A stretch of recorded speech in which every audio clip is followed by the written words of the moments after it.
the home of the Clippers, Kings, and Angels.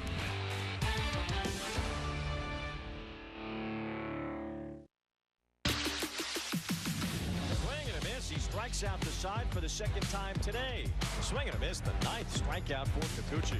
There's the 10th strikeout today for Yusei Kikuchi. Swing and a miss, there's the 12th strikeout for Kikuchi. Season high for Yusei Kikuchi now, 12 punch-outs.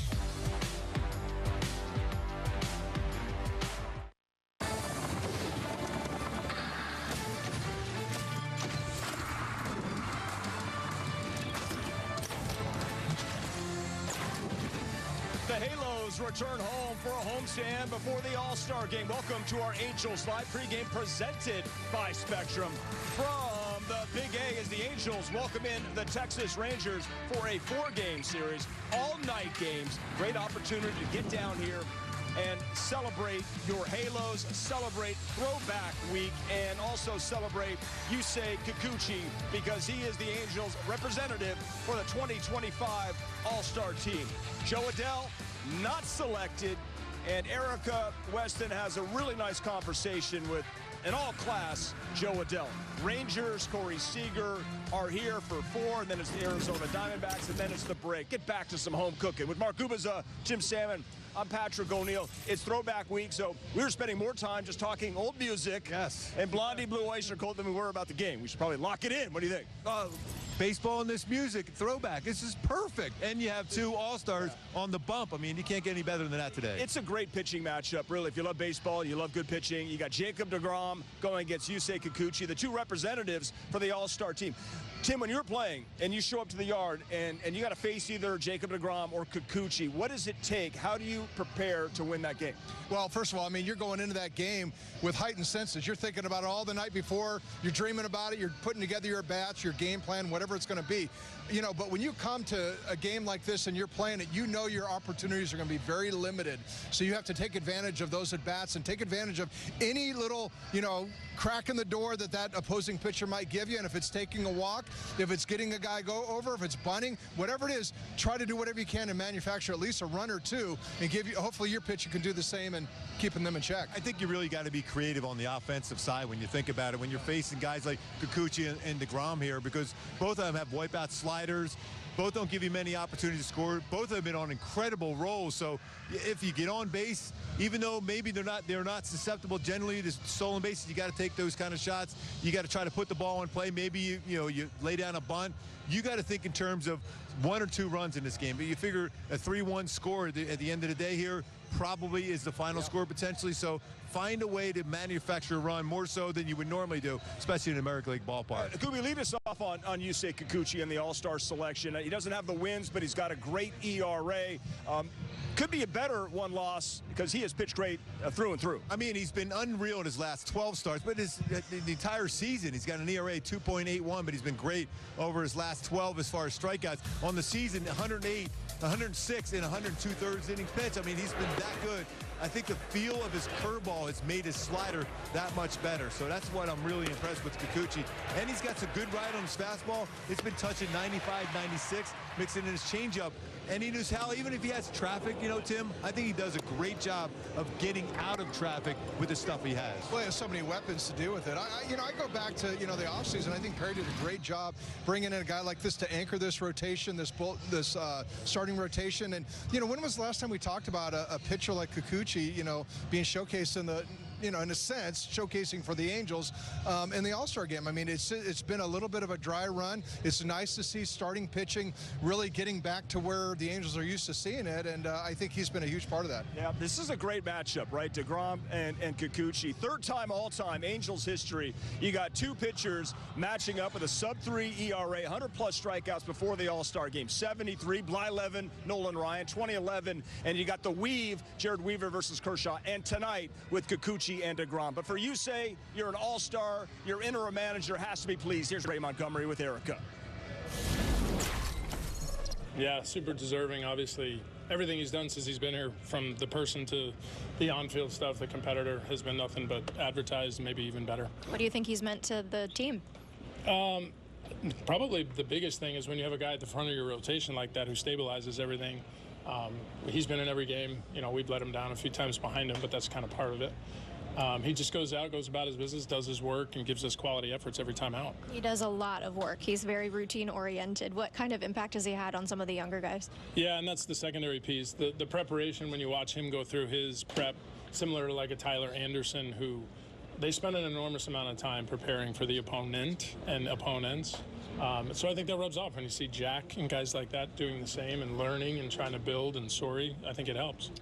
And guys, when you think about it, I still go back to, he had a bullpen session when he was struggling early on as an Angel, and he was working with Barry Enright trying to get his arm angle back to similar to that arm angle he had where he was so dominant with the Astros there in his last 2 months of the season. And it took a while to bring that back up there, and since he has, and it took a little work to get there, that's when you're seeing this stuff is so good. So talk about all that work put in, but a bullpen session, I remember being able to watch on the screen this difference how he's trying to get in there. He was uncomfortable initially to get it back up there to that arm slot. I think part of it, he was throwing his sweeper in spring training. He's kind of got away from that pitch right now, and his curveball is his secondary off-speed pitch. Yeah, let's follow up on the curveball. Tim, with the plus curveball from a lefty like this, how tough is it to hit? What works for him? Well, you know, to me, he's still a fastball slider guy, but what makes him so dangerous is to have a third weapon. I mean, it's one thing to kind of narrow a guy down to 1 or 2 pitches, but when you have that third one, the curveball, I mean, he's using it more like that 21%, and when you break it down, I think he's using it a lot more early in the count to get ahead of you with those strikes, and then maybe deeper in the count, maybe when he has to come back with a strike. And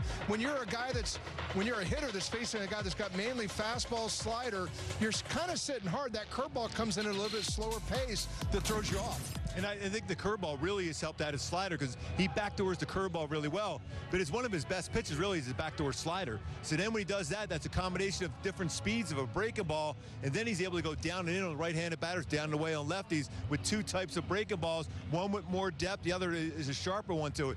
He throws his slider at times at 90, 91, and his curveball is going to be low 80s. That's impressive to be able to do that. I think this is a 3-2 ball game. Saw a lot of those in Toronto. Which way it goes, I hope it goes the Halos' way, but this is going to be outstanding pitching. Listen, the All-Star reserves were named. There's always going to be snubs. We know that, Tim. Joe Adell, I think what bugged us is that Julio Rodriguez got named. Now, George Springer is deserving, but when you look at these numbers, Joe Adell is having a better season than Julio Rodriguez. Well, he is, and I think there's a little bit of that goes into it where it's the name on the back. I mean, people know Julio Rodriguez. He's, you know, talked about every year as being a potential MVP type guy. Joe's come on strong really the last 6 weeks. I mean, he didn't really get off to a great start. He's really kind of had a little bit of that, you know, hasn't performed or played to his ability, you know, tag for this point of his career. But boy, everything he's been doing the last 6 weeks, very much deserving to be in that game. And it's a shame, but you know what? He's going to go out there and he's going to earn it out there this year. He's going to show people that he can play. And, you know, he may be a guy that you see in that All-Star game in the future. I mean, when you look at the numbers, and Julio Rodriguez got off to a slow start himself, but he's an elite defender out in center field. I think that's the one difference maker, some of the plays he makes in the outfield. The players remember that and see that. Some of those players, maybe the guys hit the baseball that he's brought back from over the wall, so they go, yeah, he's an all-star. But Joe Adell certainly deserves that to be in that consideration, which he still is a possibility that he could be added. Him and Zach Neto, in my opinion, even Taylor Ward. So, but I think Zach Neto's a guy that might keep an eye on. Yeah, good way to mention that. We'll have more on that conversation later with Jeremy Pena on the IL. This is the players' vote, as you mentioned. I think that kind of weighs into it, right? For Joe, who's still having a great year. He's all class, as you're about to find out with Erica Weston. Joe, everybody's singing your praises today, rightfully so, but after the All-Star announcement yesterday, your name wasn't called. Everybody would have loved to see you there. So how are you feeling today about everything with the All-Star announcement? Well, you know, it is what it is. There's a lot of great players that are in it this year, and you know, man, I'm really happy for Kikuchi and what he's been able to do over the past couple of months. So we're supporting that, and you know, the game will always be there, and you know, hopefully at some point I'll be able to hear my name. What does it mean to you to hear everybody say, "Hey, Joe should have been an All-Star this year"? You know, I appreciate the support, but there's so many great players out there, and I'm always supporting the guys that are in it. And, you know, it's a fight coming to the field every day and to put up numbers and to, you know, fight to go and get the job done. So I'm really happy for everybody who got selected. What does it mean to you as far as the motivation? It's awesome, you know, especially being consideration, you know, at this level for the first time. It's huge. It motivates me to keep going and, you know, doing what I can for this team. A lot of the numbers that I have been with me just trying to help us win games, and so that's where I think I'm going to keep my focus. Love this guy so much. Just really a tremendous human being. Tim, it's taken a while for Joe to kind of reach this point. There's been so many ups and downs. There's been some defensive struggles and certainly offense. Right now, for him to be locked in like this, how do you feel about it? Well, you know, I'm excited for him. I mean, the fact that the maturity that we've seen this season has been huge. I mean, this is the one thing you kind of been waiting for that light bulb to go off in this player, and you wonder if it was going to happen because of the fact that he got rushed up here before he was ready. And, you know, he took some lumps up here, and, you know, there's a lot of things that go into that, you know, with the confidence and that kind of stuff. But Joe has really the biggest thing that I've seen from him, he's mentally stronger than I think people give him credit for. Because what he's had to go through to be where he's at and to be having the success he's having, he's battled through a lot of things to become that. What I think right now, he's probably one of the most complete hitters on this team. And don't you guys sense it that he wants to be up there in those big moments now? Before maybe shied away from that because he didn't know exactly what his game plan was going to be at the plate. He knows exactly what he wants to do. He's setting up pitchers now. Right. And he wants to be up there in those big spots, and he's doing a great job with it. And he was yesterday. He hit an absolute roll. Yes. It was a great play by Barger for sure, but that was a double for sure. You're right, 100%. Great stuff from you guys. We'll take a break, and we'll continue to break down this matchup. It's the opener, and it's a tough one, but you never know. Corey Seager has always given the Halos troubles, but this man on the bump having one of the great seasons in history. It is Jacob deGrom. That's right. Ranger Danger. Next.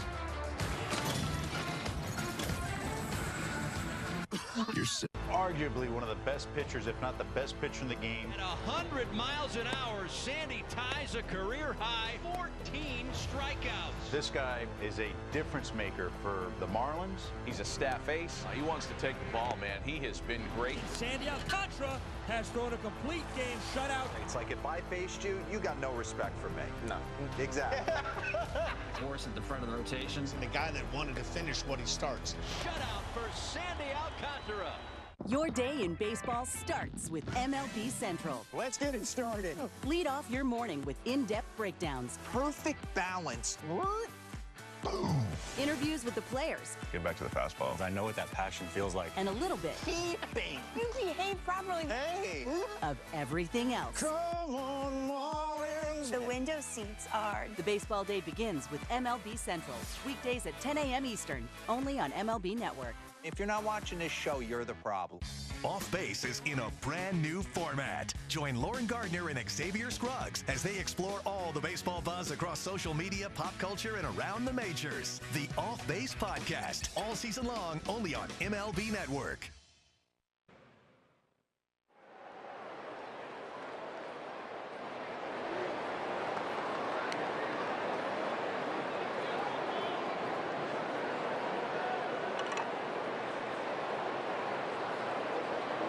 On FanDuel Sports Network and presented by Spectrum, a connection built for everywhere. That's life unlimited. That's Spectrum. That's Mike Trout. Need him to really get going for the Angels to get back into the mix. They're still there. They're in the wild card race, but they're certainly drifting back a little bit of late, getting swept in Toronto. Currently 4.5 back in the AL wild card standings. You see just behind the Texas Rangers, who are 4 back. Texas just lost 2 out of 3 in San Diego. Similar to the Angels, the Rangers have gotten close to 500 and then dropped. Gotten close to 500 and dropped. These two teams have really been neck and neck in that category, unfortunately, for quite some time. When you look at the offense of Texas, right, Tim, I mean, their pitching is good.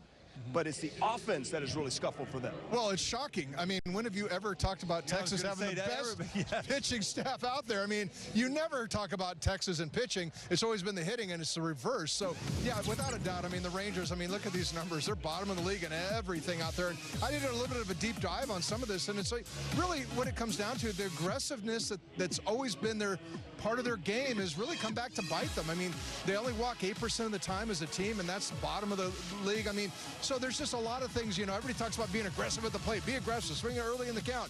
Well, that's great when you're teeing it up, but when you're not, this is what it looks like. You got a lot of quick outs, a lot of quick games. You're making the job easier on the opposing pitcher. Well, when you look at these numbers, though, if you compare them to the Angels, they're very similar as far as that. So there's a lot of threats in both lineups, and you keep thinking, you know, these lineups are going to get it going. You know, like the Angels have had some good stretches offensively, and then they struggled there in Toronto. But, you know, the Rangers team are struggling offensively, but they have Corey Seager. Corey Seager is a two-time World Series MVP. From what you've seen, He attacks first pitches. What is it from you to see him? Why he does so much danger against him? He's one of the most impressive hitters for me going the other way. He's got unbelievable power to left field, left center field. He hits all pitches very well. I mean, when you look at his numbers on first pitch this year, not bad. Not bad. 333 with 2 home runs, slugging at 500, which is usually pretty good. When you go back to last year, 388 with 13 home runs and a slugging percentage of over 800 on the first pitch put in play. Historically, 61 home runs on the first pitch put in play. So he does do a lot of damage in that. Maybe the swing's a little bit tardy this year so far. Hopefully it'll be a lot of tardy for the next 4 days. Well, one of the things, too, he's been on the IL twice with hamstring issues. He's had it coming out of spring, and any hitter will tell you got to have your legs. And it's amazing. You can take swings and hurt your hamstring. So if you've got a hamstring issue, it could be, part of the issue why we're not seeing him swing the bat like we've seen in the past. Right. Yeah, listen, you want to talk about some IL stints. That's Jacob deGrom. To see a healthy Jacob deGrom and pitching like this, it's great for the game of baseball.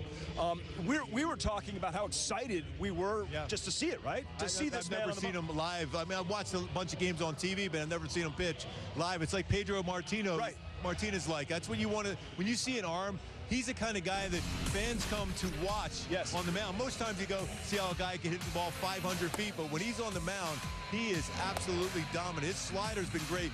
Yeah, he's not throwing 100 all the time, but he can still rush it up there to average about 97. But what he's done really over his last 14 starts is historic. Yes, it is. And best numbers, Tim, in franchise history, when you look at the last 14, when you talk about earned runs, less than 2, and innings, 5+. It's just never happened in not just Rangers history, going back to the Washington Senators history. It's incredible. Well, it's incredible. I mean, his 100+ innings to this point are the most innings he's given since 2019. So the fact that 6 years later, since the last time he really pitched at that high level, he's still doing, that's pretty impressive. But you look at the fastball, 97 on average, 98, 99, that tells me everything right there. Because this is a guy that can dot an I. I mean, he can throw that fastball wherever he wants at 97, 98 miles an hour. And let me tell you what, it's going to make any secondary pitch amazing, and his slider is pretty darn amazing. Let's just follow up with you on the slider, right? For him, right? What makes it so unhittable? Well, I mean, the fact that you're respecting a 98-mile-an-hour fastball. I mean, you've sped everything up because of that fastball that he can locate wherever he wants it.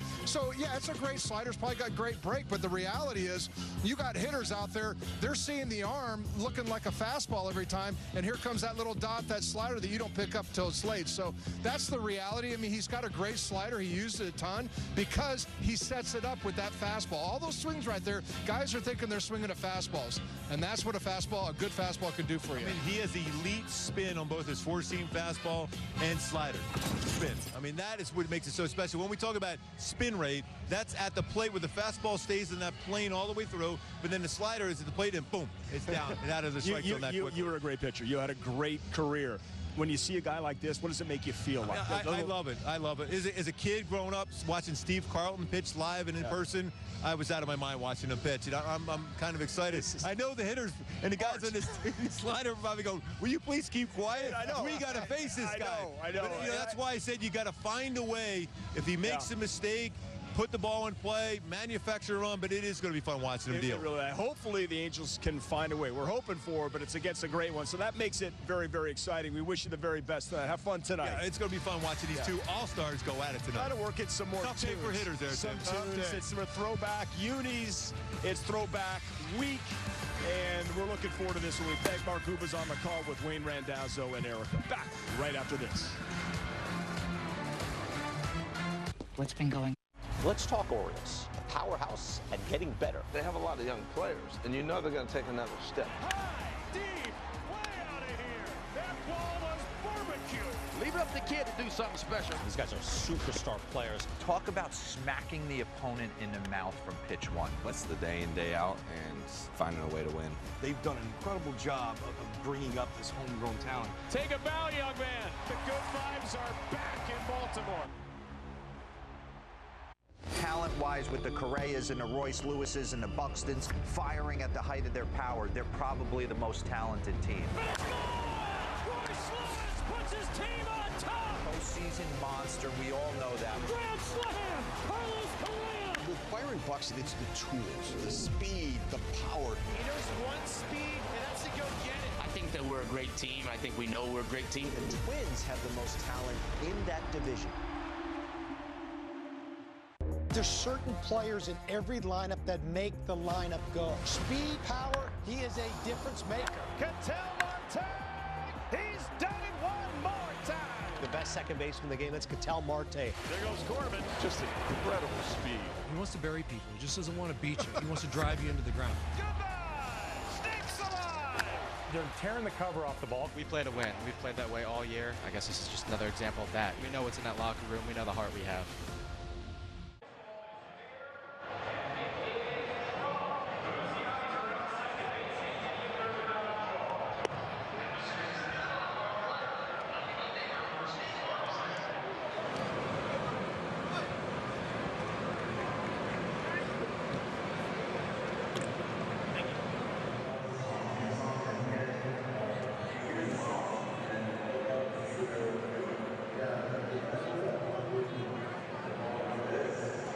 FanDuel Sports Network is presented by Spectrum, a connection built for everywhere. That's life unlimited. That's Spectrum.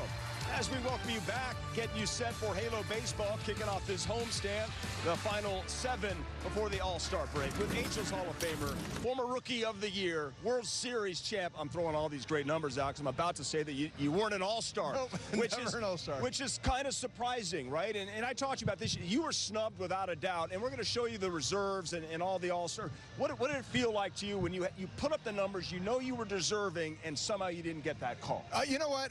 Honestly, every year I got to that point, I was so exhausted at the break that, you know, to me it was like, well, I didn't get chosen, but I get 3 days off or 4 days off. I mean, that's how important days off were to me. I was just so exhausted. But I think it meant more when I got out of the game to look back and go, dang, I wish I would have gone to an All-Star game. I got to really say that I was just such in the moment, such in the focus that it didn't really necessarily bother me too much. Sure. And here's the thing about a snub. Every time you get snubbed, you look at the list of the guys that made it, you're like, well, yeah, they're pretty good too. We're going to show you that list right now. As we do, my quick question, and then what was the most homers you had before the break? I think I had 25 or 26. 20 is unbelievable. Okay, All-Star, All-Star reserves. Pick somebody out. And to me, real quick, Jeremy Pena is on the IL. That's the spot that Zach Neto could and should get added. I know Gunnar Henderson is a name, but Zach's got better numbers. Yeah, you know, to me, Byron Buxton's a name that, I mean, really finally, he kind of reminds me a little bit of Joe Adell. He's been banged up, and he's been this guy that has this high ceiling that never's really fulfilled it. All of a sudden, Byron Buxton's having an amazing year, 22 homers. I think he's got 50 or 670 RBI, something like that. He's having a fantastic year. That's a great story right there. George Springer is a big snub. AL All-Star pitchers, as is Joe Adell. Just wanted to mention Springer having a great year. Yusei, second time, was an All-Star with Seattle. Tarek Skubal is having one of the great pitching seasons of all time. Well, he is, but I look at that list and I go, boy, I don't want to be a left-handed National League hitter because between Skubal, Crochet, Max Fried, you know, Hader, you got Chapman back. I mean, Hunter look Brown. at Hunter. I mean, there are so many lefties coming at you right now. Yeah. If you're a National League hitter and you're lefty, you're like, hey, make sure I hit against a righty. You know, by the way, Zach Neto's mad at about 3 or 4 of those pitchers. He wants to charge them out. NL All-Star reserves.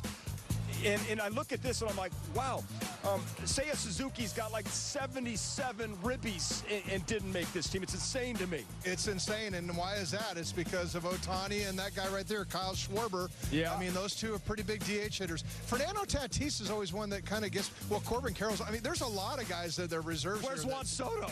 He got the highest WAR. Juan Soto, yeah, there's some names there that are missing for sure. Yes. James Wood, we just saw him. I'm excited to see him and see what he can do. Well, we just saw him. But okay. Yeah. NL All-Star pitchers. Okay, look at this list right here. Paul Skeens, he cannot get any wins, but you look at his numbers. He wants to mow some grass, by the way, when he's still pitching. You know, I look at these names. I mean, Skeens jumps out to me. All these guys are having great years, right? But at the same time, to me, I don't feel like it's the same staff the American League has. Yeah, Yamamoto for the Dodgers. Kershaw, by the way, he's that Legends pick. Legends pick, yeah. But you look at some other legends like Scherzer and Verlander, legends not selected. All right, we will take a break, and that's a conversation we can continue to have, but got to pay the bills. They closed it in on first pitch. Stay right there. Lineups next. SiriusXM's The Leadoff Spot is now on MLB Network. Join Steve Phillips and former MLB players Xavier Scruggs and Eduardo Perez for a recap of the night's action, preview of the day ahead, plus in-depth baseball interviews all season long on MLB Network.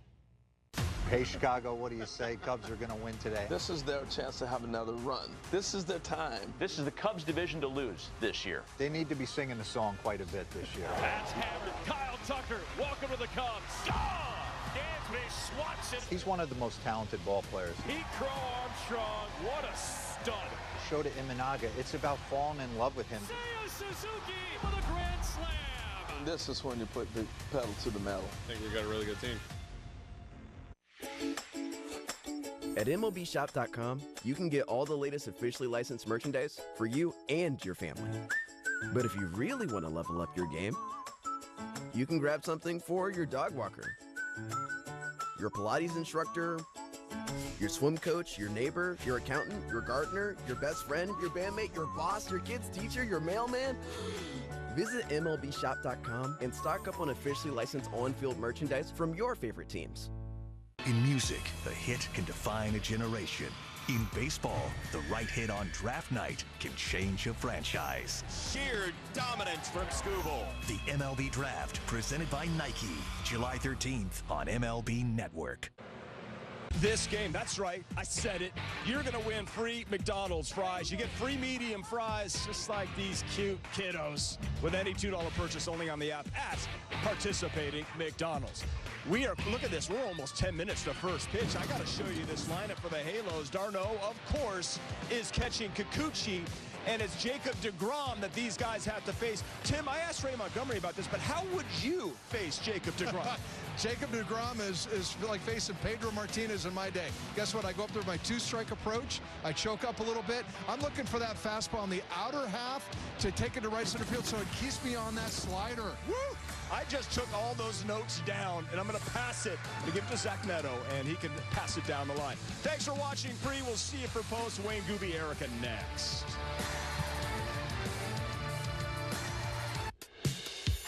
The MLB app. Yeah, it's got game. This game. These games. All the games. Pre-game, post-game, and everything in between. This is baseball your way, with real-time stats, scores, breaking news, and custom content that hits every time. Because you choose the teams and pick the players you want to follow. So when they catch it on the field, you catch it on the app. Your day in baseball starts with MLB Central. Good morning. Love spending our day with you. Lead off your morning with in-depth breakdowns. Let your swing get you back to 50-50. Interviews with the players. Ball games. This is game-changing, people. If I ever get the chance to do this, I'm never saying no. And a little bit. It's a scam. No one's that happy. This is a look of everything else. The baseball day begins with MLB Central. Weekdays at 10 a.m. Eastern, only on MLB Network. Off Base is coming in a brand new format. Join Lauren Gardner and Xavier Scruggs as they explore all the baseball buzz across social media, pop culture, and around the majors. The Off Base Podcast, all season long, only on MLB Network. The MLB Network Podcast is here. Join your favorite on-air personalities for unique perspectives, in-depth interviews, and untold stories from on and off the field. The MLB Network Podcast, presented by New Balance, Sundays at 11:30 Eastern.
Sports Network, the home of the Clippers, Kings, and Angels.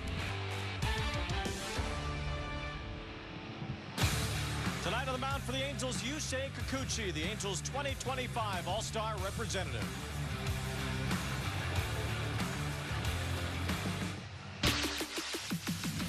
Swing and a miss. He strikes out the side for the second time today.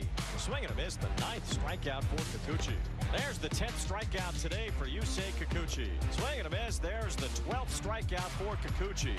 Season high for Yusei Kikuchi now, 12 punch-outs.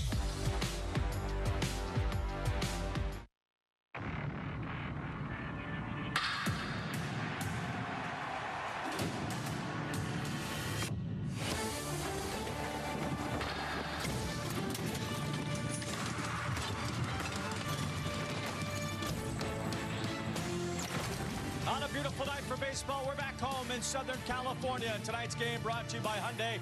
Game 1 of a 4-game series between the Los Angeles Angels and the Texas Rangers.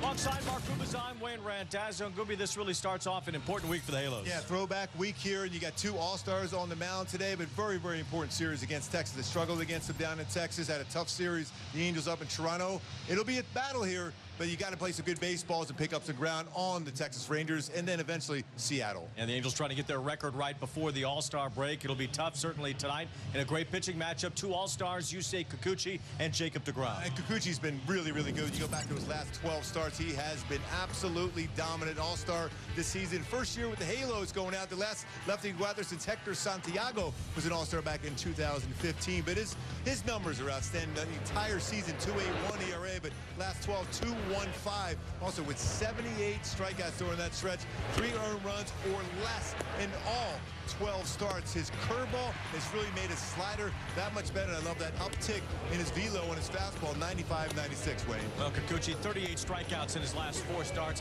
Had that 12 strikeout game against the Red Sox in his last home outing. He's up against Jacob deGrom tonight, a guy who's won 2 Cy Young Awards. He's had a couple of Tommy John surgeries. Certainly makes for a fascinating Hall of Fame case, but deGrom is every bit a Hall of Fame-like pitcher. Wayne, getting to see him pitch live and in person. I've seen him many times on TV. 5 times now he's an All-Star, and he's pitching as good as at any point during his career. You mentioned those Cy Young Award wins. I mean, his slider, exceptional spin rate on his slider, 2.13 in his 17 starts this season. He's averaging, going out there about 6 innings. He's got 100 punch-outs and 101 in the 3rd innings pitch. He's still touching average fastball, Wayne, at 97 miles per hour. Well, Jacob deGrom has been outstanding over his last 14 starts, giving up 2 runs or fewer in each of them.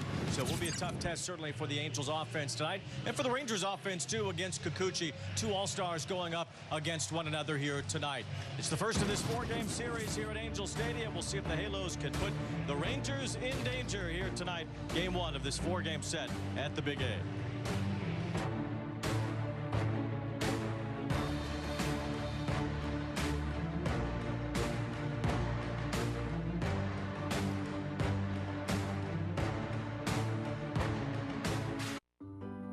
My wife told me my hair was thinning, and I wanted to avoid that at all costs. Let's go, baby. I stopped hanging out with the guys because I didn't want to hear the wisecracks. So I did some research and found Nutrafol, which was cool because I had no idea there was a supplement for hair. I liked that it was drug-free and then it was clinically tested. My hair was getting stronger and thicker. Nutrafol has just given me more confidence, which allows me to carry myself a little taller. It felt real good to ditch the hat. Hair growth starts from the inside at Nutrafol.com/men.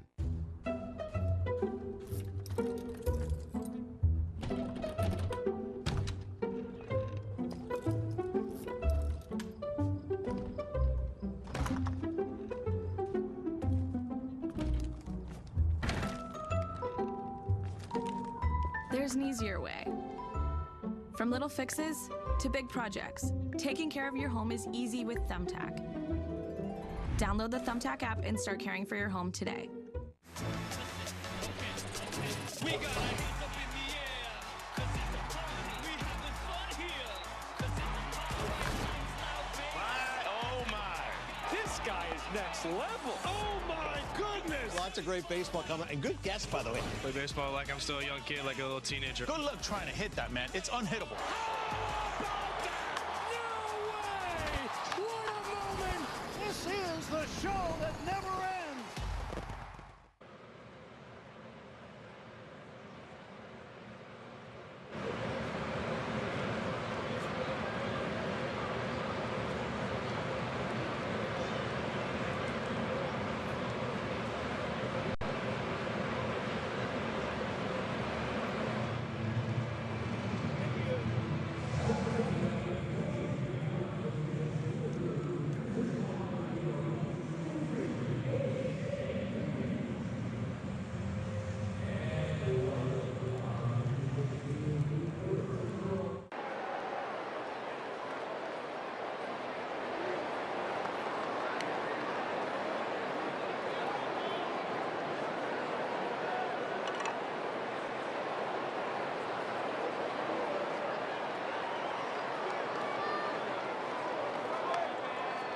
Angels Baseball and FanDuel Sports Network brought to you by Hyundai. The Hyundai Getaway Sales Event deals so right, it almost feels wrong, only at your SoCal Hyundai dealers. By the OC Healthcare Agency, navigate to a healthier you at angels.ocnavigator.org. And by Pechanga Resort Casino, play your perfect combination at Pechanga, conveniently located right off the I-15 in Temecula. Yusei Kikuchi on the mound for the Angels, and the Halos need wins after that sweep in Toronto set them back in the wild card race. The Rangers are right there in front of them by a half game, but it's those three teams, the Yankees, Rays, and Mariners, that own those wild card spots right now, and the Angels still within striking distance. But that's why we said this is an important week. 7 games at home against teams that are also right around 500. Texas and Arizona. The Angels need to make some hay this week, and they got the right guy to get it started here today. Yeah, Kikuchi's been great over his last 12 starts. Really solid the whole season long, and you're going to have to pitch extremely well to beat the Rangers and Jacob deGrom here today. My go-tos for him to have that solid game to put this club in position to win this first game of this 4-game set. Continue to get swings versus the curveball. It's been great since he's been using that more and more, but command that backdoor slider. You can throw that curveball that plane, but also that slider backdoor really freezes a lot of hitters, especially the right side. Showing the lineup for the Texas Rangers, a team that has had some troubles offensively this year, although Corey Seager has heated up lately. Marcus Semien has been up and down in different spots in the order, now hitting third. Adolis Garcia cleanup. Wyatt Langford just came off the IL. Bruce Bochy hoping to see his team score some runs. That's been the biggest issue for the Texas Rangers this year. They've pitched extremely well. They have the #1 pitching staff in the major leagues this year, a 3.23 team ERA. They just have not hit much. And you can almost guarantee, you say that to people, nobody would ever believe that, because Texas is always known as a team with a tremendous offense and scored a lot of runs and just enough to be able to win, because their pitching staff, they didn't really put an emphasis on that for a while, but now this is one of the best staffs in all of baseball, from starters and their bullpen. They were averaging 3.8 runs per game, as Sam Haggerty is the leadoff batter and the designated hitter. They do have Evan Carter back in the big leagues now. He's been productive at times, as the first pitch is a ball and a slider from Yusei Kikuchi to start things off. And the Angels in their throwback uniforms this week. What a look it is, throwing it back to the days of the California Angels. Love it. Haggerty whiffs on that second slider from Kikuchi. It's a great look. It's classic with the Angels in those throwback uniforms throughout the entire week. And they look as sharp as they ever did here in this ballpark, where they wore them for many years. Swing and a miss on a good slider there. So all sliders early on here to Haggerty. 1 ball, 2 strikes. That was a pretty high percentage of his pitches. About 37% of his pitches are sliders. That was the big change that he made going to Houston last year after being traded by the Blue Jays, and it has worked tremendously for Kikuchi. As that one pops out of the glove of d'Arnaud. 2 balls, 2 strikes. I mean, it has really changed Yusei Kikuchi's numbers and his pitching over the last year, going back to the trade deadline last season. It's made him a second-time All-Star, as he was really an obvious choice for the Angels to be representing them in the All-Star game next Tuesday. That's a pretty good pitch. He backdoored the slider really close to the strike zone, maybe just a tad off. Full count now on Haggerty, who's the DH today, and has some speed at the top of the order for Texas, as he calls time and steps out of the box.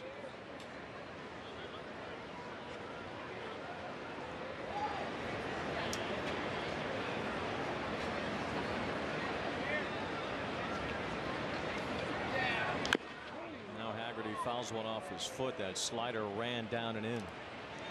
And the defense behind Kikuchi is that foul ball for Haggerty's foot.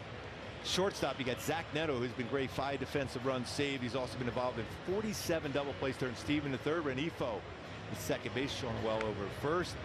Travis d'Arnaud behind the plate, and Ward, Adele, and Soler out in the outfield today for Kikuchi. Haggerty still feeling the effects of that one. Matt Lucero is the head athletic trainer for the Rangers, and Bruce Bochy's trying to make his way out as well. That's one that got him really hard. I mean, he's got that protection right there, but it's still almost as if it got to the spot where it wasn't quite protected at that shin. Quite a few pitches. That's the thing about with Kikuchi. He'll have some foul balls, has some chases. He seems to get that quite a bit, that pitch count. Well, have a batter or two, he'll get there 7, 8, 9 pitches, and already a long at bat here for Haggerty against Kikuchi. Seen Haggerty before. He was a member of the Mariners for a while. Now staying within the American League West since joining the Rangers. Trying to set up Seager and Simeon, who follow here in the top of the first inning against Kikuchi. Mike Kikuchi has had some first inning troubles this year. He's allowed 14 runs in the first inning, his most in any inning. 3 balls and 2 strikes along at bat. Now pitch number 7, a foul. Another slider, another foul ball. Between sliders and 1 curveball.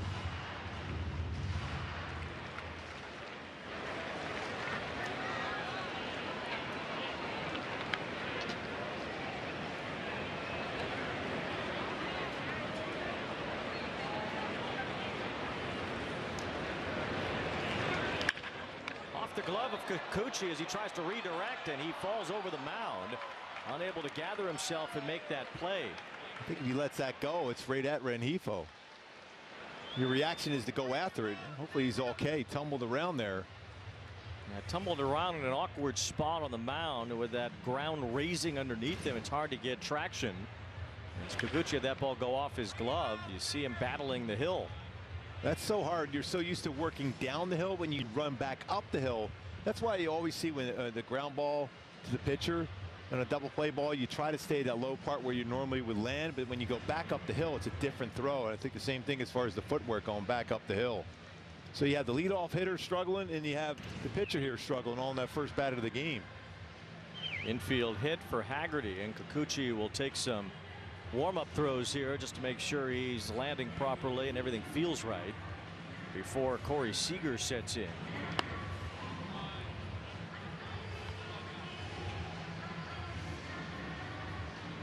So sure, he feels great for him to take a couple throws. Says he's good to go, so that'll bring Seager to the plate. Seager got off to a very slow start this year as he battled various injuries.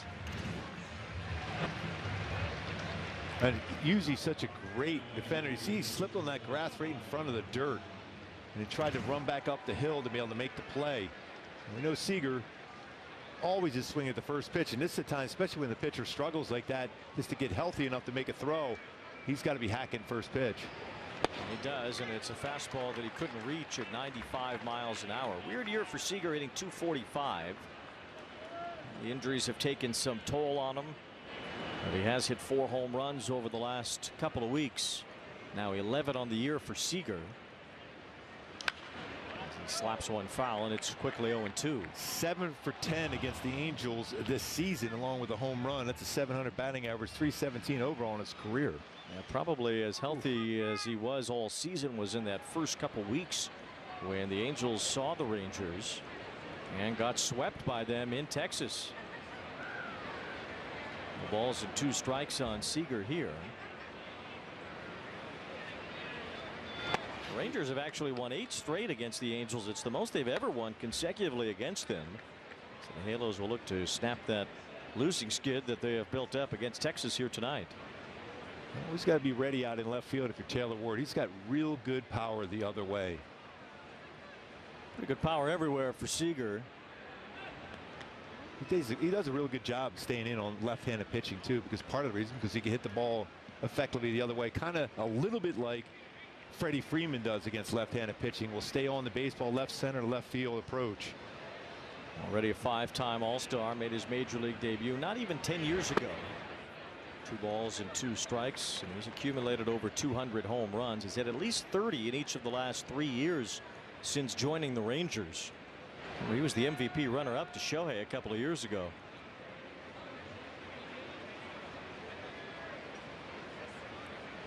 Two balls and 2 strikes. Now 3-2. So again, Kikuchi was ahead and ends up in a full count. He's going 13 pitches so far. 10 of them have been sliders. I think there's some trust in Seager making contact. I think Haggerty may be on the go here. 3 balls and 2 strikes. Haggerty gets his lead off first, held by Shonowell. He is running, and Seager is hammering that one to straightaway center field. Joe Adell is back. He's out of room. That's a home run for Seager. Yet again, he torches the Angels. A 2-run homer to dead center. It's 2-0 Texas. Another slider, but it stayed upstairs. His ability to go to center, left center. Now 8 for 11 with 2 home runs and 5 RBIs this season versus the Angels. 14 home runs in his career. He's only hit 12 all year, driving in 27. So in a limited time against the Angels, he's done some real damage.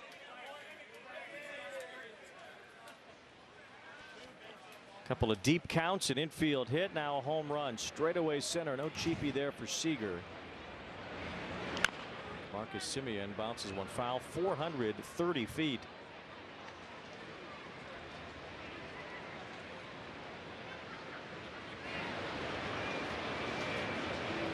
You know, that one inning where he generally will struggle is the first inning for Kikuchi, but when you're facing Jacob deGrom, that's always makes it even more difficult.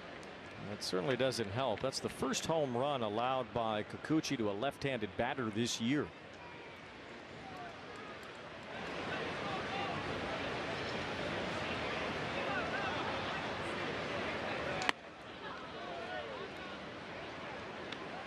Last lefty to hit a home run against Kikuchi was actually Mickey Moniak in a game here at Angel Stadium last September.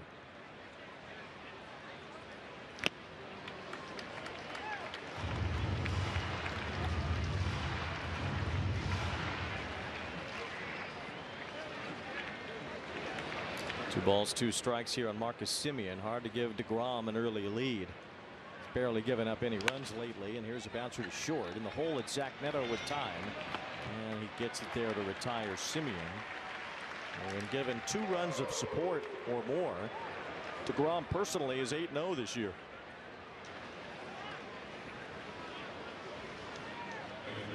The bottom line is still, you know, at some point you're going to have one of those games. Maybe you struggle, but when you do struggle and make a pitch, you got to make contact. That's exactly what Corey Seager did against Kikuchi. He's been on a great roll himself. That slider was upstairs. He hit it dead center. Now Adolis Garcia swings through a curveball. Kikuchi entering today with a 1.12 ERA here at Angel Stadium. Was tied for the 3rd lowest in franchise history before the All-Star break. So that goes up with the 2 runs here in the first inning. Still the lowest home ERA in the majors, well ahead of Logan Webb entering today. Frustrated here early on by what's been a large workload here in the top of the first. That pitch count, generally you think about the first inning, that's where he tries to just get comfortable on the mound. It's been a battle generally in that first inning for Kikuchi. That's a good changeup. He's just got to start mixing and matching through a lot of sliders so far. And it's a good pitch. You throw enough of them, you're going to have one that's flat, and that's what happened to Corey Seager. Garcia calls time. 1 ball, 2 strikes. Another guy who has not performed nearly his career norms this year for Texas, although unlike Seager, he can't blame any injuries. Garcia's been in there every day. 1 ball, 2 strikes on Adolis Garcia. Kikuchi misses with the fastball, and it's 2-2. So this has just been a tedious inning here for Kikuchi. Already 23 pitches, only 1 out.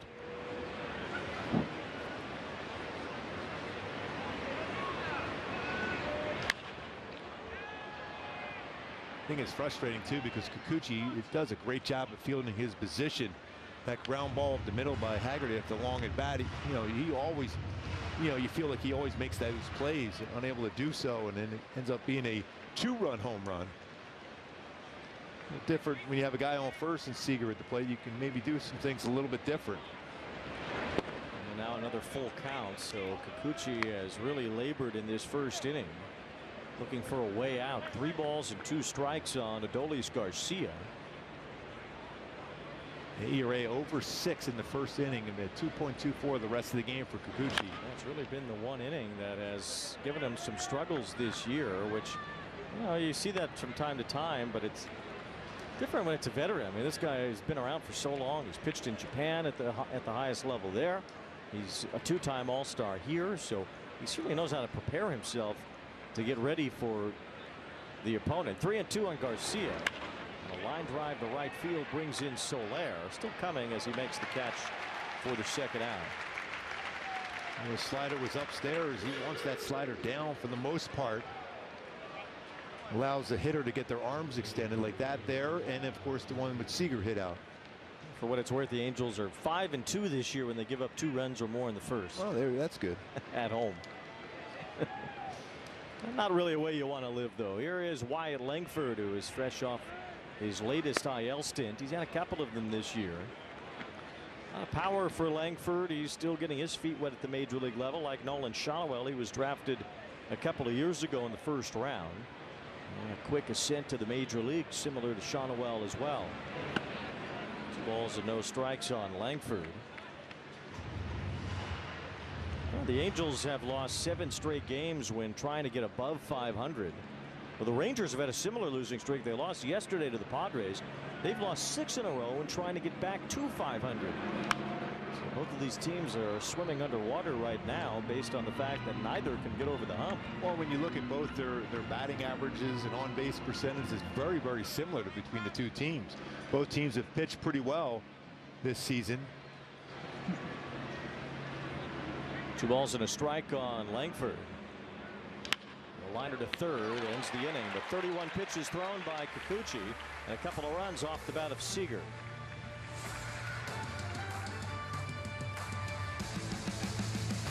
This tiny home trend, not for me. Now this is more like it. The same goes for my footwear. So I went hands-free with wide fit Skechers slip-ins. Just step in and go without bending down or touching my shoes. Wide fit hands-free Skechers slip-ins. Cooking a dinner my whole family can enjoy is a piece of chaos. The requests these kids make are really something. Dad, can I get some strawberries and ketchup? Home Chef's new family menu has been a lifesaver. With Home Chef's easy 4-serving meals, we get dinner done quicker. I have to finish my masterpiece. Do I even want to know? Home Chef's family menu. The parents who get it, get Home Chef. Get 18 free meals at homechef.com. At the concert? And of course thanks to Game Time. Game Time has concert tickets? Yeah, look. It's the best way to guarantee you're getting the lowest price to your favorite artist, even last minute. What time is it? It's game time!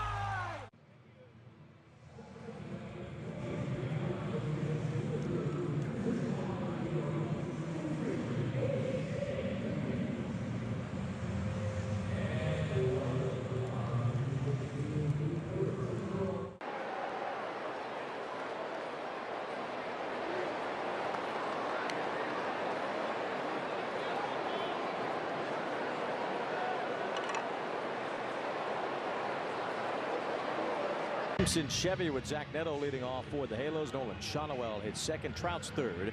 Taylor Ward in the cleanup spot. Joe Delbat's fifth. Soler in right field. Renifo, Darno, and Chad Stevens at the bottom of the order. With a really phenomenal pitcher on the mound tonight, Jacob deGrom for the Rangers. Yeah, tremendous stuff. Fastball could touch 99. His average is 97. Slider electric. My go-tos to have success against deGrom. It's going to be a battle here today. It's hit those mistakes on the 4-seamer. He has given up some home runs, 8 of them on the 4-seamer, but don't expand the zone versus slider. Tremendous spin rate, 49 strikeouts, a whiff percentage over 37% on a slider. This guy, when healthy, has really been incredible, and for a couple of years there was the clear best pitcher in baseball. As he faces Zach Neto here, he has given up almost nothing to a right-handed batter. I'm surprised he even needs the pitch count, but I guess he does. He's a modern man after all. Right-handers have hit 170 against deGrom this year with only 1 home run. He really commands that slider well, and everything he commands well. He has such pinpoint control. 2-time Cy Young winner while with the Mets. And probably the second best pitcher in the history of the Mets behind Tom Seaver, certainly in terms of his ERA. Well, they've had some great ones over the years with the Mets, too, when you think about it, with Doc Gooden and a bunch of others. His career ERA in New York was 2.52 in 209 starts. Right now his career ERA is 2.49. And going back to 2018, he has a 2.08 ERA over the last 7 years. Of course, some of those years have been full of injuries. As Zach Neto looks at a strike. Neto playing the part of the Fonz up on the video. Oh, why wouldn't he?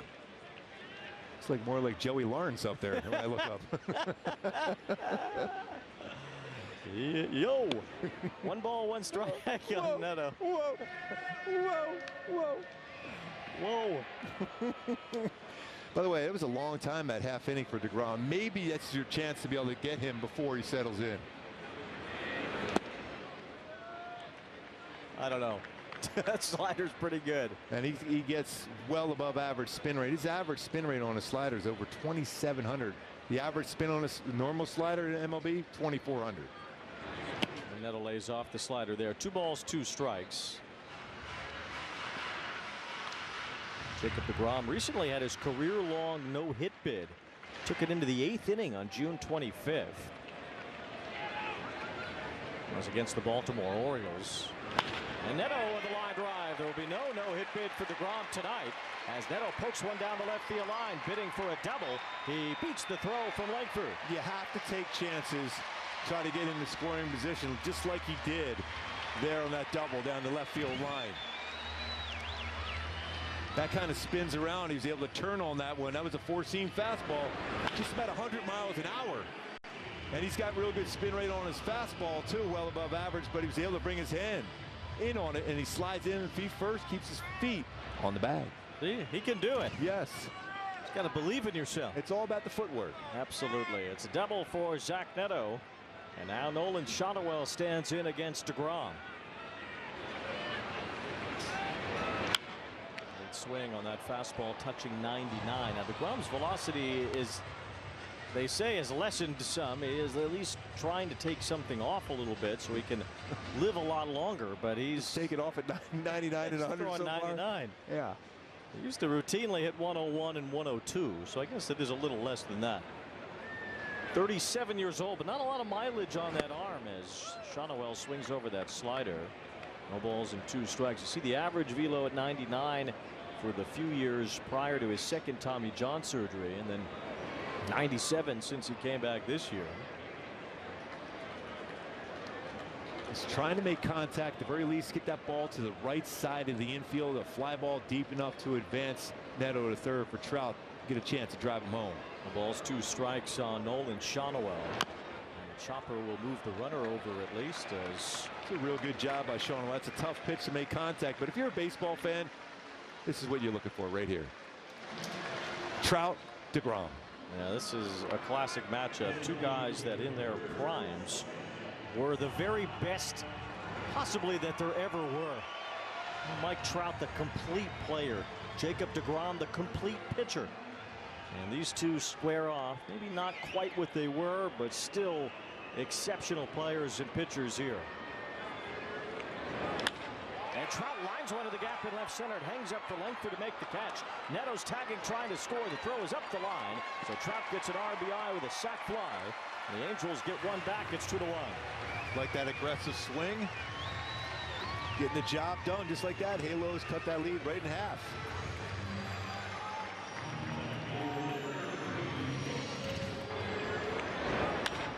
Third RBI for Trout. First, second, third at bat, he's 1 for 2. Now 1 for 2 with a sac fly against deGrom. deGrom not allowed to hit in the first inning since June 1st, and the Angels cash it in.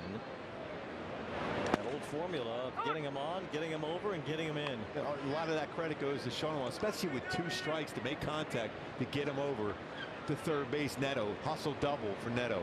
Getting him in has been the tough part lately for the Angels. With 4 hits with runners in scoring position in the 3 games in Toronto, all 1-run losses. Angels get 1 here in the first, down 2-1.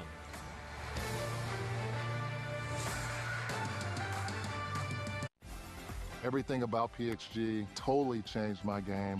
The whole experience that PXG brings is top-notch. They make the best equipment and really tailor it to your swing. I've seen great results. The forgiveness, the workability definitely makes the game a lot easier. I hit 15 yards farther and it's going straighter. The joy and the great feeling of seeing the ball get in the hole is pretty special. Yeah, you should go get fitted. PXG, you've never played like this before. Never clean your gutters again with LeafGuard. LeafGuard's seamless design keeps leaves, pests, and sediment out while directing water away from your home, preventing wood rot and foundation decay, giving you peace of mind that your home and family are protected from water damage with the industry's premier maintenance-free gutter system. Call 844-6LeafGuard right now for 75% off installation plus $200 off your purchase. LeafGuard, get it today. Protected for life.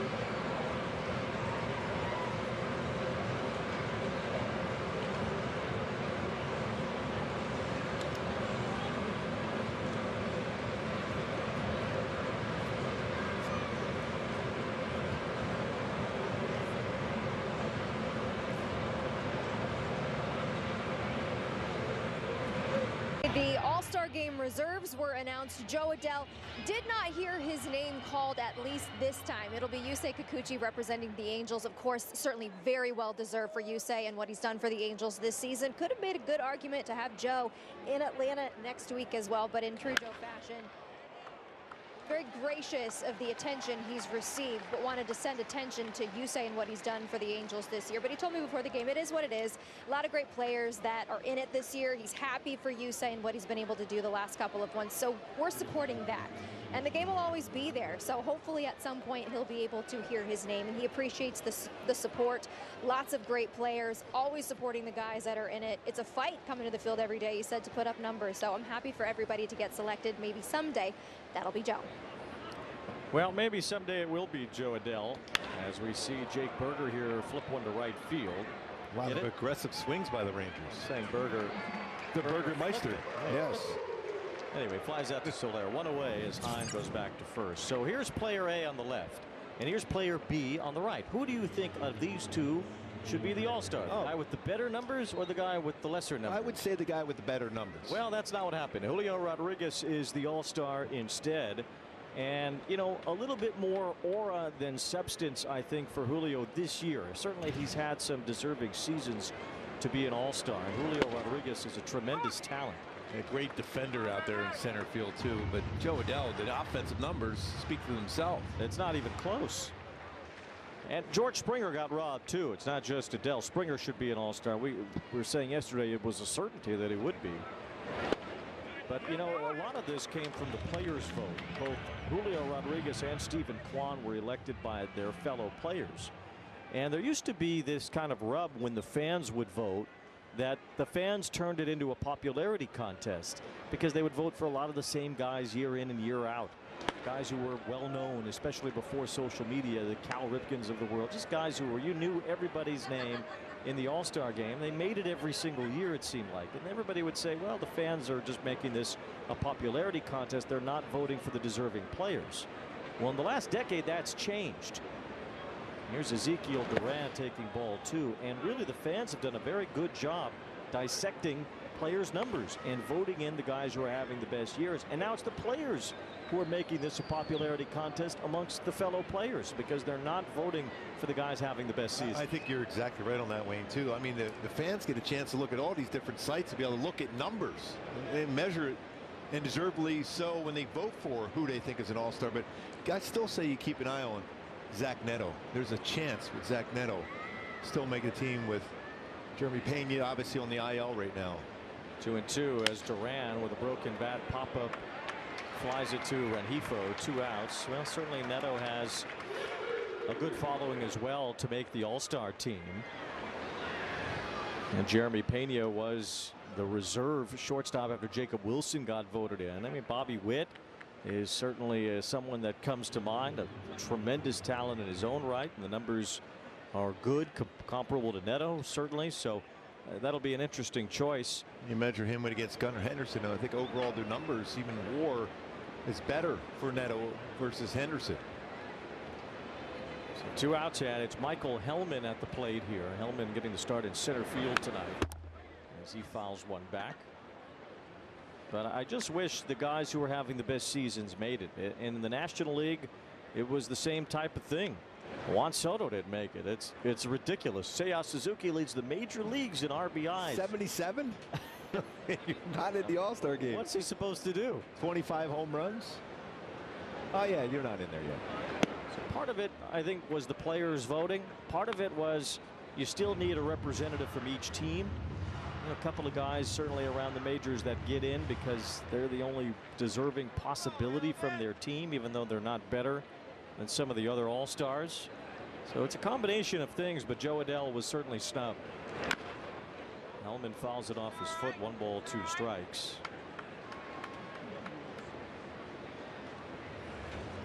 Trout's made a number of those all-star games. He's won an MVP a couple different times in an all-star game. Still remember that home run he hit the right center off of Zach Greinke in an all-star game.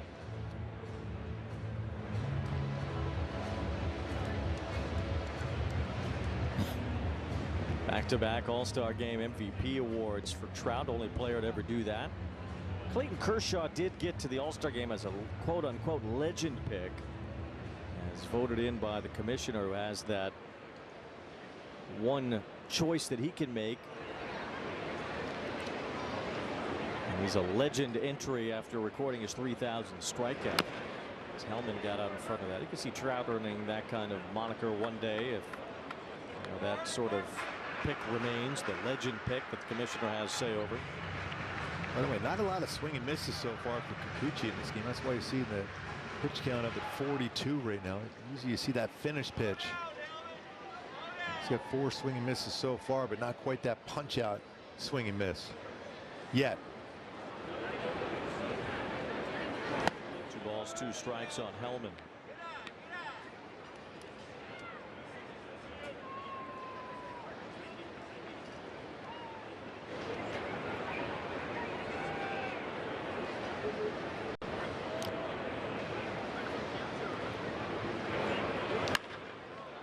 Ball to shallow right, shit in the inning. Jorge Soler is there, a leadoff base hit, but that was all in the second.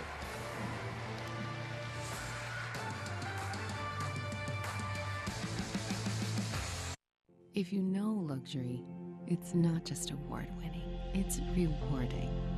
Saatva Mattresses supports all types of sleepers. Luxury is handcrafted and assembled in American factories and brought directly to you with our complimentary in-home delivery and setup service. Which is why over 90% of customers would recommend Saatva to friends and family. Saatva, luxury mattresses made affordable. The true West has no fences. There's an edge, but you gotta find it. Find comfort from the traditions that help define it, and the confidence from having the courage to defy it. But being brave isn't about being different. It's about being yourself. Now, we might not need more people in the West, but would it hurt to have a little more West in the people?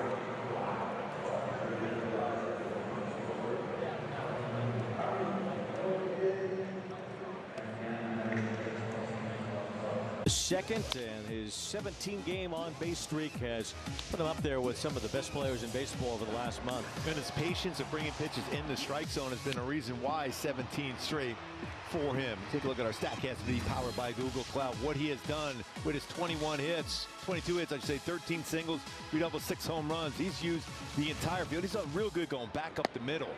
He'll be challenged here today trying to bring that slider in the strike zone as tight and sharp as that is from deGrom. This is a great test for a guy who's really learning how to become a more mature hitter, facing the great Jacob deGrom. No balls and a strike on Adell, and a punch foul on a 98-mile-an-hour fastball from deGrom makes it 0-2. I think he's got a good shot on that fastball when it's down against him. He's been really, really good, especially now with 2 strikes. If he throws that, kind of surprising if he does, but if he does throw that fastball down, he's got a good chance of hitting that hard. Adele, a 1035 OPS since May 31st. Hits this one hard on the ground, but Seager with a backhand gets to it, and the one-hop throw retires Adele. And a Hyundai key for the game today for the Halos, going a little Jefferson Starship, going find your way back. We saw that in the first inning. They got the double to get him over, got him in approach. Just find your way back to that good, patient at bats, getting the job done when you got guys in scoring position. Trout, sac fly, got that first run across. Well, a little throwback from your Hyundai key. Yes. Well, you're going to see quite a few of them this 4 days. This is my wheelhouse here now. Baby, here is Soler. Playing as this was he Kareem Abdul-Jabbar on the video board from Enter the Dragon, or is he Bruce Lee? That's a good question. 1 ball, no strikes on Jorge Soler. He lines one to the gap in left center field. After it is Langford, he won't get there as it one-hops the wall. That was a rocket. Another good swing on his fastball. And a double for Soler. 111 off the bat. Couple extra base hits early on. And this is 17-degree launch angle, a little bit higher launch angle. That ball is way out. That truck out there may be in jeopardy in left center. But what a swing that was. The 12th double of the season for Soler. Just like that, we talked about getting guys into scoring position. See if he can come through here and tied it up there with Rengifo. So here is Rengifo against deGrom. Lefties have done a little better. In fact, left-handers have hit 9 home runs against deGrom this year. That back foot slider got deGrom ahead in the count. No balls and 1 strike. Neto had a double in the first, came around to score. Now Soler is in scoring position as the Angels try to tie the game.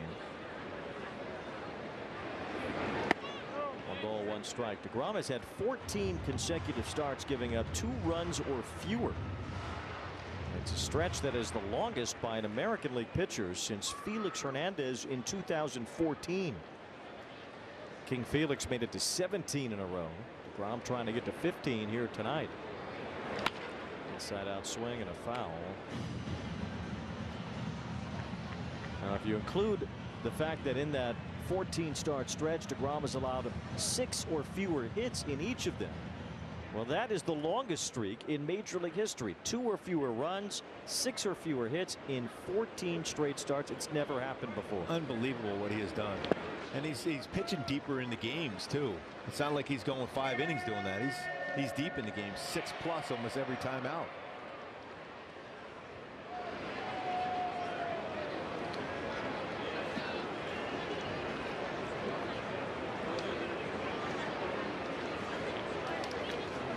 Two balls, 2 strikes on Rengifo. Foul at home.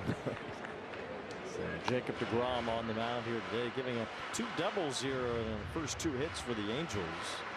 And that's rare for deGrom to give up multiple extra base hits in a game. It's been a while.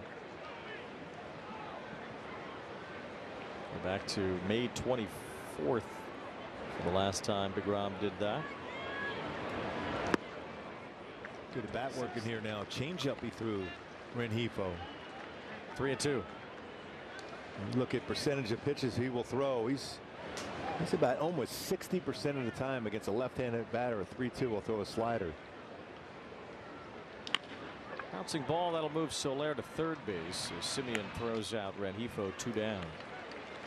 That's a firm slider he throws too. That's a 92-mile-an-hour slider. 3 ground ball outs. Just a little bit under 43% ground ball rate this year. He'll face Travis d'Arnaud here. Now d'Arnaud still remains the catcher that deGrom has thrown to the most in his major league career. And d'Arnaud during his time with the Mets, right in the middle of deGrom's heyday there, caught him 60 times. A lot of familiarity here. d'Arnaud has homered off deGrom. I still hate it facing a guy that caught me that much, because I feel like he knows exactly my tendencies and what I'm going to throw at certain counts. I think the catcher has the advantage in this spot. 2 balls, no strikes. It's been several years since d'Arnaud has caught him, but I can't imagine he's forgotten what it was like to catch Jacob deGrom on those days in New York. Such a thinker to begin with. He's thinking along, what's he throwing me 2-0? What's my best chance to get the barrel of the bat on it? Here's a fly ball to left, over toward the corner, pretty deep. Langford's back, he's still going. It's gone! Catcher beats pitcher. Travis d'Arnaud off Jacob deGrom, a 2-run homer. And that streak of 2 runs or less is already over. And like that, he did get the barrel, the bat on it. Travis d'Arnaud, yes. Halos up, 3-2.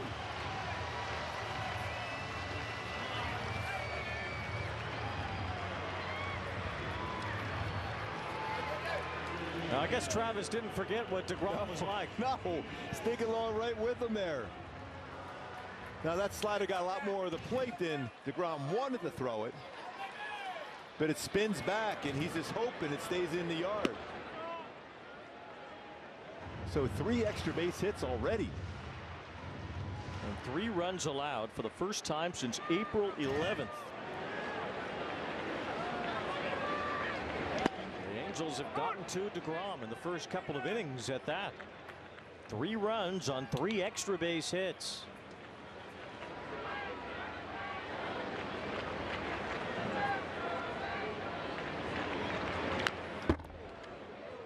He got his first major league hit against Max Scherzer. Why not get an extra base hit against Jacob deGrom? See how it goes for Chad Stevens. Scherzer and deGrom both teammates with the Mets in 2022 and the Rangers in 2023. They won the World Series together, although neither pitched that much. Scherzer did pitch some in October. deGrom with that fastball whips it by Stevens to end the inning. Well, Travis d'Arnaud caught Jacob deGrom a whole lot in New York, and he still knows what's up. A 2-run homer gives the Angels the lead.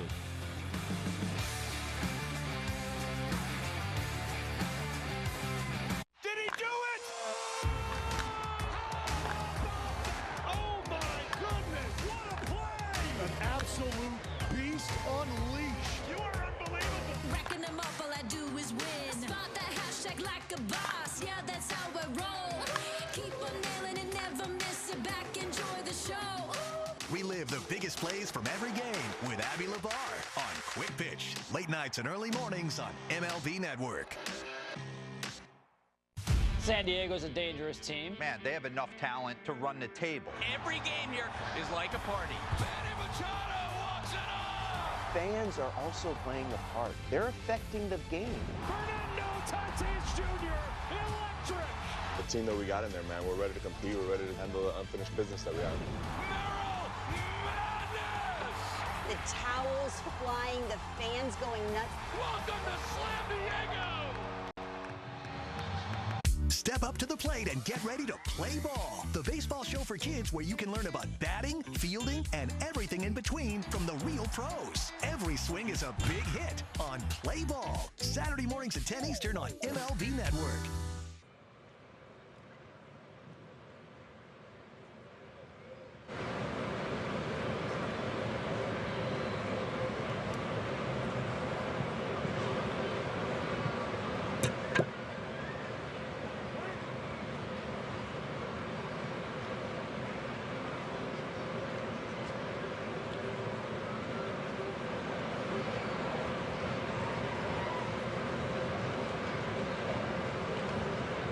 Against a guy he had a lot of familiarity with, Jacob deGrom, and the Angels now take the lead into the 3rd inning. Yusei Kikuchi, who typically has some troubles in the 1st and then settles in, hoping that happens again here tonight. Now with a lead, Sam Haggerty takes strike 1.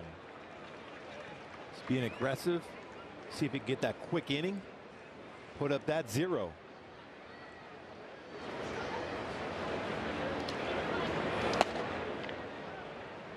Both of these all-star pitchers giving up some runs early on. 2 runs, 3 hits off Kikuchi in the first 2 innings. 3 runs, 3 extra base hits off deGrom in the first 2 for the Angels. Haggerty, it's a grounder off the glove of Stevens. Neto picks it. Long throw. It's too late.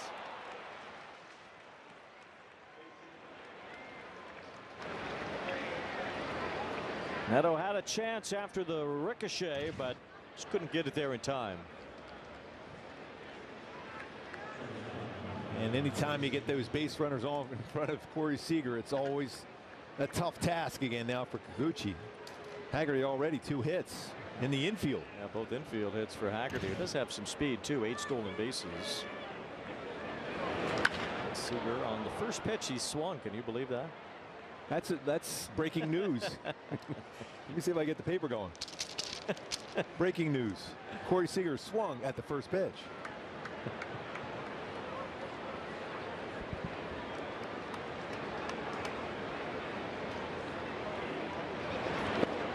Check swing. That's a pretty good pitch too. Go where the pitch was. Strike. And he swung on that one too. Yeah, it was a strike and a swing.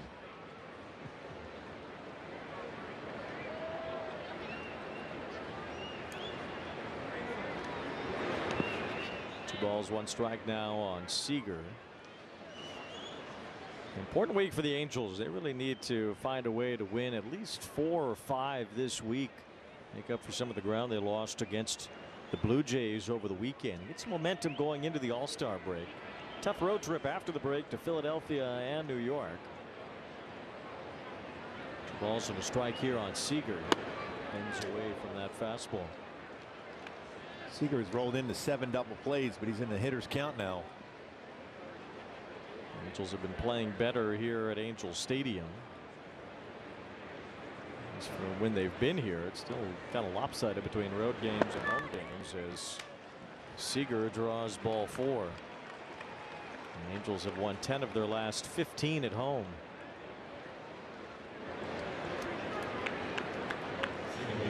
Linfield hit a walk, first walk issued by either side today, and now it's Marcus Semien who hit a grounder to short his first time. Kikuchi will take that here.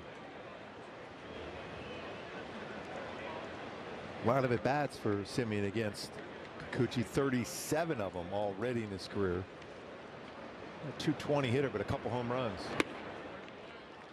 High slider got by him, no balls and a strike. Semien, an all-star 3 of the last 4 years. He's turned into a Gold Glove winner. He's having a down year offensively. A lot of these Rangers have been. 0-2 now on Semien. That was a much better slider there. Harder, more depth.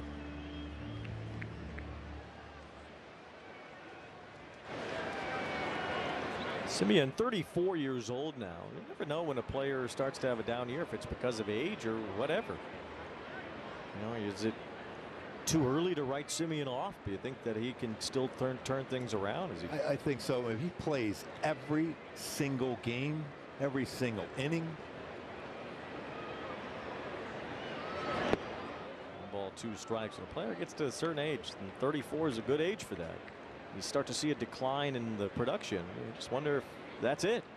Sometimes it is, sometimes it isn't, so it's hard to predict. Semien, a great athlete, and he certainly looks the same. He doesn't look like he's aged at all. Runners were breaking. Kikuchi looked back, and now he strikes out Semien. That's just a great job of varying your look. A lot of times when you're a younger pitcher, you're just going. And they were timing the looks and how he held the baseball. Gets his first punch out, a big punch out there too.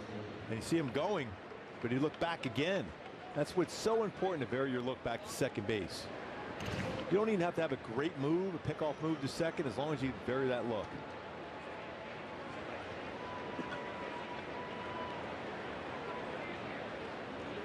One out, and now Adolis Garcia is the batter. Lined out to the right fielder Solera his first time. Go that way again, fouls it off. Like Soler from Cuba, originally signed by the St. Louis Cardinals. What a year he had 2 years ago when the Rangers won the World Series. A solid defender with a tremendous throwing arm. Right in the middle of those big moments in October as well. He didn't shy away from those moments, that's for sure.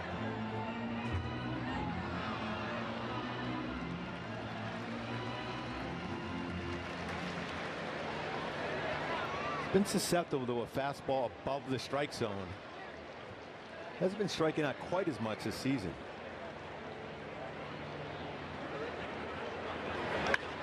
Flips that one to right, and a good 2-strike approach there lands him an RBI to tie the game. Haggerty comes in. Soler's throw goes towards second. Seager goes to third. And Garcia with 2 strikes just flares one into the outfield to make it 3-3. Gave him a chance with that changeup because it was out over the plate and elevated enough to punch it that way. Mentioned he has a tough time with that fastball up. We've seen enough of those curveballs backdoor and also sliders backdoor. He was looking on the outer half. Well, this is why you play the games. You look at this pitching matchup today and you think it's going to be low scoring. It's been anything but between Kikuchi and deGrom, 2 guys who have been red hot over the last couple of months. There's Wyatt Langford as he hits a fly ball. Shouldn't be deep enough to score Seager. Neto backing up, makes the catch, and Seager stays at third. 2 out. Big out that was. You go back to May 7th, that's 2 months from today. These are 2 of the top 4 pitchers in ERA in the American League. So you weren't expecting 6 runs to be scored before the end of the third. Anaheim last at bat was swinging aggressively on the first pitch. Had a base hit. He's 4 for 9 in his career versus Kikuchi.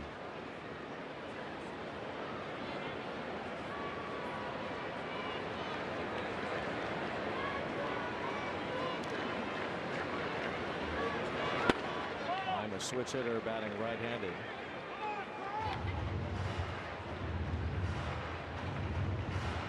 It's a real tight strike zone. That was a little bit off the plate, but there's been a couple of them already. We talk about edges and shadows not going the pitcher's way. I'm singled his first time. Rifles one foul here.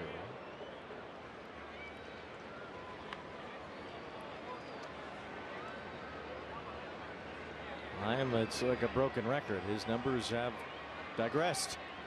It's like a lot of his teammates where they were 2 years ago. He had 95 RBIs in 2023. He was an All-Star and a Gold Glove winner. He's had a 600 OPS since then.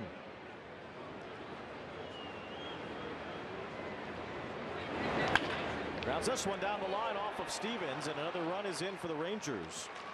That's 2 plays in this inning where Stevens has had to dive and could only knock the ball down. Jonah Heim is 2 for 2 tonight as he drives in his 25th run of the year. That baseball is hit fairly hard, but not over 100 miles per hour.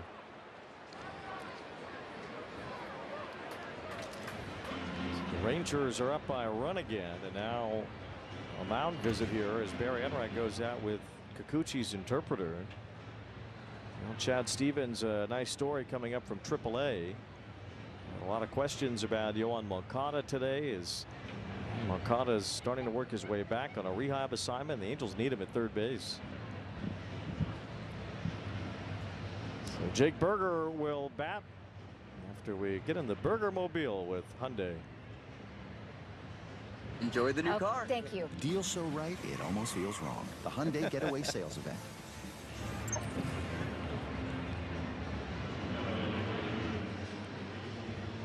Jake Berger had spent some time at AAA earlier this year. He's been hitting better since coming back. Oh, Josh Young is at AAA now.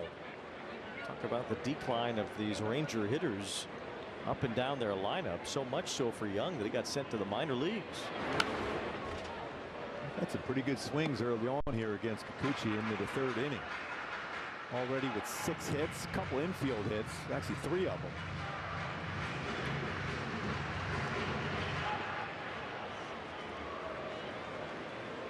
Four to 3 in the third inning. 2 all-star pitchers on the mound tonight. Ball 1 strike on Berger.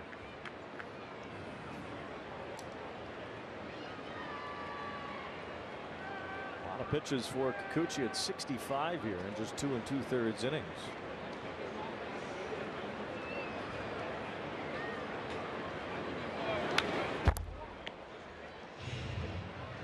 We talked about both offenses, very similar numbers when you look at them compared batting average, runs scored, slugging percentage. Yet against 2 all-star pitchers, already 7 runs scored here. We're in the top of the third. 1 ball 2 strikes on Berger. Kikuchi steps off. Kikuchi named an all-star yesterday, 2nd time in his career. Happened in 2021 as well. when he was with Seattle. He's been a good pickup for Perry Manassian and the Angels. A 3-year deal. This is the first of those 3 years, and a successful start certainly as he gets Berger to chase for strike 3, and d'Arnaud tosses it for the final out. 2 runs for Texas, and they have the lead back.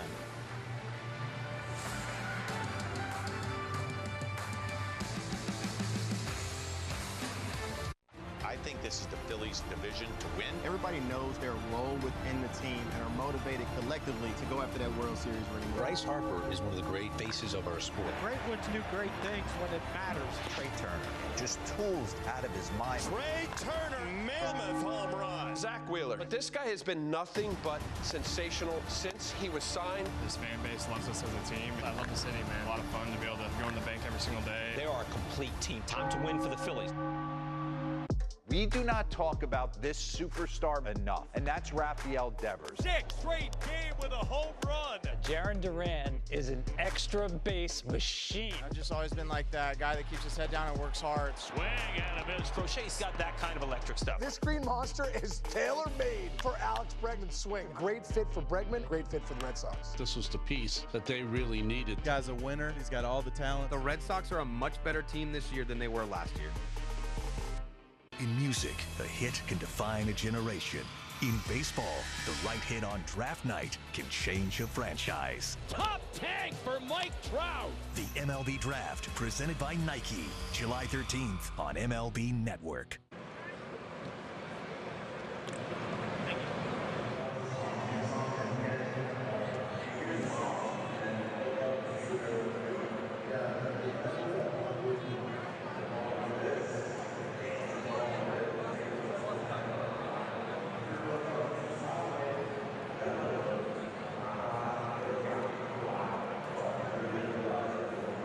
Zach Neto made some history over the weekend. 45 homers and 50 steals as an Angel before the age of 25. Only Mike Trout had done that before. Pretty impressive too when you look at overall numbers. Remember, he started the season on the IL. 15 stolen bases, 13 home runs, 16 doubles, and 5 defensive runs saved at second base. I mean, his shortstop position. So he's done everything exceptionally well. Had a double, led off the game with a double. Might have to do that again against deGrom. Angels with 3 extra base hits in 2 innings against deGrom tonight. As he lays in a strike, they only had 3 extra base hits in the entire series at Rogers Center. Mike Trout hit a home run yesterday, and Joe Adele had 2 extra base hits Friday, and that was it. Balls, 2 strikes on Neto. Well, it's good to be home. It was a long trip back from Canada. Yeah, it was quite a long time in hanging out in Toronto before getting on the plane to fly all the way back.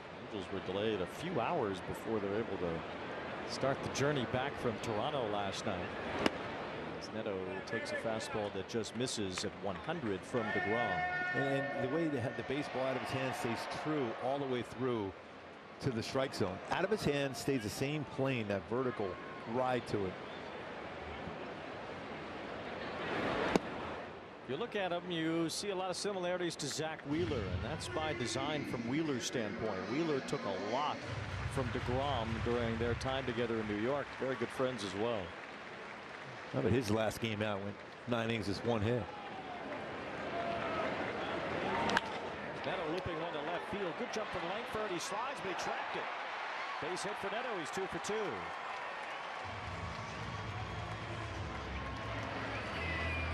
He's able to make some contact on a slider, a pretty good slider too. It was a little bit off the plate. That spin, it was down, it went down and got it. Neto with 15 stolen bases. deGrom has allowed 7 stolen bases, 4 have been caught. Anaheim has thrown out just under 21% of base stealers. Neto getting an aggressive lead at first. Shonowell takes that changeup for a strike. How comfortable deGrom is on the mound. He hasn't pitched here much. It's only the 2nd time he's ever pitched here. And last year, just briefly at the end of last season, pitched 4 innings in a game as he was coming back from Tommy John surgery.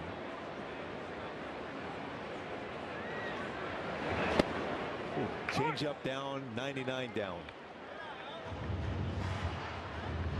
Angels have gotten to deGrom here early on. 3 runs allowed for the first time since April 11th. 3 extra base hits in the first 2 innings for the first time in 4 years. And the first time ever that he's allowed 3 runs with 3 extra base hits, recording just 1 strikeout in the first 2 innings of a game. It was an event watching him pitch in New York, and I got to see about 90% of his time with the Mets. There was such a buzz in the crowd for those home games when Jacob deGrom was going to pitch, and whenever he would allow the first hit of the game, whether it was in the first inning or the 5th inning, there was this murmur, this letdown in the crowd, this groan that would happen because everybody thought he could throw a no-hitter at any time. Yeah, every time with that stuff, and to be able to see him for the first time and starting in a game in person, it's pretty amazing just watching him. Balls and 2 strikes on Shonaway. Kind of a late bloomer as a pitcher. He was an infielder in college, so he got to the major leagues without much fanfare, but then he was the Rookie of the Year in 2014, and he started to take off and turn himself into the ace of that staff the next year. 1 ball, 2 strikes on Shonaway. Ground ball toward the middle. Simeon's grabbed it, flipped to Seager for 1 quick turn, but no double play. Shonaway safe at first. Still a real good play by Simeon, a former Gold Glove winner, won one back 2021. He's getting that lead runner. Not hit well. He's able to get the out though with Trout though. Remember, Trout swung at the first pitch. The first at bat. Doesn't do that too often, but it was a successful one with a sac fly. Line to left field to drive in a run.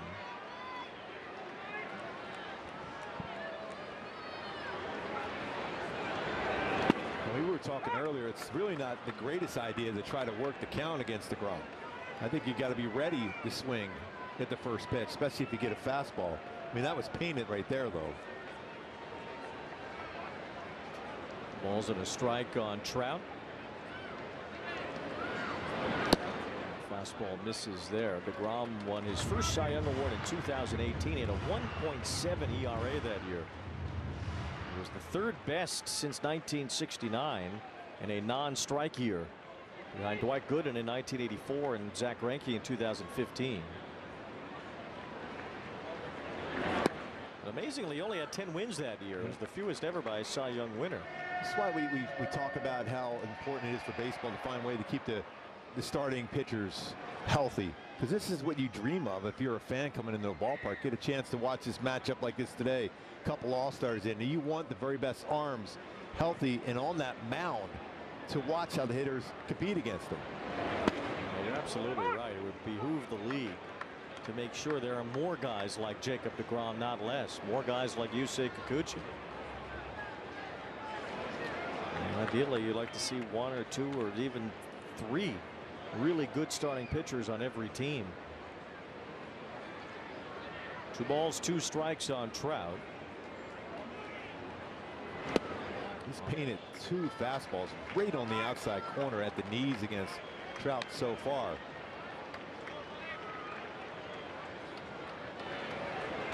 Three-2 count, 1 out. And that strikeout capability, there's no way I would think that Shonaway is going here. He's got a very short lead. 3 balls, 2 strikes on Trout, and deGrom throws over anyway.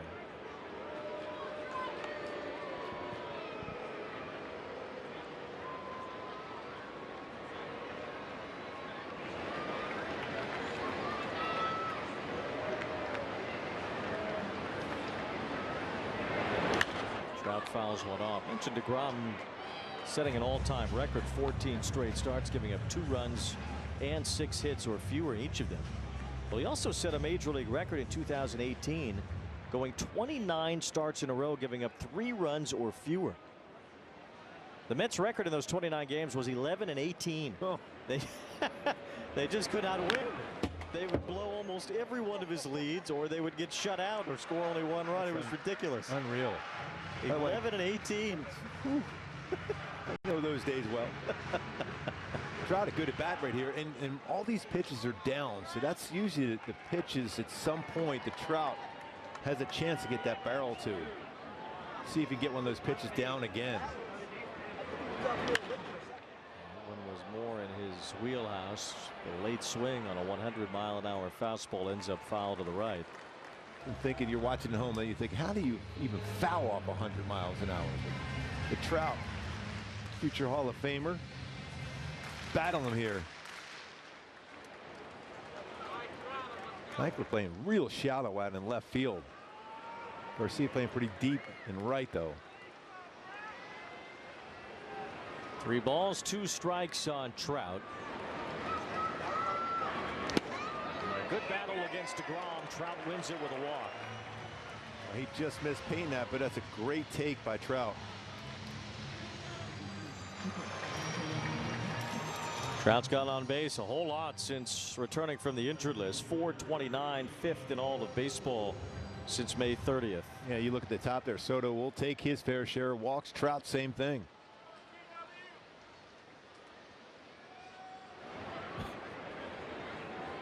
Here's Taylor Ward, dressed as MacGyver on the video board. Oh, yes. I love that show back in the day. That's a good MacGyver.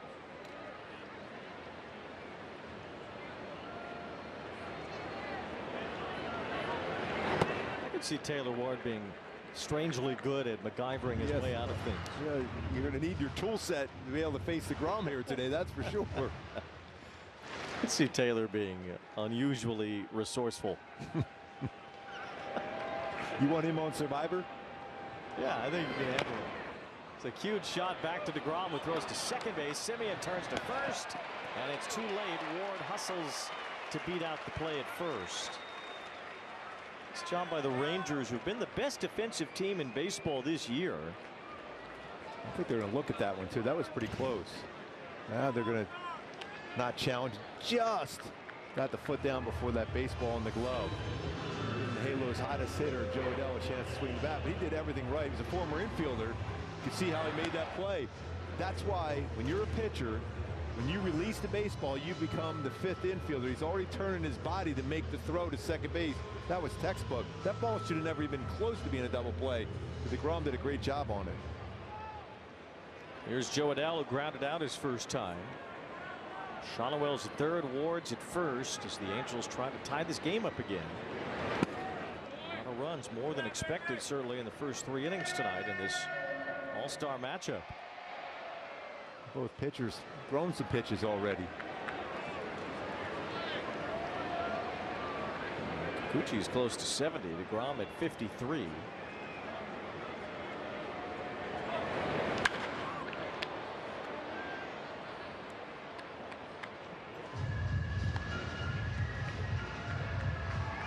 Joe Adell has led all of baseball in slugging against sliders this year. A bit of a different animal with deGrom on the mound.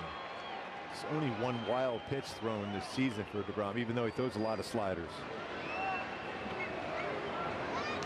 Doesn't throw a lot in the dirt. They often end up like that one, where they just ride off the plate, trying to tunnel it off his fastball.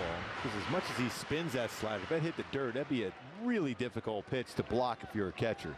Well, it's pretty rare that he'll throw one in the dirt. 2 balls and a strike on Adell. There's one in the dirt. Hine blocked it though. Oh, we just throw that out there long enough. 3-1. Today was actually a rare game involving the Angels before the All-Star break, where both starting pitchers entered with a sub-3 ERA and over 100 strikeouts.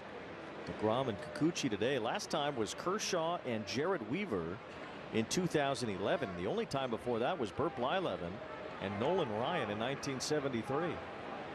Some names there. Well, had a good one to hit there and fouled it. 3-2. So it's certainly, when it comes to 2 All-Stars facing off, and with the numbers this good, those games stand out as the only other 2 with similar matchups. But this one has become unexpectedly high scoring early on.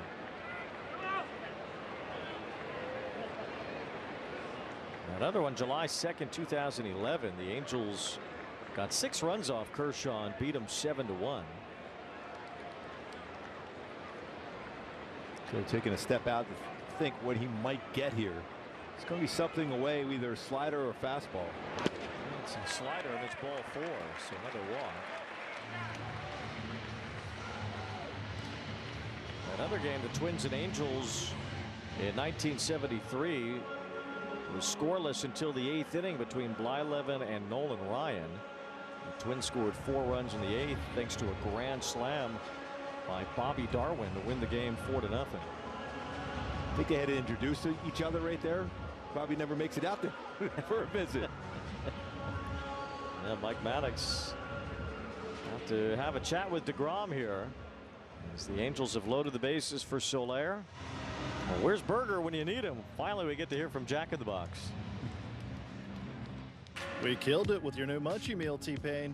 Pretty much, Jack. Welcome to Jack in the Box. And Mike Maddox went out there and goes, hey, by the way, I'm the pitching coach here. oh, good to see you. I haven't seen anybody out here for 14 straight starts. Kikuchi looking to get back to the mound soon, but he'd like the lead first. Soler takes ball 1. deGrom kind of nibbling with that slider and the fastball. Not been quite as sharp with his typical command. 2 walks in this inning from deGrom. It's now 27 sliders, thrown 15 of them for strikes so far. He's thrown 30 pitches in this inning. Remember, Kikuchi did that in the first. Angels have scored in each inning so far, trying to keep that going here in the 3rd. 2 balls and a strike. I think the one thing as a hitter, when you, especially as a right-handed hitter against deGrom, you basically look away. There's a lot of four-seam fastballs away, a slider away. That doesn't necessarily mean you got a chance against it, but it's away. You look and track it away. Not a lot inside. Fastball was up and Soler chased it. Could have been ball 3. Doubled off from the first at bat. Hit it hard too. 111 miles an hour.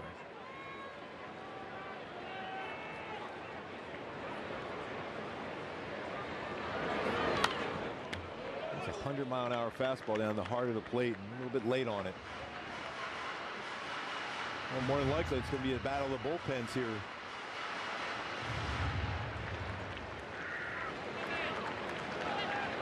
Halo's trying to get the lead here, though. Soler could do so. 2 balls, 2 strikes, bases loaded. And it's ball 3. It's a great take, too, on that one. I mean, these sliders have some serious depth to it, too. Though his spin rate has gone down a little bit more so as the game has progressed on the slider. 3 balls, 2 strikes, bases loaded. Angels down by a run, and time is called by the catcher Heim. Long inning for deGrom. Angels haven't scored yet, though, in this inning. So far in this game, both pitchers with excellent sliders have only had 4 swing and misses versus the sliders. They've been doing a pretty good job of not expanding and chasing. Full count pitch, and a slider is called strike 3.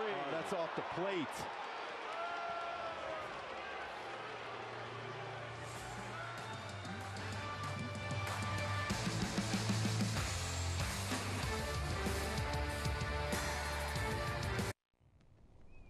I'm Jesse's uncertainty, and I really thought house projects were my time to shine.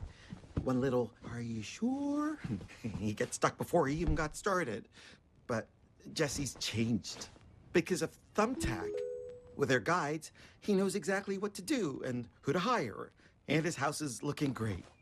Where does that leave me? Uncertainty doesn't live here. You do. Take care of your home with Thumbtack. Download the app today. San Diego's a dangerous team. Man, they have enough talent to run the table. Every game here is like a party. Fans are also playing a part. They're affecting the game. Fernando Tatis Jr., electric. The team that we got in there, man, we're ready to compete. We're ready to handle the unfinished business that we have. The towels flying, the fans going nuts. Welcome to Slam Diego.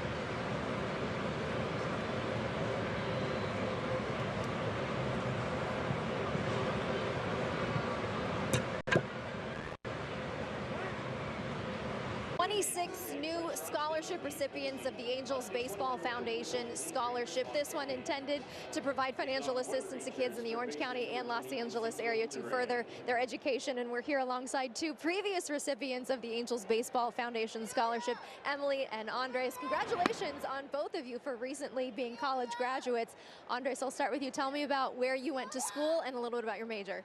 Yeah, so I went to UC Berkeley up in Northern California, majored in political science, which is a great program, studying the inner workings of government. My specific focus was American politics, so I really got to dive deep into why our government is the way that it is, what it was intended to do, and where it's headed to in the next couple years and the next hundreds of years. Emily, how about you? You just graduated from San Diego State. Tell me a little bit about your major. Yeah, so I graduated this spring with my major being in psychology with an emphasis in neuroscience and a statistics minor, and it's been going great.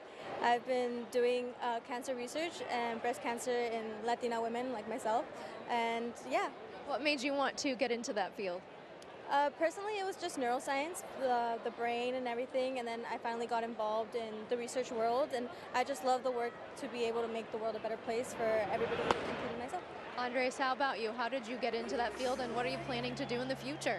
Yeah, politics has always been some sort of interest to me, whether it was just reading the news, being involved locally in Santa Ana and the surrounding area. However, for the long term, I'm actually shifting my focus a little bit to working in higher education, trying to offer some counseling to students who, like me, are first generation, struggling to navigate the college path. Listen, I'm still struggling to navigate my life and my fully adult life. You guys are, you've got a bright future ahead, no question about it. But tell me a little bit about how the Angels Baseball Foundation Scholarship has helped you.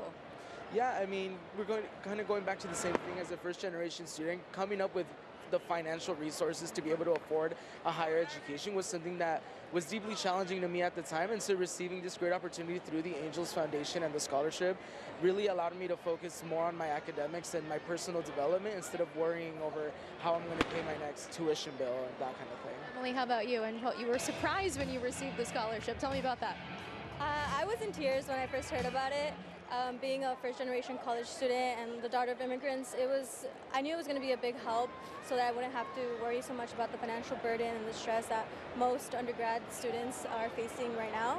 And overall, it's been great. It's a family. We have fellow other first-generation college students as well, and they always remind us that we're a family. We're always going to be a family. I think that just holds a bigger and stronger meaning about it. Is that what you would say to the recipients, the new recipients that were out there on the field tonight getting their scholarships? Yes, of course. We're always open to questions. They're always welcome to come to us and talk to us about how to further their education besides undergrad, whether it's grad school, a master's, a job, any type of networking that they want to do. We're more than open for any conversation that they're willing to have. Well said, both of you. Congratulations on your graduation. Best of luck in the future. Bright futures ahead. We appreciate this. Spending a couple of minutes with us tonight at the Angels game. Thanks for the time. Going back to you. 1-2-3 inning in the top of the fourth for Yusei Kikuchi.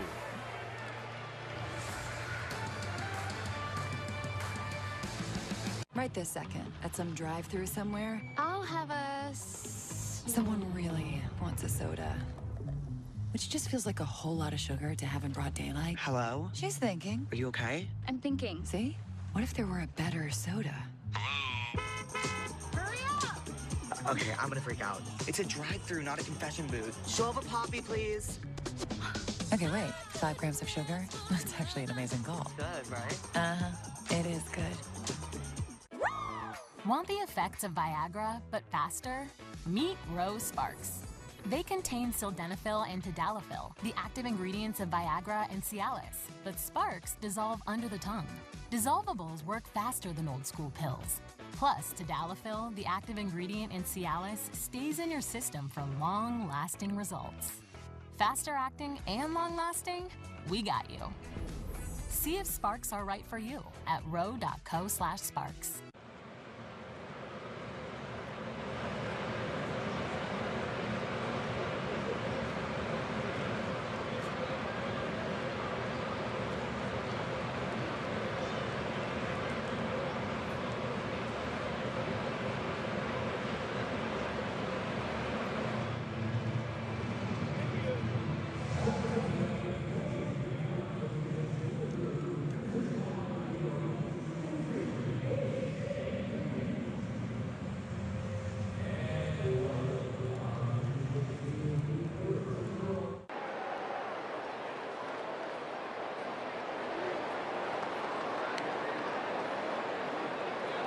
Throwback week. It's all week long here at the Big A, and the first 25,000 fans this Friday, July 11th, will receive a reversible throwback bucket hat courtesy of Yakult Probiotic Drink.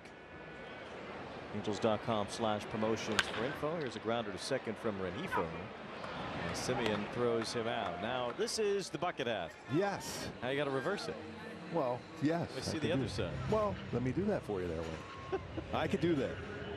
Now the red side of it. Oh, look at that. There it is. Which side do you like better? Well, I think the red is more I think the red, yeah, it's more me. Yeah, definitely. It's a solid look for me, don't you think? Supposed to show this too? I don't know. Yes. Zach Neto's bobble. Yes. Sorry, I didn't mean to cover you there. Oh, you're welcome. Whoa, Wayne. But that's coming up later. Yes. I jumped the gun. Yes, you did. I got too excited. We could have hit it under your bucket. I think it really fits well over my headset here too. The red one though, it looks like what was that band? Whip It, Devo. Yeah. That's what you look like, and you're gonna whip it. Yeah, that's a perfect look. Yeah, it's excellent. I'm sure everyone will enjoy that on the social media. Oh yeah, sure. Right now. Down goes Frazier. 2 balls and a strike on Travis d'Arnaud. So that's what's happening this Friday. The bucket hat, throwback bucket hat, and reversal. Travis d'Arnaud hit a home run off his former teammate Jacob deGrom, a 2-run shot in the second inning. Second time he's homered off of in his career. Now he grounds this one sharply. Seager reaches for it from the hole. It's short. The one-out throw retires d'Arnaud. Underrated where he's been defensively over the last couple of years. That's a long throw. Skips it across. He's in that outfield grass. deGrom appreciating that defensive play by Seager. Also, when you think about the hamstrings too for Seager, he's got to plant and then make that throw. That's going to put some pressure on that hamstring too.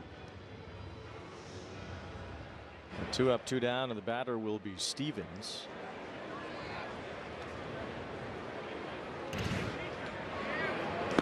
Just a 9-pitch inning for Kikuchi. This is a quick inning working so far for deGrom. Both have thrown a lot of pitches. deGrom threw 35 in the last inning. 4th time in his career he's had a 35-pitch inning. 3 of those he didn't give up a run. There was a game in Philadelphia, maybe Blake could find it, where he was the first inning of a game and he threw 46 pitches, I want to say, and he didn't give up any runs. 46 pitches in 1 inning, and then the Mets took him out after the 1 inning. So he pitched 1 inning, gave up no runs, but it was 46 pitches, and they took him out of the game. They didn't want to. That's fairly taxing, don't you think? That was a weird one. 2 balls and a strike on Stevens. It was May 13th, 2018. It was 45 pitches and no hits even, let alone no runs. 2 balls and 1 strike on Stevens. Struck out his first time. 7 ground ball out so far for deGrom.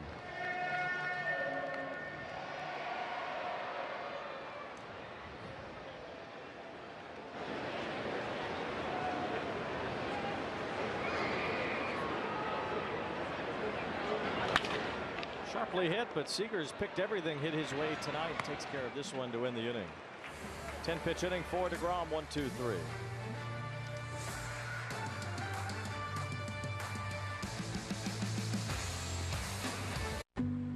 Hey, I'll be home in about 10 minutes. Make it 8. Mom, stop. It's really fun, I promise. Mom, I don't know what's happening. I gotta go. Go back home. That's my good boy.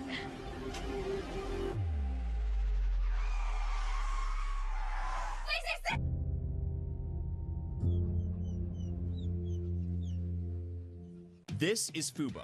It's a better way to watch ESPN and other top sports networks. Plus, get coverage of your local teams all year long. Start watching at FuboTV.com. Ooh, that's a lovely view. What are you two looking at? Tip pick. What did you say? Tip pick. Tickets to the show with no hidden fees.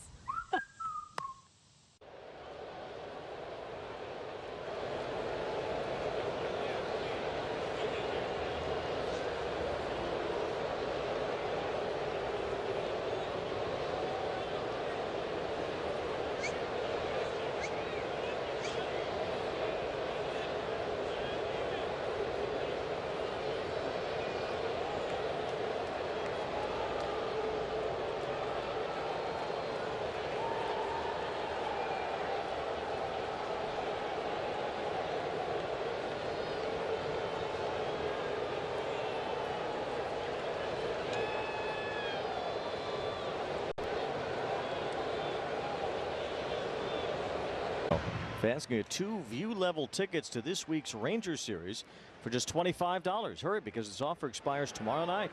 Get tickets now at angels.com/FDSN. It's a great deal. These rivals here.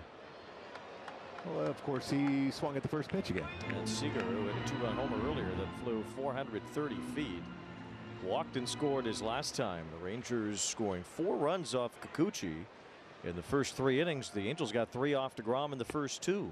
Especially 4 runs. You think about it, at the Big A for Kikuchi.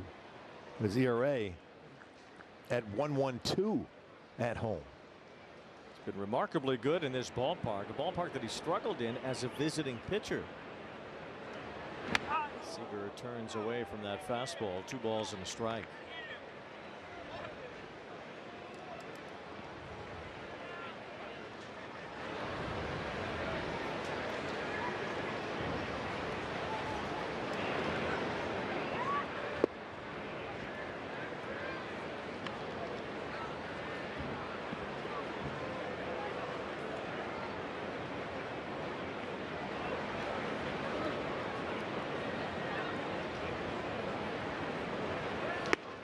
On the corner, and it's 3-2. It's a dangerous pitch, though. Much similar to the height of the pitch he hit out the center field, the slider upstairs. Took that one 3-1.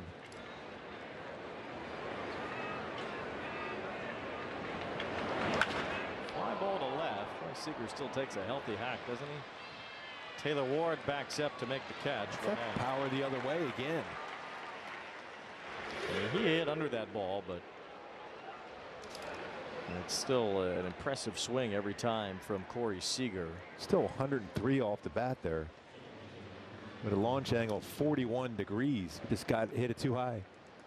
Too high gets you every time. Yes.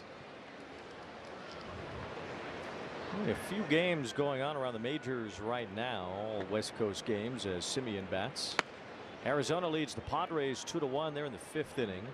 Manny Machado has gotten his 2,000th career hit.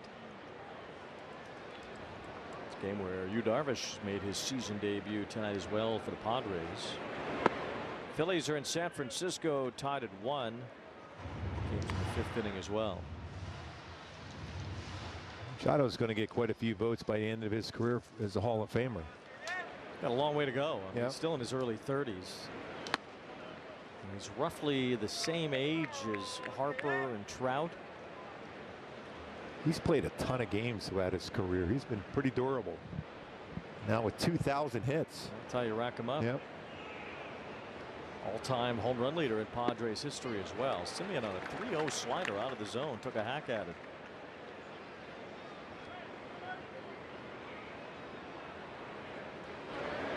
A bunch of other games are final today, including the Red Sox winning again. They've gotten hot all of a sudden. All of a sudden they're scoring a lot of runs too. Roman Anthony has hit everything in sight ever since leaving Angel Stadium. He's hit about 400 since that series. Boston beat Colorado today, and they're also taking advantage of lesser competition, which is something that you should do when you're facing teams that are at the bottom. But Anthony has 3 hits today, including a home run. Rafaela hit a homer as well. And the Red Sox beat the Rockies 9-3. Loss number 70 already for Colorado. Toronto won again. The Blue Jays have won 9 in a row. They beat the White Sox today 8-3, 8-4 rather. By the way, Cleveland finally won. They have been really struggling. Broke a 10-game losing streak, beating Houston 7-5. After the Astros swept the Dodgers in L.A. The Dodgers lost 9-1 tonight in Milwaukee, so they're having a bit of a tough time of late. Blue Jays now up 3.5 games over the Yankees for first in the AL East. Blue Jays will play in Chicago this week. Then they go to Sacramento before the break. So they'll play 2 last place teams this week and see if they can beef up that record even more by the time they get to the break starting Monday. So far in this game, 30% fastball usage for Kikuchi, 50% slider. More sliders than normal for him. He throws a lot of them. He's thrown well beyond that today. Yeah, usually he's around 37% for both fastball and slider. Sia hammers one toward left center. Taylor Ward got a good jump, angles over and makes the catch. 2 outs.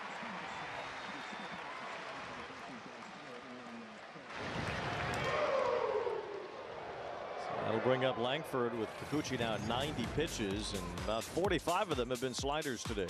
And both of them have excellent sliders with a lot of strikeouts. Second and third as far as that pitch this season in the American League. And an opponent's OPS allowed. This 261 for deGrom. 380. Yeah. That's unbelievable. Yeah, that's OPS. That's not on-base percentage or slugging or anything. That's OPS. OPS at slugging and on-base percentage versus those pitches. That's unreal. That is extremely good for both as Langford takes ball one. OPS is really, OPS plus or whatever, but OPS can really tell you a lot of the story of an offensive player along with weighted runs created plus. Those are the two numbers you look at the most to see how players are doing relative to the league. And that's why it was befuddling to see Julio Rodriguez. He's been league average in those categories. Make the All-Star team over Joe Adell has been so good over the last several weeks. Throw Springer's name in there also. I mean, he's been unreal. 2 balls and a strike on Langford. Snubs in the All-Star game every year, but you see a guy like Adell trying to make his first one, and that's where it really stings a little differently. Juan Soto didn't make it. Soto deserved it. Soto's been incredible over the last 6 weeks, but he's been in the All-Star game a handful of times already, and he's going to go more. I mean, there's no question about that. He signed forever. Right. So you don't miss Soto. I mean, it hits a little different when it's the first time guy like Adell could have been. And you always think, okay, there's a chance he'll make it down the road. You don't know that for sure. Right. When you put it all together like Joe Adell has done in the first half here, it's been really, really special.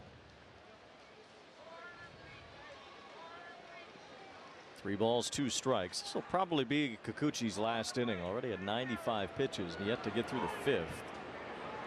Full count to Langford, and that does stay alive for Langford with a foul. Still 3-2.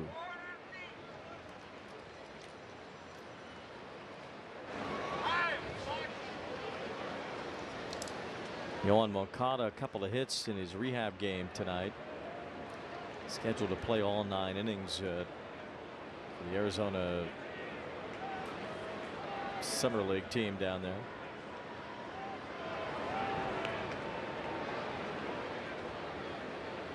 Imagine we'll see Moncada, as long as things go well on this homestand, I would imagine he'd be back. And Chris Taylor's not that far away either.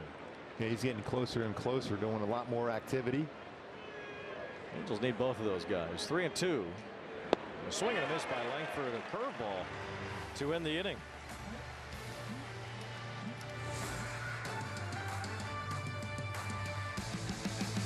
Turn on baseball's biggest game changer, MLB Big Inning. Experience live baseball in a whole new way with up to 4 games on a single screen. He is on fire. MLB Big Inning, every game night on MLB.tv. We do not talk about this superstar enough, and that's Rafael Devers. 6 straight game with a home run. Jarren Duran is an extra base machine. I've just always been like that guy that keeps his head down and works hard. Swing and a miss. Crochet's got that kind of electric stuff. This green monster is tailor-made for Alex Bregman's swing. Great fit for Bregman, great fit for the Red Sox. This was the piece that they really needed. The guy's a winner. He's got all the talent. The Red Sox are a much better team this year than they were last year.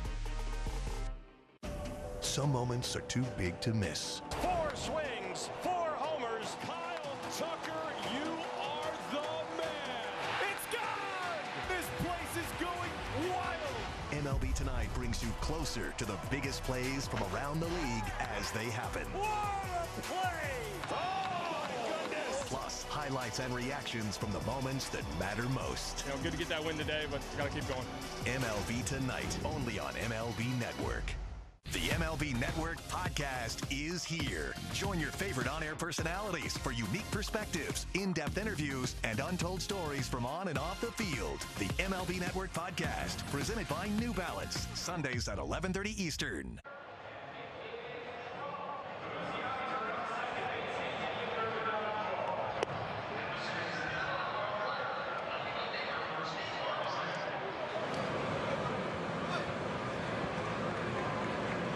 $5,000 fans this Saturday, July 12th, will receive a throwback long sleeve shirt courtesy of Miller Children's and Women's Hospital. Visit angels.com/promotions today. I want one of those. Yes. Throwback look is a great one for the Angels, and they'll wear it all week long. Harkening back to the days of the California Angels. Love those colors. Yeah, they're great with the navy blue helmets, which have kind of a raised A on it as Zach Neto leads off and backs away from a curveball.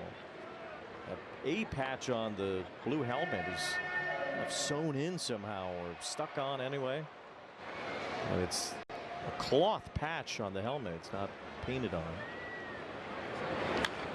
Neto fouls it back. 1 ball, 1 strike. Pretty good hack of that 97-mile-an-hour fastball. Is that in Sam Blum's booth over there?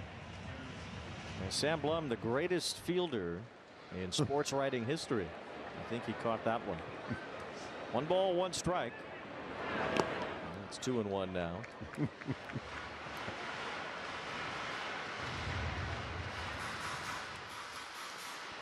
Angels have Victor Medeiros up in their bullpen. He replaced Hunter Strickland on the roster today. Strickland went on the IL. Brock Burke up as well. Brock Burke seems to be up every game. Former Ranger as deGrom gets the slider over the inside corner. Neto has 2 hits today against deGrom. Bidding to be one of the youngest Angels to have a 3-hit game against a 2-time Cy Young Award winner.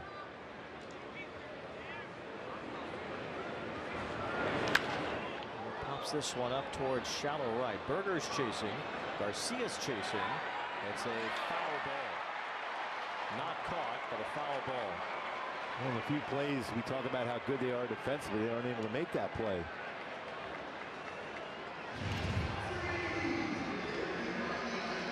It looked like Berger just kept waiting to hear Garcia call him off. And he got a little hip check too from Garcia.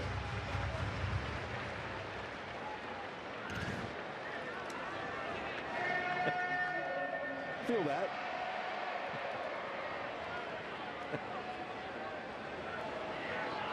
Long way to run there for Berger. 2 balls, 2 strikes on Neto.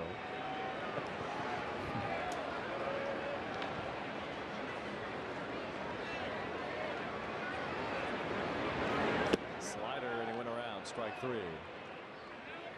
Only the 3rd strikeout for deGrom tonight. Neto didn't like the call. Now, you don't have to ask for help.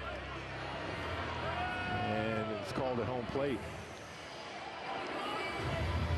Thought he went though. Looked like it. Yeah, definitely. So 1 out. Shonowell will bat. And Meadows is asking to ask for help. Brock Ballou is the home plate umpire today.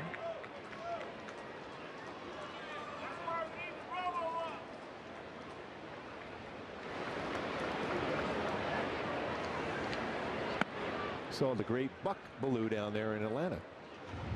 Great quarterback at the University of Georgia. Played baseball for the baseball team of Georgia. Next played with the Montreal Expos professionally. 2 balls and a strike, or rather 1 and 2 now as that one touched the corner. And Brock Ballou was an umpire in the Carolina League many years ago. Actually saved someone who was in a bad car accident along the highway. Kind of just driving by. When you're an umpire, a minor league umpire, you just drive around the country basically around your league. There's a lot of miles built up as Shonowell tries to dump one down the left field side, and it's foul out of the reach of Langford.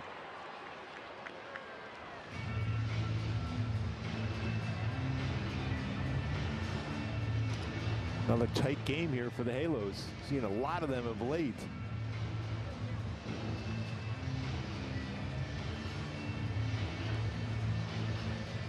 Ray Montgomery looking on.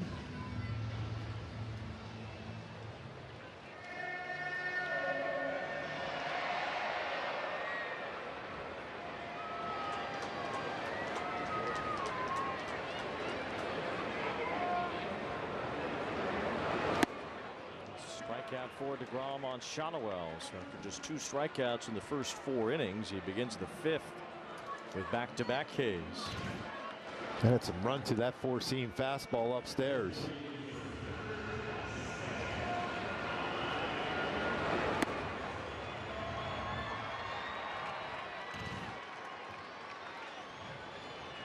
Trout, no official at bat tonight. A walk and a sac fly against deGrom.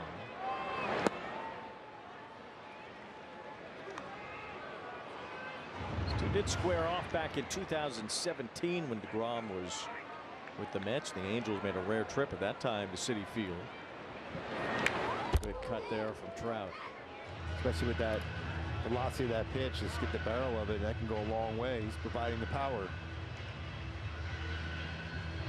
Trout was 1 for 2 in that matchup with deGrom.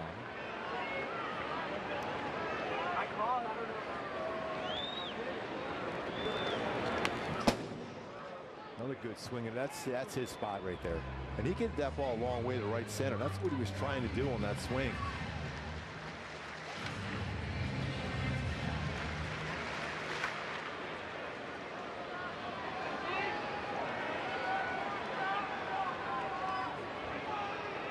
One ball, 2 strikes on Trout. Angels down a run here in the 5th. deGrom throwing his 90th pitch of the game. It's line to left field. Langford won't get that. It's a base hit. So Trout's had some good swings on deGrom tonight. He's on base for the 2nd time. It's a 2-out single. Base hit on a curveball there. Gonna be a pretty good swing in that line shot for a sac fly in the first at bats he had on a slider. So he's hit the breaking ball, curveball, and slider so far tonight. Now another visit for Mike Maddox out to deGrom. 2 in 1 game here. Rangers have their bullpen out. The Rangers bullpen has been just as good as the Rangers rotation. Their ERAs are almost the same. They have some serious power arms in their bullpen. You can hear by that sound of that mitt. Sean Armstrong getting loose. A 3.23 team ERA. That's the best in baseball. It hasn't just been the starters either. So still, if the Angels can make it a shorter night for deGrom, they would take that. He's had a battle all game, really. He's had that quick inning in the 4th inning, but other than that, there's been some base runners against him. Both starters, both all-stars, likely to be done here after 5 innings tonight. There's Taylor Ward. Swings through the high fastball from deGrom.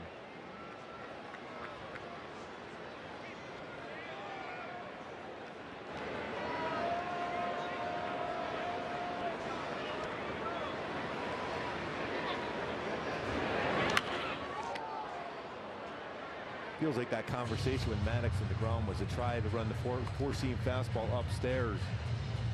Taylor Ward, so 2 of them. That one was down a little bit further. Imagine he might try to run a fastball a little bit higher here now. See if Taylor can punch it in the right field.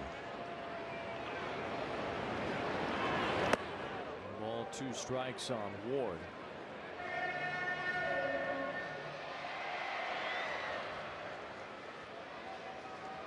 Both starters not quite as crisp tonight. 1 ball, 2 strikes on Ward. Shoots that one foul. Both have had their pitch count get up into the mid-90s before the end of the 5th inning. All those pitches deGrom threw in the 3rd. Kikuchi had a big workload right out of the gate in the 1st. A lot of runs here in the early going. And a strikeout from deGrom, who fans 3 in the inning and keeps the lead for Texas. Introducing baseball's all-new national pregame show, MLB Tonight, live at 5. Join Greg, Harold, and Dan, and a star-studded roster for a preview of all the night's matchups. Get a first look at the lineups. Everything looks good right now for the Yankees. First take from the players. I'm just excited to put any pair of cleats on. And the first of many breakdowns every game night. A full night of baseball starts at 5. MLB Tonight's national pregame show, live at 5 Eastern on MLB Network. Some moments are too big to miss. 4 swings, 4 homers. Kyle Tucker, you are the man. It's gone! This place is going wild. MLB Tonight brings you closer to the biggest plays from around the league as they happen. What a play! Oh, my goodness! Plus, highlights and reactions from the moments that matter most. Good to get that win today, but got to keep going. MLB Tonight, only on MLB Network. This guy is the entire package. Struck him out. My goodness. He has a weapon for every hitter. Good luck. 99. And what I like most about him, he pitches with an attitude. They're still on their feet for Paul Skeens. Everyone wants to watch this guy. Must-see TV for me. 6'7", top 5 exit velo, #1 arm in the sport. There's a cruise missile. More fireworks. He can go out there to center field, relax, and I think this is a 30-30 guy this season.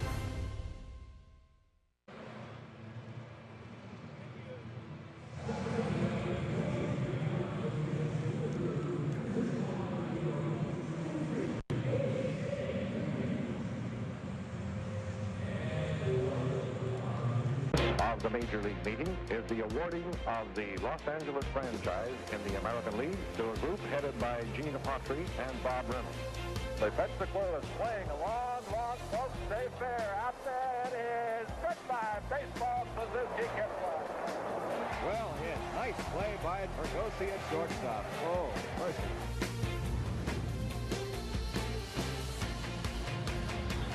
Those early days of the Angels when they had the halo on the top of the cap. Yes. All the way back to the inaugural year in 1961. This franchise will be a senior citizen next year and turn 65. Victor Medeiros deals ball one. 5-4 and 11 starts at AAA. It's a pretty solid ERA for that in that league. It is 4.09. His batting average 241 in AAA this year. We saw him up earlier and last year. Jonah Heim leading off here takes ball two. Now it's a scenario where the Angels are asking Medeiros. Get some important outs here. This is a big game. This is a big week for this ball club. They're 3 games under 500 right after being swept in Toronto. They need wins this week. And Medeiros has fallen behind here 3-0 against Jonah Heim. Can't give this game away in the middle of the game here when they are still only down by a run. They've got Medeiros on the mound. They hope he can be adequate here. Really the big thing for him is throwing strikes, and 4 in a row off the outside corner. Just got to trust your stuff. Kikuchi only goes 5 innings tonight, allows 4 runs on 6 hits. Medeiros has been a starter at AAA. He's been going deep into games his last 3 starts, working at least 6 innings. And 7 against Sacramento on June 20th. His numbers were okay at AAA. He felt he has made some changes mechanically that can make him a better option for the major league team right now. Yeah, it seemed like his arm angle's down just a little bit lower. Jake Berger, the batter here, no balls and a strike. Medeiros back in the strike zone as Berger fouls that one off. Yeah, slider and sweeper for Medeiros. A good changeup also. Fastball could be mid-90s.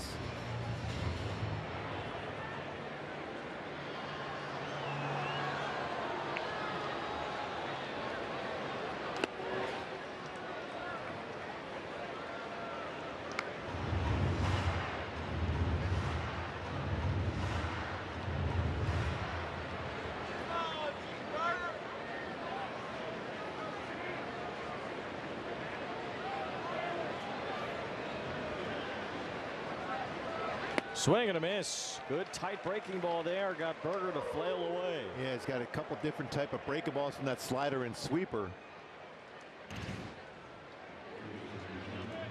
Well, that spin on that one.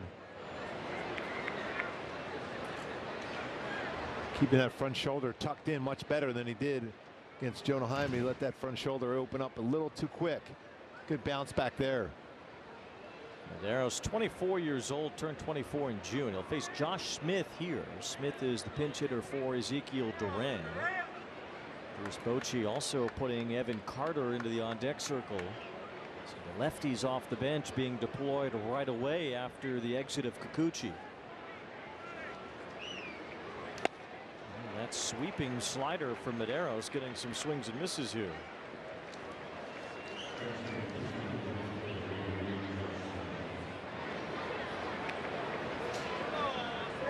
Good speed at the plate here, though, with Smith. Smith's had another nice year. He's been a really good player for the Rangers over the last couple of seasons.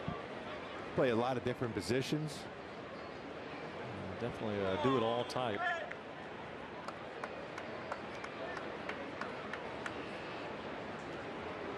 Super utility player and a guy who could stick in there every day at a various position. 1 ball, 1 strike on Smith.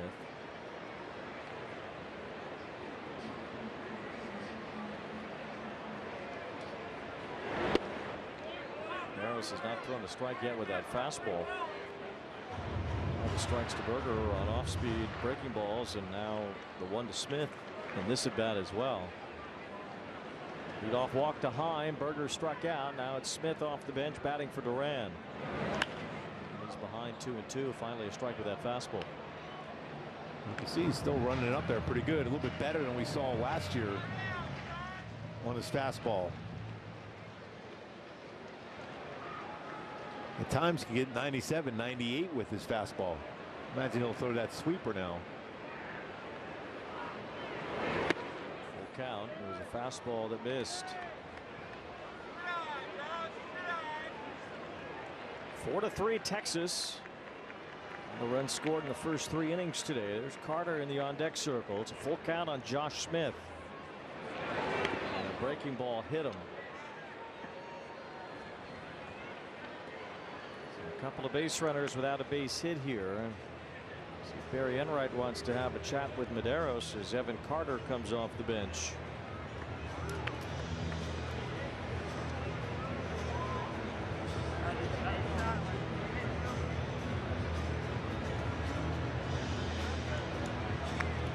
Comes Barry as Carter is announced as the pinch hitter. Carter a couple of years ago was a star in the postseason as he got called up to the major leagues late in that 2023 year.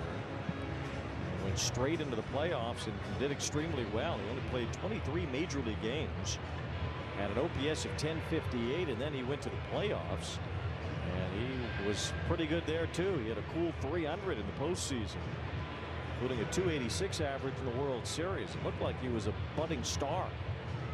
Had some back problems already. He's trying to stay healthy. He's been pretty good so far this year at the major league level. Certainly better than last year when he was experiencing a lot of those back problems. Funny thing is he wasn't really hitting much at AAA. They called him back up anyway, and he's been good at the big league level.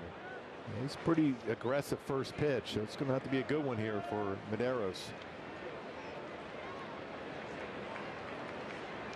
Good cut here by Carter on that 97-mile-an-hour fastball. 0-1.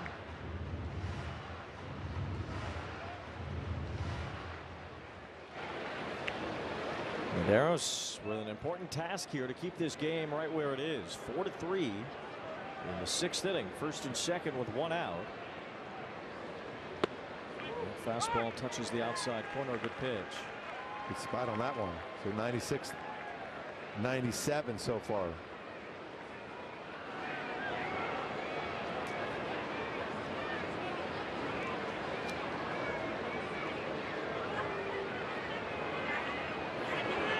That's in there. Strike 3. 3 straight fastballs. 97, 96, 97. Just keep that concentration now.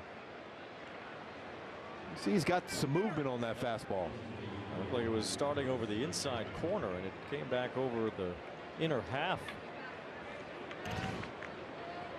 How big at bat Haggerty, a switch hitter. Left-handed, slashes 1 foul. He has 2 infield hits and 2 runs scored today. You really want to avoid his sinker up with a big chance to drive in runs. Just going to say that too. This is the guy you got to get out here.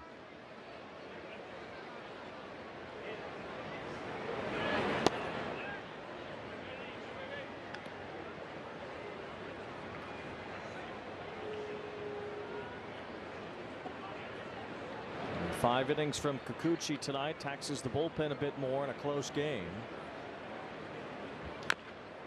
High chopper. It's foul off his foot, I guess. 1 ball, 2 strikes. Especially when you're playing 13 games in a row like this. So the bullpen gets a little more taxed when you don't get as deep in the game as we've been accustomed to seeing from Kikuchi. Rangers got the same from deGrom tonight. He's likely done after his 5 innings as well. 1 ball, 2 strikes on Haggerty. Medeiros has walked a batter, hit a batter, and struck out 2.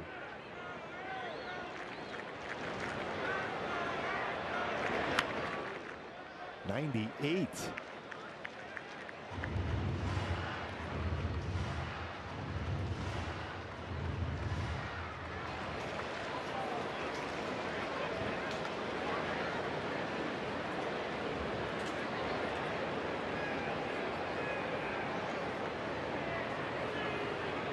Went through a series of signs and a couple shakeoffs. That might be by design. Smith tried that backdoor slider, 2-2.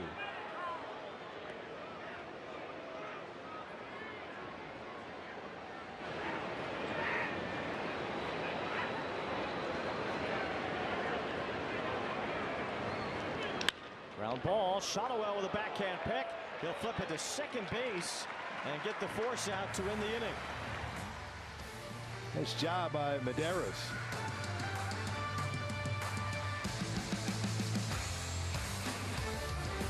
Yordan Alvarez is just becoming this consistent hitting machine. The big man who wears 44 is 4 for 4. Face of the franchise, everything that is Houston now. He's top 5 in every category for the Houston Astros historically. Always just assume they're going to play in the ALCS. There's no effort. Boom.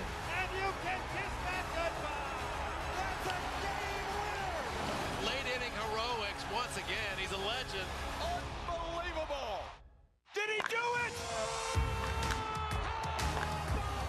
Oh my goodness, what a play! An absolute beast unleashed. You are unbelievable. Racking them up, all I do is win. Spot that hashtag like a boss. Yeah, that's how I roll. Keep on nailing and never miss it back. Enjoy the show. Relive the biggest plays from every game with Abby LeVar on Quick Pitch. Late nights and early mornings on MLB Network. In music, a hit can define a generation. In baseball, the right hit on draft night can change a franchise. He is Mr. November. The MLB Draft, presented by Nike, July 13th on MLB Network.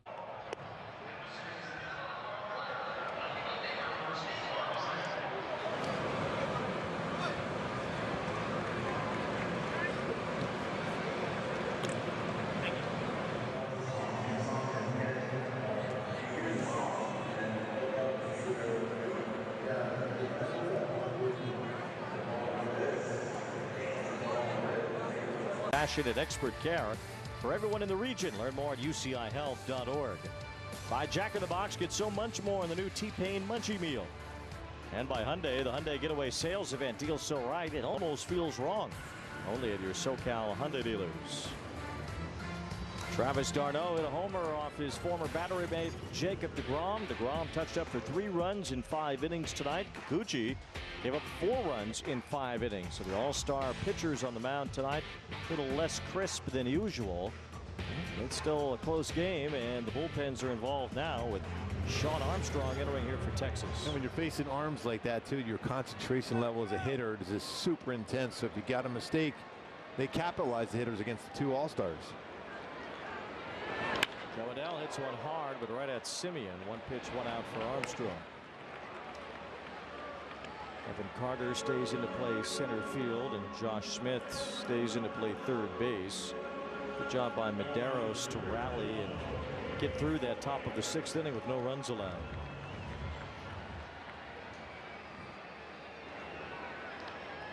Angels had the bats going early. They've quieted over the last couple of innings. You know, that borderline strike 3 called against Soler, really a difference in this game. That was a tough pitch. Go either way. Went deGrom's way and not Soler's. Kind of in that neighborhood of too close to take. You expect, sometimes it seems like these hitters know the strike zone better than the umpires do. You expect it to be perfect, but it's not. So that's why you have to be aggressive in those shadows with 2 strikes. Soler got called out. 1 ball, 1 strike. I mean, that's a perfect example. Yep. That was a strike. Yep, exactly. But there's not perfection behind the plate. The umpires miss calls. We see it every day. Strong fastball, touches 95, 96 with a cutter, curveball. Right-handers have done almost nothing against Armstrong. Soler, it's a fly ball to center field. Hangs up for Carter. Righties are now 9 for 84 against Armstrong this year. Look at the Statcast be powered by Google Cloud. The hits versus the strikeout by deGrom today, where the pitches were in the zone to make contact. That's where you saw the success. We mentioned some mistakes here and there. 2 doubles and a home run right in the middle part of the plate. The strikeouts, though, chases well out of the zone. DeGrom trying to reach 10 wins, something he has not done since 2019. In fact, most of the things DeGrom has done this year are things he has not done since 2019, including reaching 100 innings pitched. 2019, the last year he got over 100 innings, pitched over 200 that year. So he won his 2nd straight Cy Young Award. It's a fly ball left center, base hit for Rengifo as he goes the other way and singles with 2 outs. Arco top tier play off the bat of d'Arnaud back in the 2nd. Off the bat, battery mates going at it. 2nd time he's taking them deep.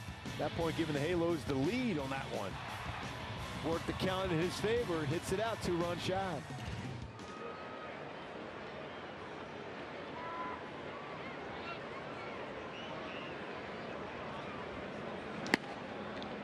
Taking all the way there. Looks like a strike from Shawn Armstrong.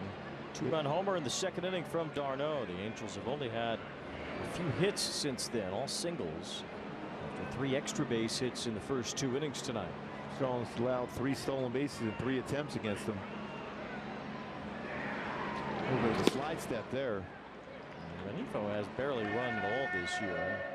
Stole a lot of bases last season. This year he has only swiped 2. Overall, base stealers have been successful. 29 of 33 attempts. This is Armstrong. 1 ball, 1 strike. d'Arnaud had a good pitch to hit there.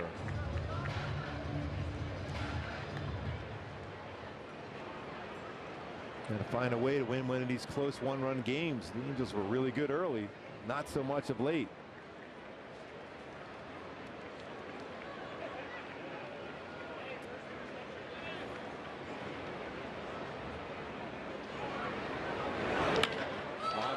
Center field. Carter is after it, so is Langford. It's in the gap, it's deep, and it's off the wall. Rengifo touches 3rd and heads home. The relay will not be made. It is made too late, and it's an RBI double for Travis d'Arnaud to tie the game. He's driven in 3 tonight. Oh, that baseball had some serious carry to it. I think it kind of fooled both outfielders. Boy, d'Arnaud has been clutch today. 2-run home run, game-tying double, 2 extra base hits. 8th double this season. Tie ball game. Little sweeper down. He had some lift to it. Just kept carrying out there. Right at the bottom of the wall.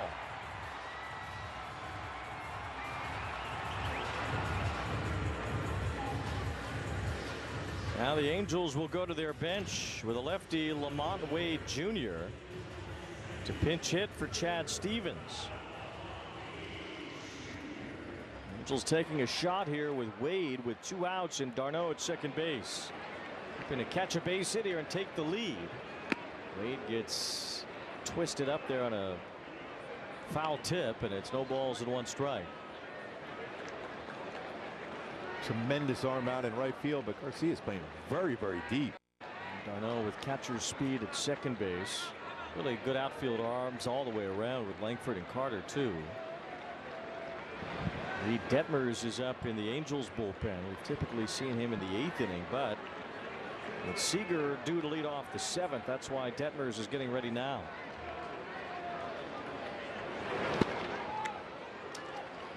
No balls, 2 strikes on Wade. A 2-out double here from Travis d'Arnaud has tied it up.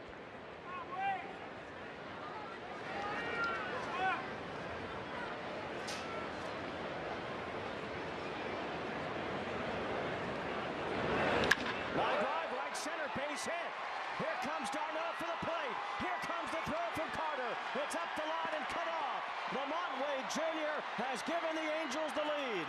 Not quite late night, but it's late enough for Lamont Wade Jr. He's tagged out to end the inning on a rundown after his pinch hit single. Puts the Angels up 5-4.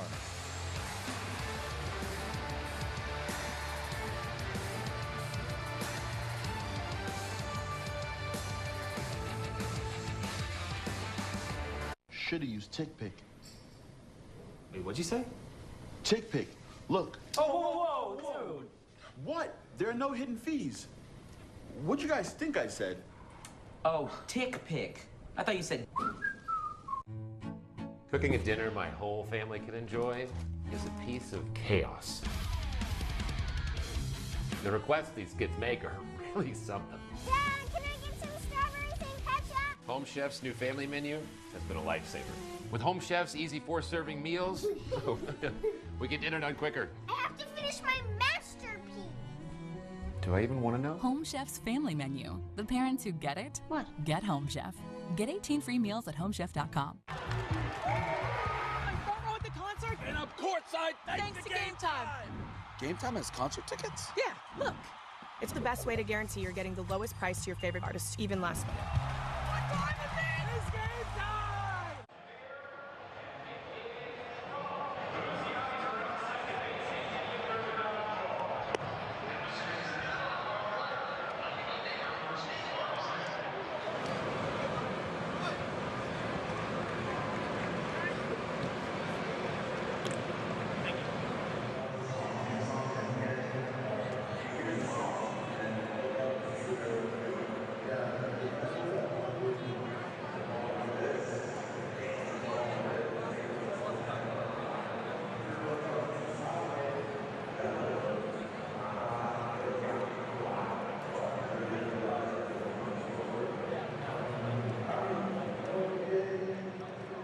Lamont Wade Jr. giving the Angels the lead, and now Reed Detmers comes in anything earlier than we're used to seeing, but really it's because Corey Seager is the one leading off here, and Detmers has been just exceptional over the last month.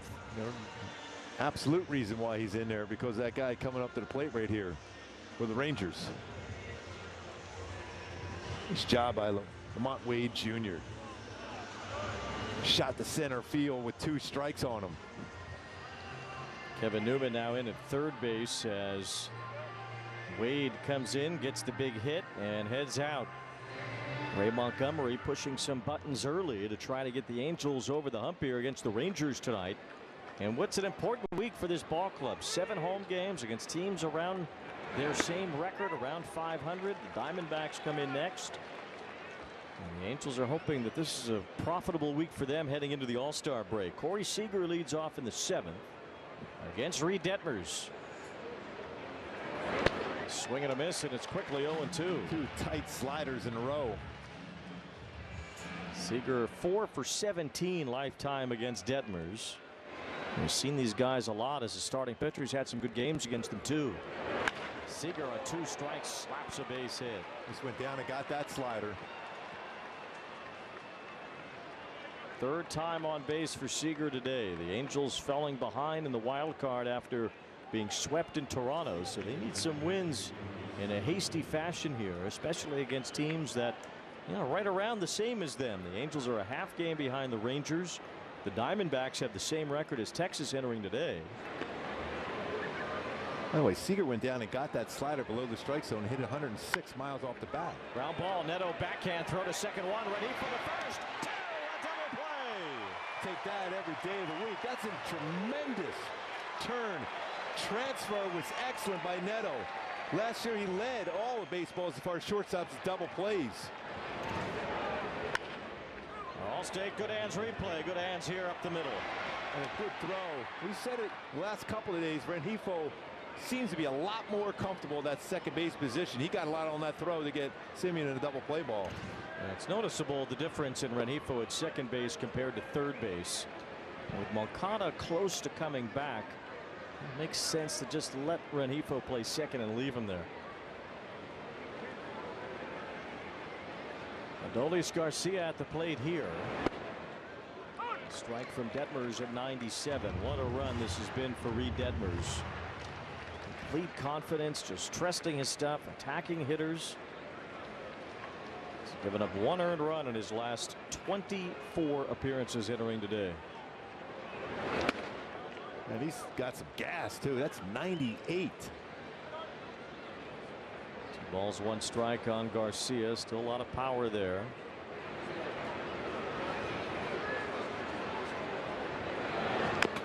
That's a good pitch. 75-mile-an-hour curveball at their 98-mile-an-hour fastball.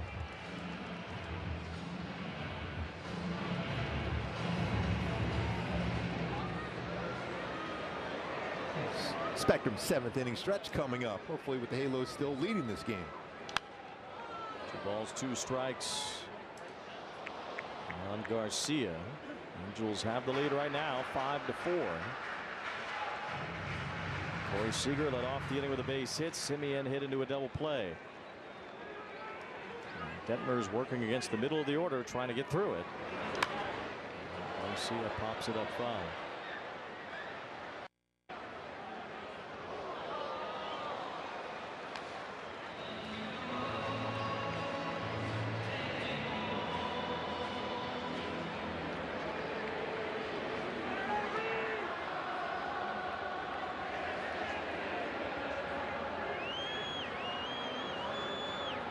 Two and two again. Fly ball, center field, hit pretty well, but it looks like Adele has some space and makes the catch. Another great outing from Reed Detmers.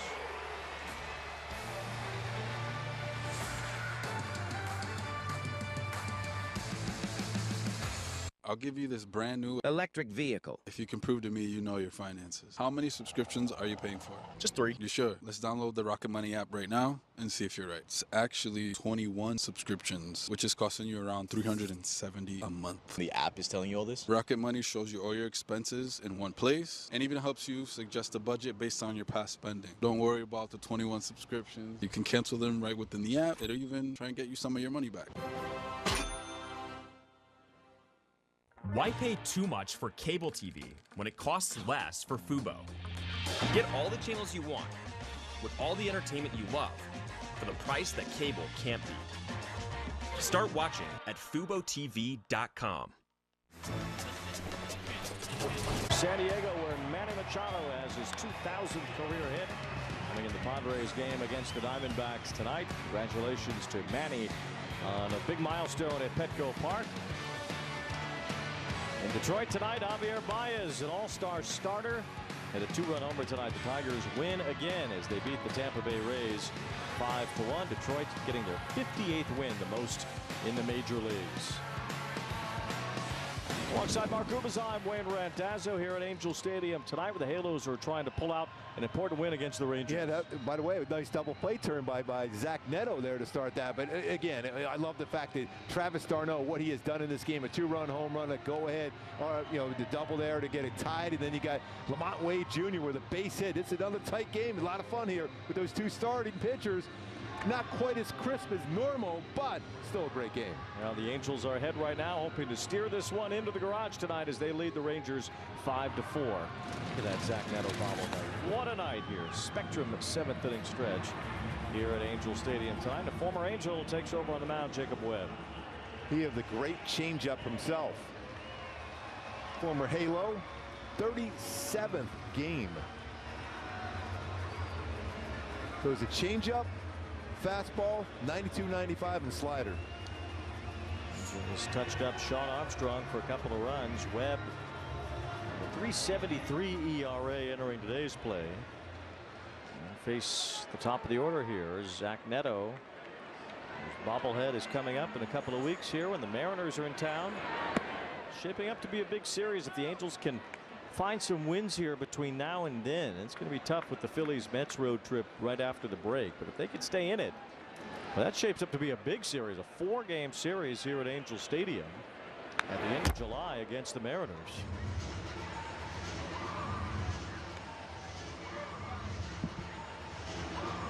Neto tonight 2 for 3, doubled and scored off deGrom in the first.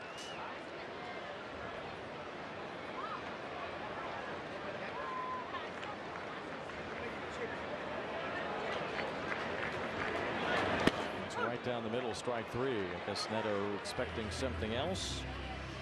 As Webb gets the strikeout, 1 away. Join your Angels for every Saturday night home game and stay to enjoy post-game Saturday night fireworks show driven by your SoCal Hyundai dealers. Visit angels.com/promotions for more details. One of those times too for Sean Noel, just try to guess right and just put a power swing first pitch. Get that in the zone, but I expect him to try to think extra base hit here. Diamondbacks Padres game tonight. Zach Gallen pitched well for Arizona. If the Diamondbacks are thinking about selling, Gallen would be a good candidate to start. Shallowell with a pop-up shallow left. Langford is in for it toward the line. And retires Shallowell. So a couple of quick outs for Webb. With Trout coming up. Sam Bachman readying in the Angels bullpen. Looks like he would pitch the 8th inning.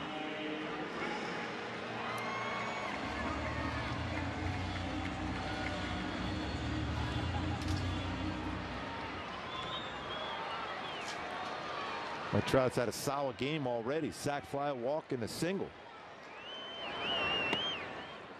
They said earlier was number 1,700 in Trout's career. Big milestone is coming up. 400 home runs. He's 8 away. He's already always hit the Rangers well. 44 career home runs, a .325 batting average. It's the most home runs of any player against the Rangers. And if you include the Rangers' predecessor, the second version of the Washington Senators, Reggie Jackson and Harmon Killebrew have more. Trout would be 3rd. As you know, I don't count that. 2 balls and a strike. I do know that.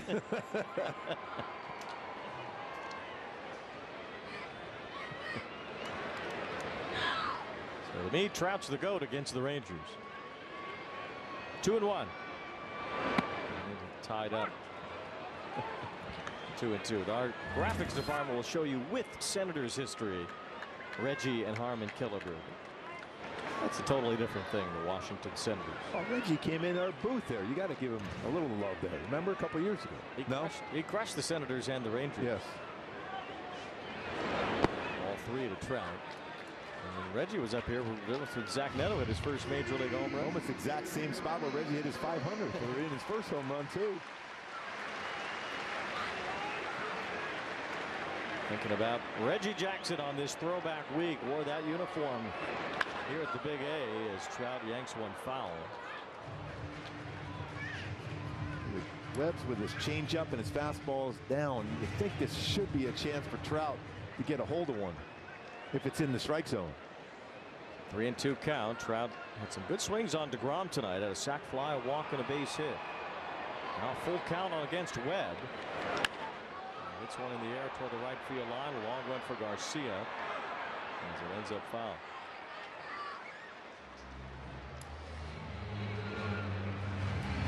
I told you the Angels are 5-2 this year at home when they gave up 2 runs in the first inning, so no surprise they're ahead now.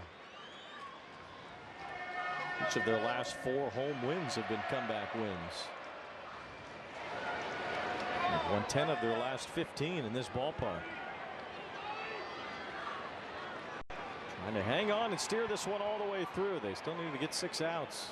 Only a 1-run lead. 3-2 on Trout. And it's a strike. See Trout get upset all that often.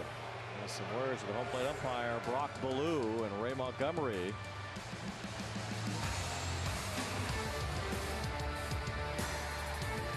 Never clean your gutters again with LeafGuard. LeafGuard's seamless design keeps leaves, pests, and sediment out while directing water away from your home, preventing wood rot and foundation decay, giving you peace of mind that your home and family are protected from water damage with the industry's premier maintenance-free gutter system. Call 844-6LeafGuard right now for 75% off installation plus $200 off your purchase.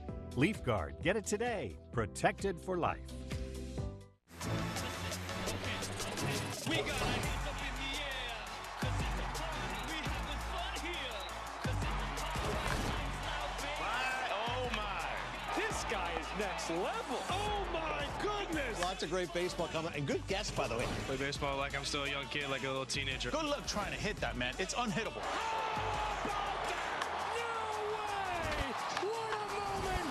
This is the show that never ends.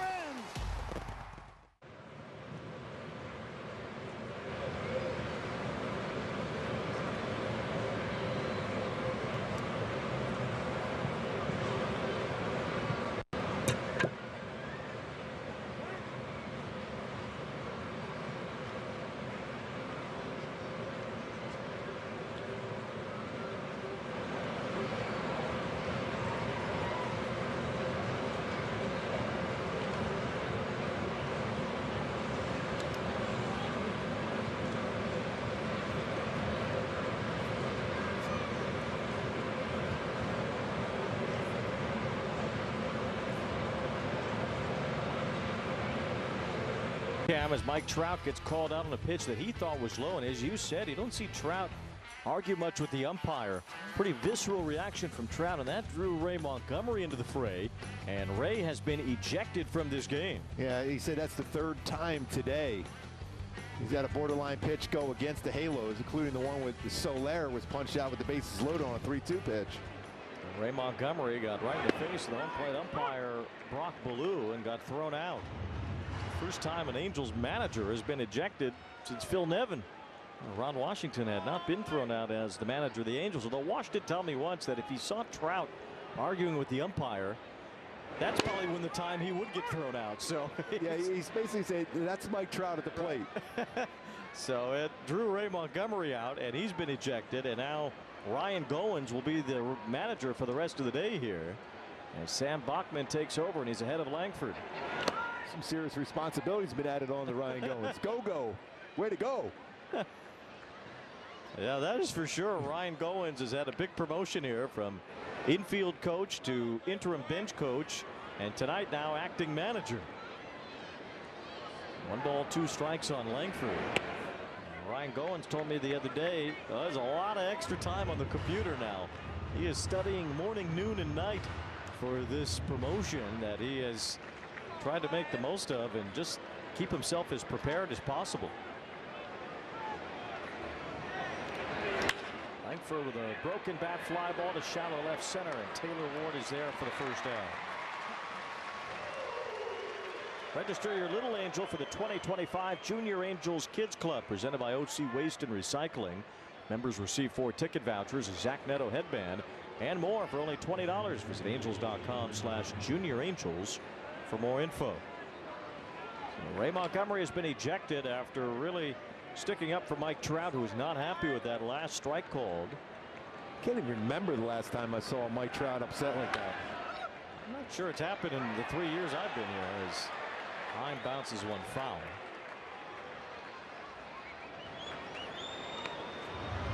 Sean will try to keep that one fair. NFL camps are open up pretty soon. He was trying to act like a receiver there. Well, he does go deep on those home runs. That yes. Coming back on the play action. Well, 1 to Heim, who has 2 hits and a walk tonight. He's driven in a run. As much as we talk about fastball and slider for Bachman, his changeup, we saw that the other day. A strikeout on his changeup was really, really good. Ball 1 strike on Heim. Hit hard up the middle, but right at Neto, perfectly positioned. 2 outs.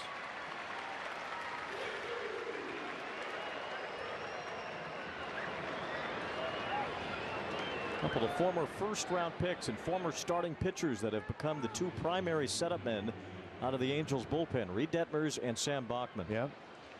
Both are really starting to flourish in this role. Both have been starters. Here's Jake Berger. Now there's a lefty on deck, Smith. So if Berger gets on, we might see Brock Burke face Smith. And the Rangers have already used some of their bench tonight. So they only have 2 more men available. Alejandro Osuna and the other catcher Kyle Higashioka. Wow. Berger goes fishing there, 0-2. That's a bite on that slider.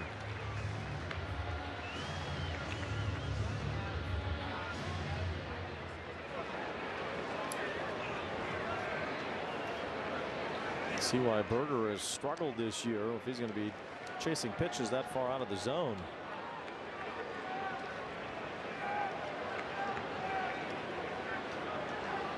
The ball's 2 strikes. High bouncer off the plate, foul. Berger has walked 8 times this year while striking out 69 times.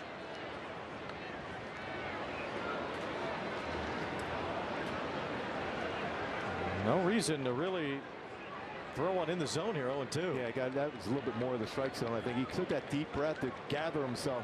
Sam Bachman did, but this one you got to be a little bit further away. Yeah, make him chase it. He will. And he didn't that time. 1 ball, 2 strikes on Berger. I still think you got a chance to get him to chase that just a little bit closer to that outside corner, but make sure it's a non-strike. Well, even on that pitch, he broke his hand. Yes. So he's looking to swing. 1 ball, 2 strikes. There it is, strike 3 in the dirt. Tario's got to go get it. Long throw. It's off the mark. So the Angels got the strikeout. Berger did chase, but he ends up at first anyway after a wild pitch. And we'll see if the Angels make a decision here to go to the bullpen. Well, that was a nasty little slide piece there, too. Tremendous spin. We talked about the spin on the slider for deGrom. He's over 2,700 RPMs also with that slider. Angels will let Bachman face Smith, even with the lefty Burke getting loose. And Smith rakes one into the right field corner. Solaire's going to get it. Berger's hustling around. The relay from Rengifo will not be made. And the strikeout wild pitch comes back to bite the Angels. An RBI double from Smith, and it's 5-5. And the question will certainly be asked, why not go to Brock Burke for a lefty-lefty situation? Well, he stayed on that one really well, too, and hits it right down the line. So Ryan Goins will make the change. And it will be Burke against the next lefty, Carter.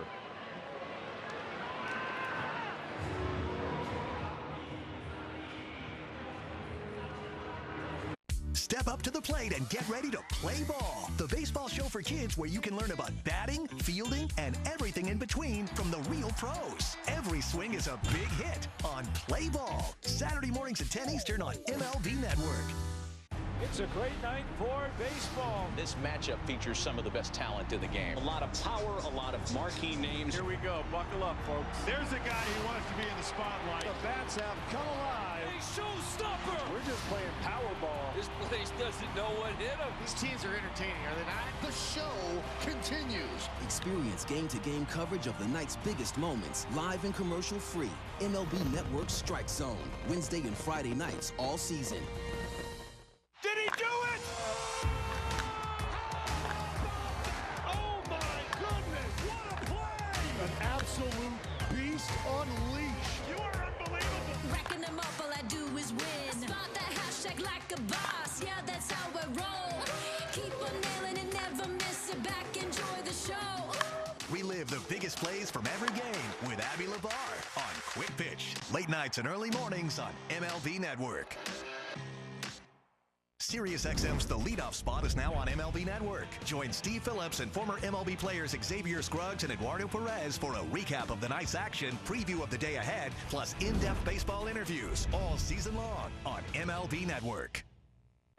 The inning, Jake Berger striking out on a wild pitch, was able to reach first base, and he didn't stay at first for long. It was Josh Smith ripping a double into the right field corner, scoring Berger all the way from first to tie the game. Yeah, always when you think about it, and those late points of the game, you want to force him to beat you the other way. That's a fastball in the inside part of the plate, and he turned on it. He's had a good, solid season as far as driving in some runs, and that's his 13th double. So now Brock Burke gets Evan Carter to roll one over, and again, a lefty-lefty situation. Burke comes in to get the third out.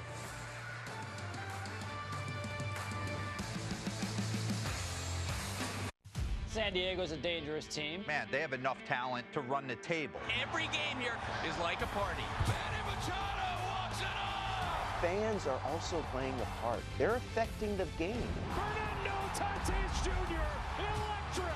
The team that we got in there, man, we're ready to compete. We're ready to handle the unfinished business that we have. The towels flying, the fans going nuts. Welcome to Slam Diego!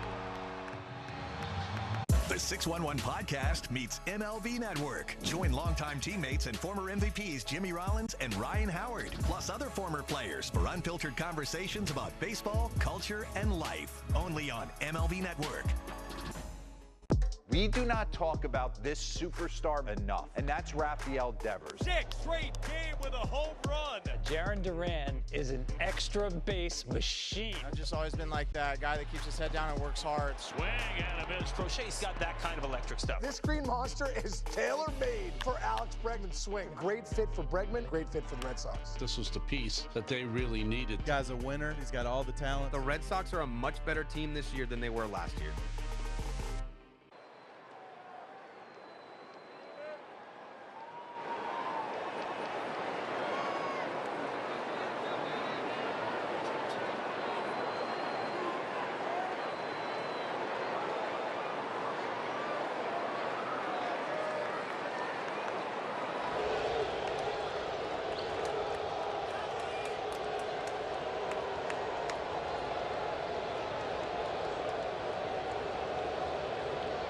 Teamed up for a flash sale. Fans can get 2 view-level tickets for this week's Rangers series for just $25. Hurry, because this offer expires tomorrow night. Get tickets now at angels.com/FDSN. The Angels will face veteran Chris Martin here as Taylor Ward leads off the bottom of the 8th inning in a game that is now tied. Martin he's been excellent again this season for the Rangers. Tall. That downward plane, 34th game. It's a whip of 101. Fastball can touch 99. Will throw a cutter, slider, and split. Well, he's 39 years old, but he's somewhat ageless in the regard that he keeps right on humming at a high level. So Martin in the game here, trying to keep it tied. It's 5-5. The Rangers get a run, really kind of a gift in the top of the 8th.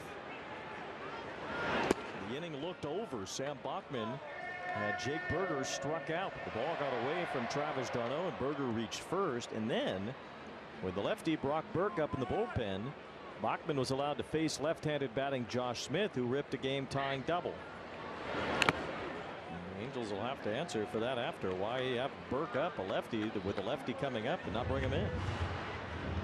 With Kenley Jansen up for the Halos here. Hopefully protect the lead, not try to keep it tied.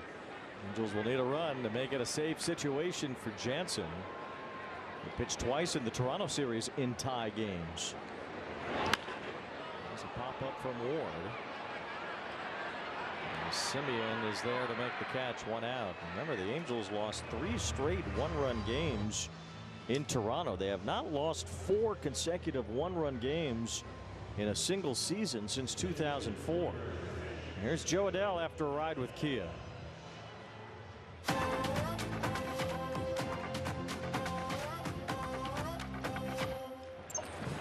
Angels are hoping that Adell can give one a ride.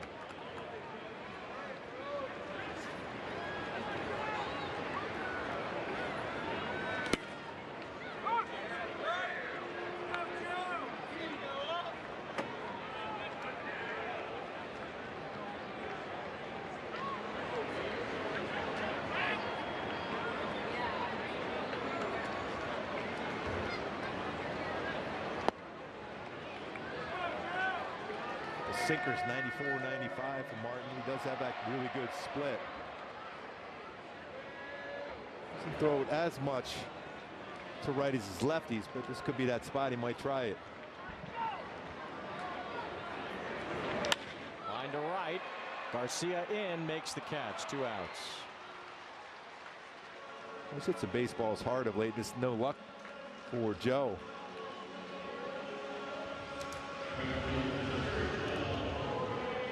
Now the batter will be Soler.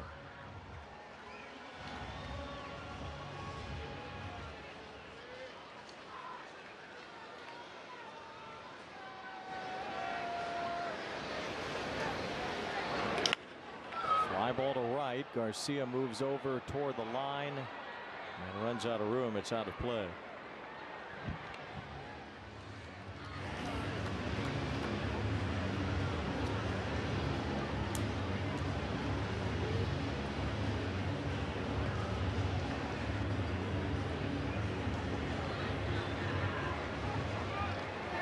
Top of the order coming up for the Rangers.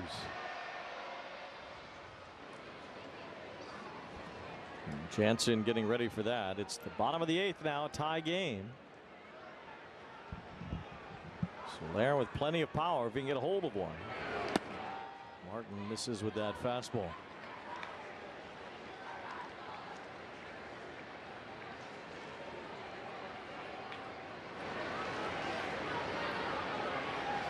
Has struggled overall against the Rangers, but does have 4 home runs in his career versus them. There's that splitter.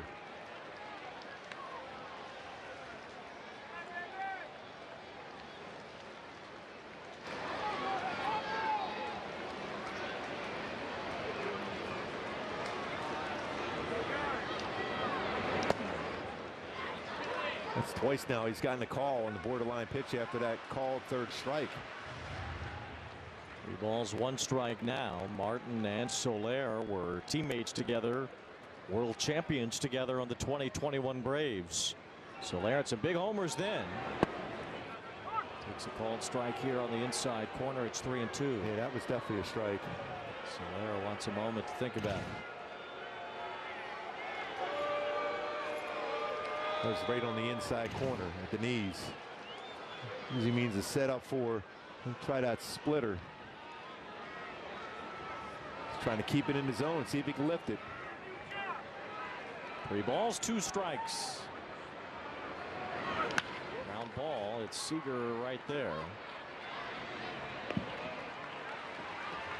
1-2-3, bottom of the 8th for Chris Martin.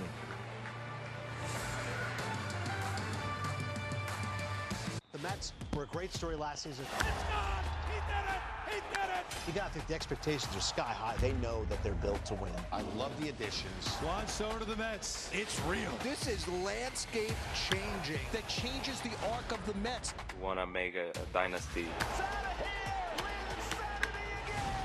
Really like their bullpen a lot.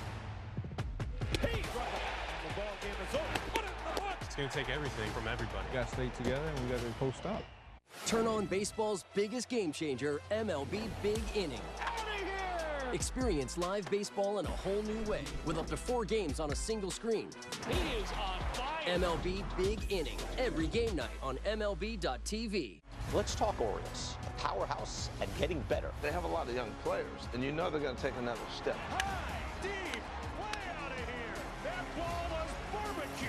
Leave it up to the kid to do something special. These guys are superstar players. Talk about smacking the opponent in the mouth from pitch 1. That's the day in, day out, and finding a way to win. They've done an incredible job of bringing up this homegrown talent. Take a bow, young man. The good vibes are back in Baltimore.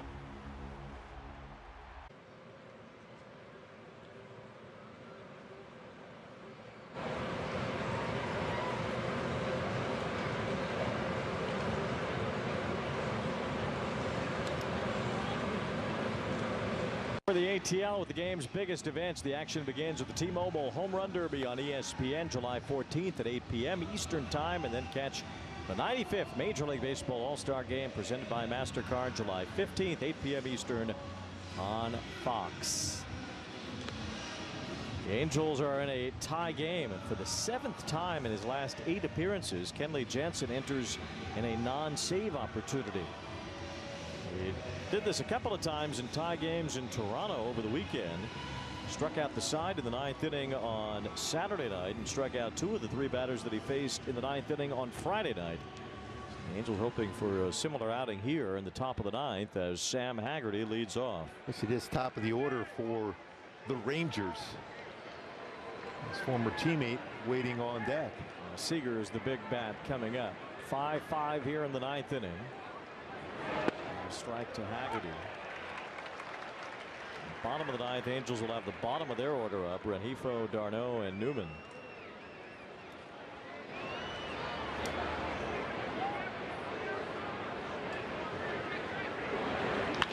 And hard, but a right-hand but Neto knocks it down. Now it's a tough play, and he won't make it.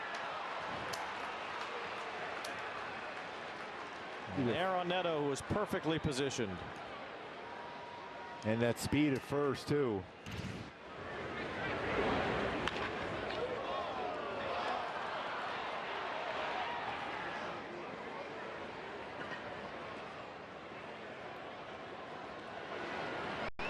Jansen and Seager will square off for the first time ever.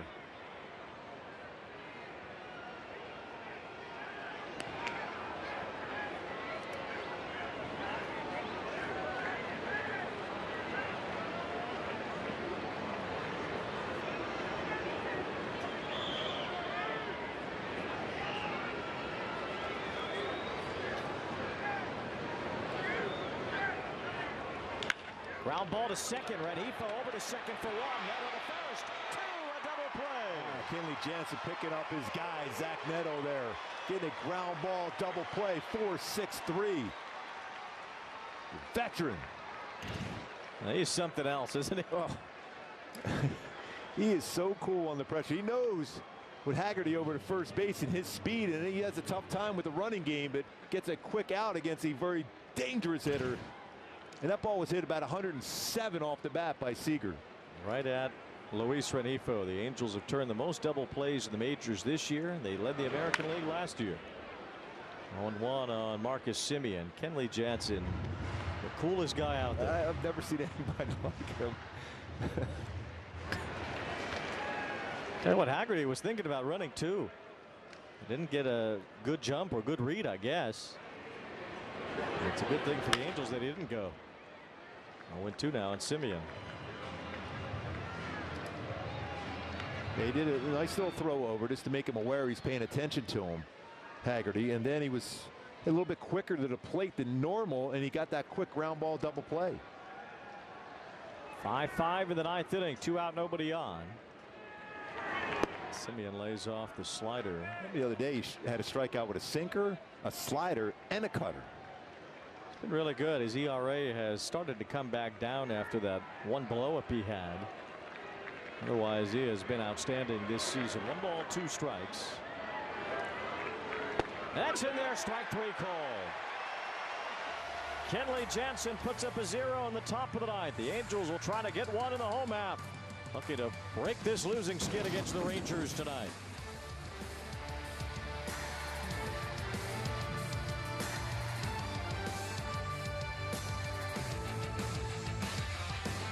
This guy is the entire package. Struck him out. My goodness. He has a weapon for every hitter. Good luck. 99. And what I like most about him, he pitches with an attitude.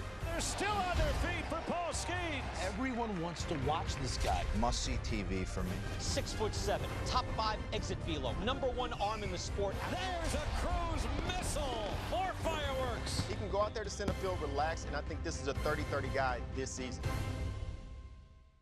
Your day in baseball starts with MLB Central. Let's get it started. Lead off your morning with in-depth breakdowns. Perfect balance. Boom. Interviews with the players. Get back to the fastball. I know what that passion feels like. And a little bit. Keeping. You behave properly. Hey. Of everything else. Come on, Marlins. The window seats are. The baseball day begins with MLB Central. Weekdays at 10 a.m. Eastern. Only on MLB Network. If you're not watching this show, you're the problem. Your day in baseball starts with MLB Central. Good morning. Love spending our day with you. Lead off your morning with in-depth breakdowns. Let your swing get you back to 50-50. Interviews with the players. Paul Skeens. This is game-changing, people. If I ever get the chance to do this, I'm never saying no. And a little bit. It's a scam. No one's that happy. This is a look. Of everything else. The baseball day begins with MLB Central. Weekdays at 10 a.m. Eastern. Only on MLB Network. For the game today, find your way back to the winning ways of winning late here at the Big A, winning these close games. Well, we saw the Angels in the outfield earlier. Yes. So the Angels find a walk-off win when they have the Angels in the outfield here. Kenley Jansen only threw 7 pitches in the top of the ninth. We've not seen him used for multiple innings much this year. It doesn't look like we will today either, but something to think about if the Angels don't score here in the bottom of the ninth. Luis Renifo leads off. He was trying to end it with that one swing. It came up empty. Renifo, then d'Arnaud, and Kevin Newman. Angels kind of a thin bench right now, so I think Newman would just bat for himself, although they do have O'Hoppe available. As Renifo fouls it off, 0-2. Now just fighting back now with 2 strikes.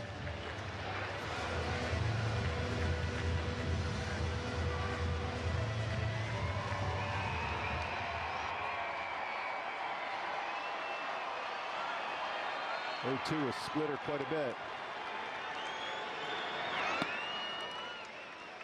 Cutter upstairs, 1 ball, 2 strikes.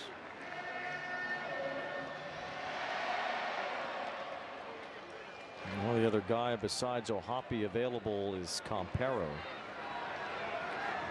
I think the Angels feel like they would have the flexibility to make a move for Newman with O'Hoppe if it does come down to Newman here. I'll tell you what, that was a pitch to drive there. He got away with that cutter. 1 ball, 2 strikes on Renifo. Angels have lost 8 in a row against Texas. Most they've ever lost consecutively against the Rangers. Trying to end that losing streak tonight and trying to break off the 3-game skid that happened after a sweep in Toronto. Remember, all 3 of those games were 1-run losses.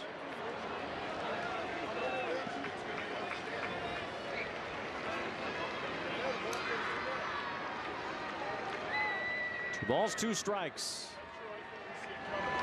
Line drive, left center, base hit. It splits the outfielders. It rolls all the way to the wall. Renifo's around second base. He will hold there. It's a leadoff double here in the bottom of the 9th. Good swing from Renifo going the other way.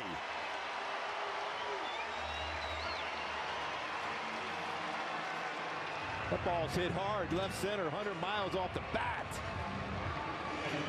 Stayed on that one really well. Kept his head down. This is a great view right there, how well he kept that shoulder in, head down on the baseball. He thought about triple, but good decision there to stay at second here in scoring position. Now Mike Maddox comes toward the mound. Martin pitched the 8th inning, and he's back out for the 9th. The Rangers do have a couple of different guys they use to close games. Well, there's Hobie Milner. That was not one of their typical closers. Getting ready in the Texas bullpen. Travis d'Arnaud's had a good ball game here. He's driven in 3 runs. He's our Toyota player of the game. Yeah, 2-run home run on the Jacob deGrom. And then an RBI double, season high, 3 RBIs. 4th home run in his last 14 games. Yeah, long conversation just now with Bo Porter. You have a guy square around after he hit a 2-run home run and an RBI double. We talked about that the other day. He hasn't done that a whole lot. Imagine they would just try to step off to see if he would square around. I usually see that a lot.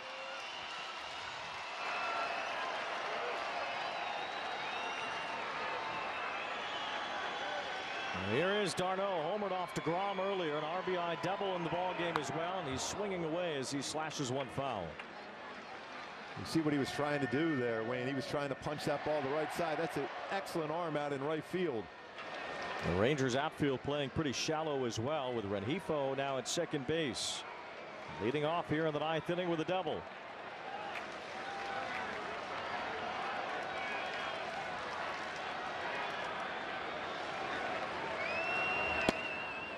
Strike right on the inside corner. It's 0-2.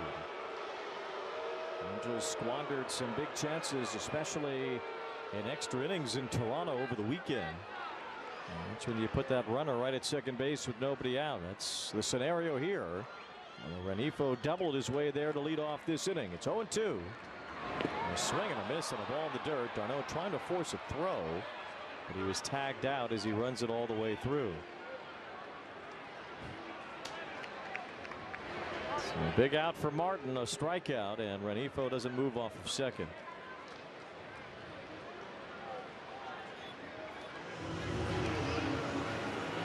And now Kevin Newman will bat for himself here with Renifo at second and 1 out.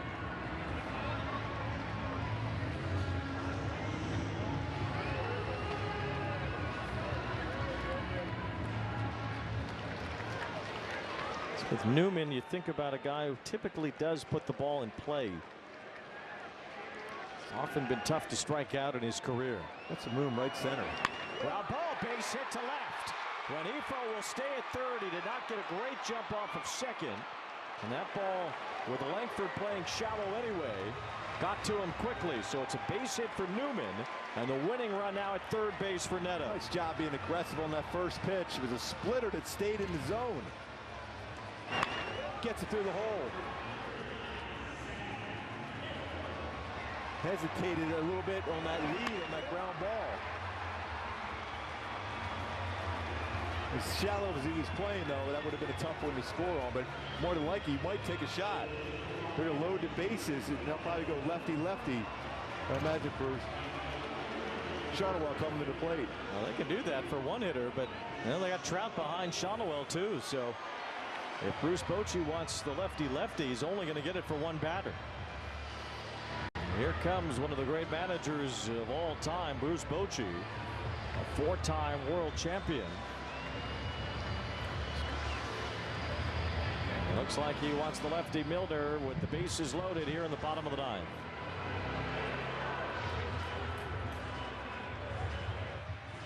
The Mets were a great story last season. It's gone! He did it! He did it! You got to think the expectations are sky high. They know that they're built to win. I love the additions. Juan Soto to the Mets. It's real. This is landscape changing that changes the arc of the Mets. We want to make a dynasty.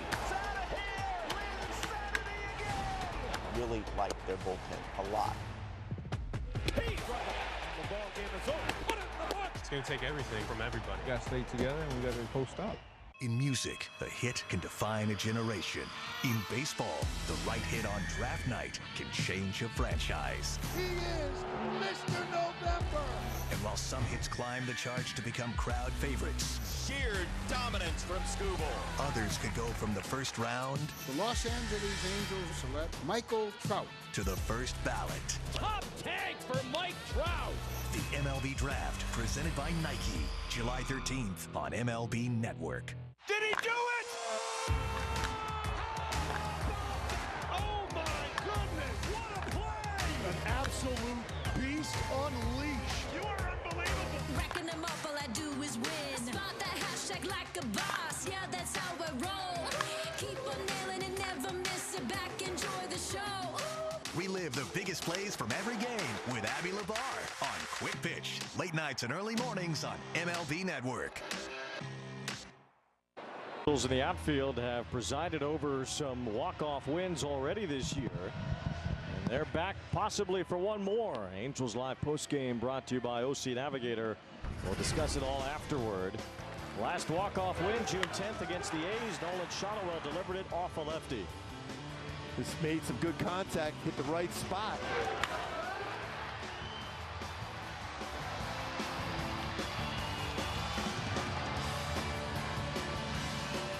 Shonowell was fired up after that one, too. A lot of first pitch sliders to lefties. Obi Milner. It's line to right. It's down the line. It's foul. That was that sinker he got on the inner half. That's what he wants to be able to lift it. Where's the Angels in the outfield for it? Blow that one back fair. Shonowell, once he realized it hooked too much, it was close to being the game winner. Winning run, ready for third. The bases are loaded. And Shonowell chops one foul. It's 0-2.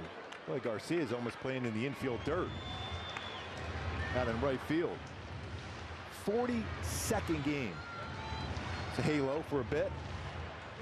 Rubber-armed lefty was an Angel in the pandemic year, so never got to pitch in front of fans with the home uniform on here. Ended up in Milwaukee for a while after that. Infield mostly in. Shonowell takes ball one. The outfield is extremely in. Yeah, I mean, they're almost playing in the infield. There's no Angels in the outfield there. There's no Rangers in the outfield. As I say, barely any Rangers. The Angels have had 4 walk-off wins. Christian Moore had that home run. Shonowell with one of the walk-offs, trying for another in a tie game in the 9th. He fouls it on. Angels will pass the Rangers in the standings again if they win tonight.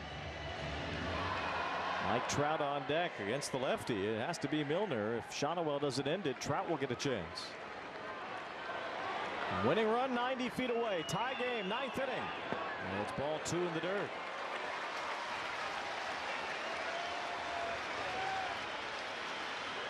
Renifo led off the inning with a double. Darno struck out. A big hit from Newman.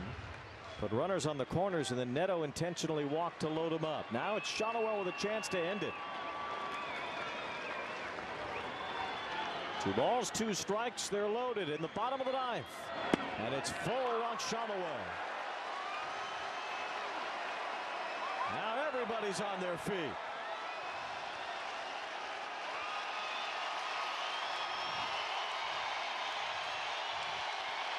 On 3-2. It's ball 4. Say goodnight to the Rangers. The Angels walk it off. Literally. They win it 6-5. Some patience by Shotwell. Work the walk. Watch out for that incoming thrown helmet. You know what I think would happen, Wayne? I think the Angels in the outfield just blew those pitches well off the plate. There they are. Look at them. They did it. Those guys have seen more walk-off wins than anybody. Well, the Angels will take any win of any kind right now. Good job by Kevin Newman to get that base hit, too, after it started off with that double by Renifo. Kenley Jansen picking up the W. 6-5 final here at Angel Stadium. The Angels break an 8-game losing streak against the Rangers. And snap a skid of 3 in a row, all by 1 run. Tonight, another 1-run victory for the Angels. Shotwell fired up. That had some serious distance to it, too. Might be an Olympic sport in 26, or 28, I should say. Well, one of those years. Yeah. There they are. They made sure it was not a strike. I guarantee it. Kenley Jansen ends up getting his 2nd win of the year. The Angels now 2 games under 500. The Rangers fall to 3 under. As the Angels and Rangers flip-flop their place in the AL West, and more importantly, maybe the wild card. As the Angels gain a half game on the idle Mariners today. So the Angels trying to stack wins on an important homestand, and they get the first one out of the way to start this 4-game series against the Rangers. Nolan Shotwell gets the walk-off RBI. He's about to get dunked on, and here's Erica Weston. Yeah, you know what? I'll hold off for just a moment so Nolan can have his moment. Come on.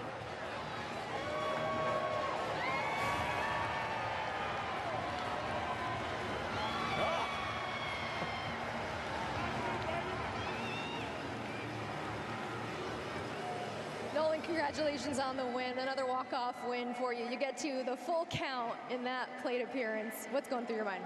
Yeah, fall down 0-2 early. Try to hunt a pitch where I could hit it in the air. Get Gifo in from home. Just missed the first one by like a foot. And then just try to work the best at bat as possible I can, you know, and ended up seeing 4 pitches, and sometimes you don't have to swing, you know. Yeah, did you think that you had it on the first pitch with that first swing? What was that? You think you had it on the first pitch? I did. I hit it, and I already started jogging, looking back, and I was like, don't turn, don't turn. But hey, sometimes it happens, and just got to take a deep breath and move on to the next pitch.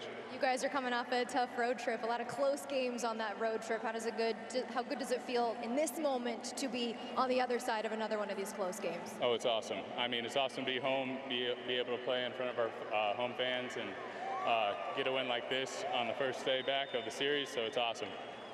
We're glad to be here. We're glad to have you back. Thanks for the time. Nice job. Thank you, Erica. All right, guys. Angels win. The halo will shine brightly after a walk. That is an Olympic helmet toss for Nolan Shotwell. We'll be back. Wrap it up at the Big A.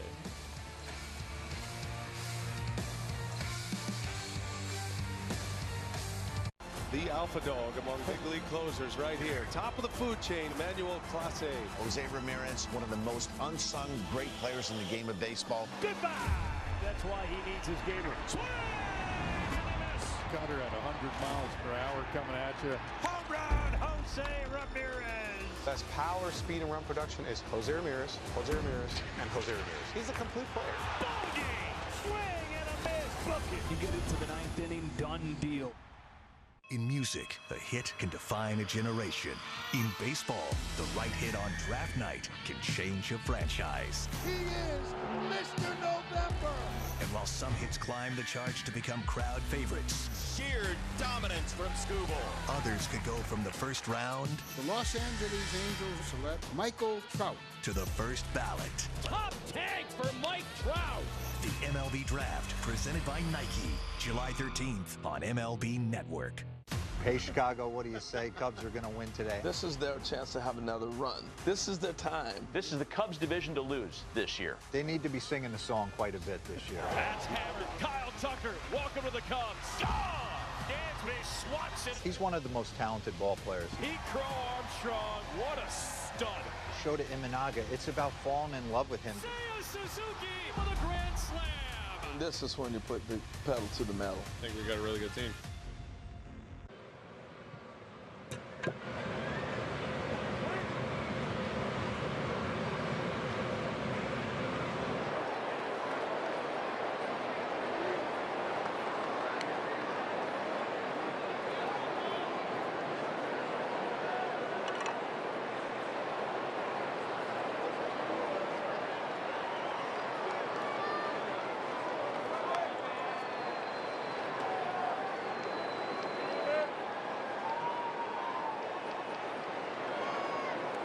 And another comeback victory. They beat the Rangers in a walk-off tonight, 6-5 at Angel Stadium. Tomorrow, game 2 of this series. Another good pitching matchup. Jose Soriano against Nathan Eovaldi. Our coverage starts at 6 here on FanDuel Sports Network. Coming up next, Angels Live postgame presented by OC Navigator with Patty O and Tim Salmon. For Gooby and Eric and our entire crew, I'm Wayne Rantazzo saying good night from the Big A.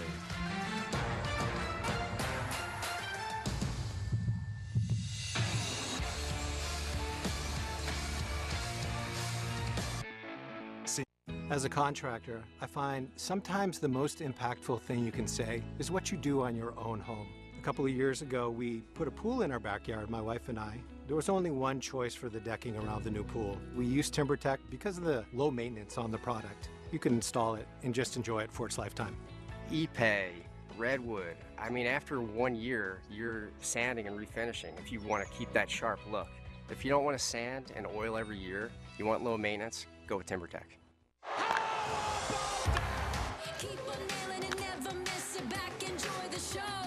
Relive the biggest plays from every game with Abby LeVar on Quick Pitch, late nights and early mornings on MLB Network.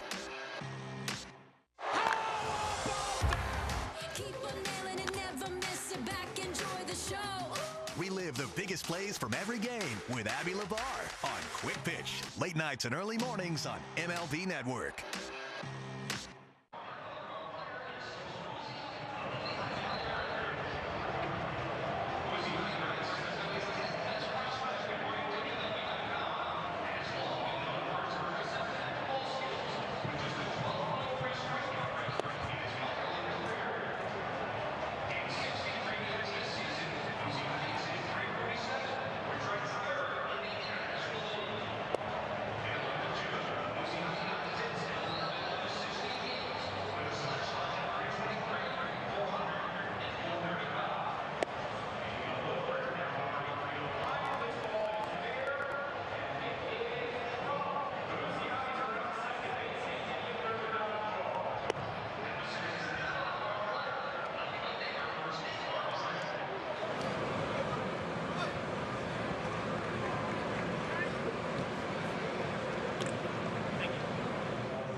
Victory for the Halos here on home turf. A walk-off walk I think Tim Salmon had a walk-off walk at one point in your career, if I'm not mistaken.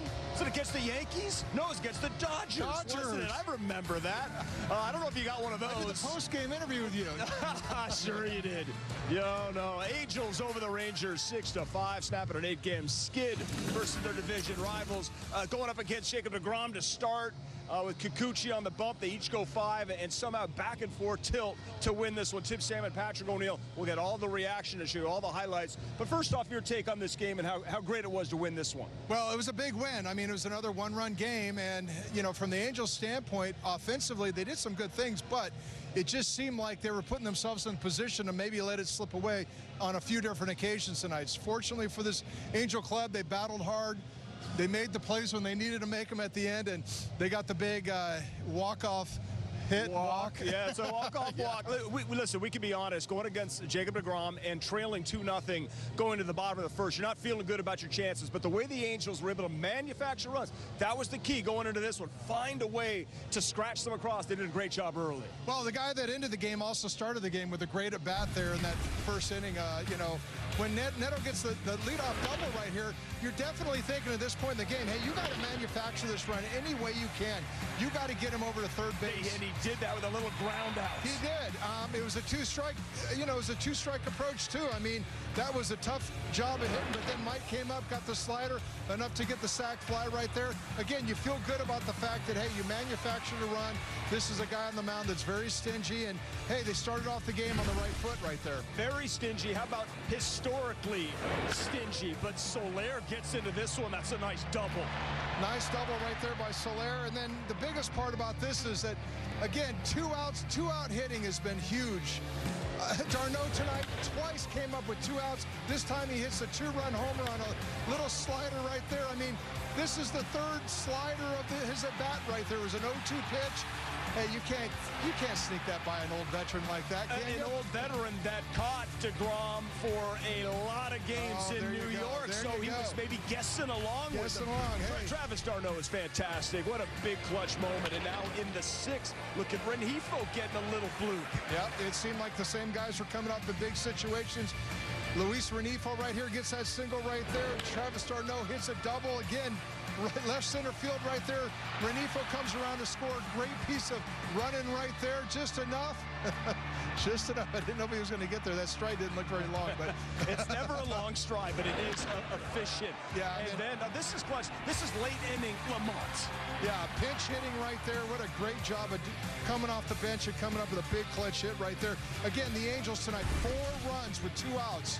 Big clutch hitting right there. They had the lead, but then it was the Rangers. They tied it, and now we go to the 9th, and there's Giffey again. It's a big game, more comfortable at second base also, but that's a great double to kick off the bottom of the 9th. Yeah, great double right there. Good job of hitting right there.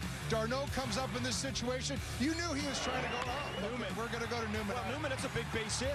Yeah, I mean, that was a big base hit when you consider we weren't able to get him over, but d'Arnaud gave him a good effort, but didn't get him over, so that base hit doesn't score him. They're going to walk Neto, and then they go ahead and bring in the new pitcher to face Shonowell, who fell behind 0-2, and to somehow battle a walk out of that. Because listen, if he strikes out, then there's 2 down. It's Trout. You never know. That's I know it's a walk, and it's a game-winning ribby. But in that situation down 0-2, what is the approach? How did he manage that walk? Well, they brought in, what's the name, Milner, Hobie Milner to face him. He's a funky lefty. He's throwing sidearm, all these different arm angles, facing the lefty. It's a great matchup for the Rangers, you think. But, hey, Shonowell is showing that he can stay in there. He's not afraid to go the other way, and that's going to keep him on that ball longer. He put together a fantastic at-bat. Like you said, he almost got him early, but fell behind and really didn't succumb to any of those funky pitches out of the zone and stayed in there. Even that full count pitch, I mean, it was probably 4 inches off the plate, but to me, in that scenario, I'm like, I'm not taking anything close. I'm at least trying to foul that pitch off, but he did a fantastic job. He knew how the hand it was a ball, and that was a ball game for you. I just noticed that Tim Salmon shaved his beard, and we went 5-4 in the last homestand, and they show up clean shaven, and we wear almost the exact same outfit. I don't know. We might have to bring this back tomorrow.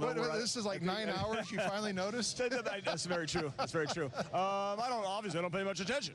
Let's take a look at the bullpen because it was clutch. Kikuchi can only go 5. Medeiros comes in. He just gets called up. That was pretty good at what he showed. A nice 97 fastball that had some run on on. Yeah, Madera. I mean, he did a great job. You're talking about Madera, right? Yeah, Victor. Yeah, Victor Medeiros. Yeah, Medeiros came in. Yeah, he was a little. He walks the leadoff guy, which is never a good sign. 4 straight pitches, but he was able to dial in right there. He has a great sweeper, got a couple looks right there. Detmers comes in that situation. He had to face Corey Seager as well, and got the base hit, but you got the big double play right here from Seager. Semien, I should say. Huge. Coming in out of the pen, getting that double play. After that leadoff hit, and then like Jansen also, that was a runner on first, and then he gets a double. He picks up Neto, who committed an error. That's just big time from Jansen. It is, and Corey Seager always finds himself in the middle of the mess, and the Angels tonight they got lucky. He didn't really hurt him other than 1 2-run homer. Jansen gets a big strikeout looking of Semien right there. You talk about this Ranger defense, or offense. I mean, right. Semien's one of the guys that I'm like, wow, what happened? I mean, he's definitely on, having a tough year right there. Yes. But a lot of things to point at on that offensive side. But the Angels were fortunate to get those guys out at the right time. Yeah, but we're able to get, and it was a tough one for Bachman, right? Because he had to strike out, and unfortunately, that tying run came in. But he would have gotten out of that inning clean. I really like the stuff that Bachman has. I don't know what Zephyr John's role is. It's going to be leverage, high leverage, or maybe not so much. But I think Bachman can handle it. I don't know. Never know. Well, it's a tough job. I think right now the last thing to do is try to figure out what the bullpen roles are, because the way things have been going since Ron Washington has stepped aside for his health reasons, these guys they're going 5 innings. They're going to the bullpen for 4 innings. On almost a nightly basis. So you're going to see a lot of guys coming in, pitching in different situations, depending on how the feel of the game is. So other than Jansen in that 9th, I'm not so sure. We saw Detmers the other day in the 6th pitching. So I'm not really sure who your setup man is. It's just going to be whoever has the hot hand, whatever the matchup is. And I think that's the way it's going to work. I tell you, Detmers has the hot hand. He has the hot hand. So whenever you need him in that moment, you're going to use him for sure. All right, that was absolutely awesome. We're going to take a break. I want to remind everybody, a victory for the Angels, that means you win. Angels win, we win, you win. You get to enjoy the sweet taste of victory and French fries after an Angels win. It's only on the app, so check out Mickey D's. I'll be there tomorrow. Let's see what time's game. I'm going to stop by Catella State College. Call it 2:30. See you then. A big win for the Angels, 6-5. Much more coming up next.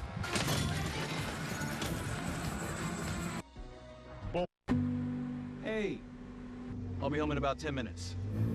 Make it 8. Mom, stop. It's really fun, I promise.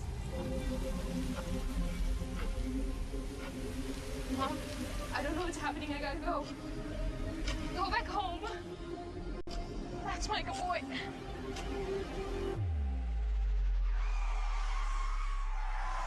Stay.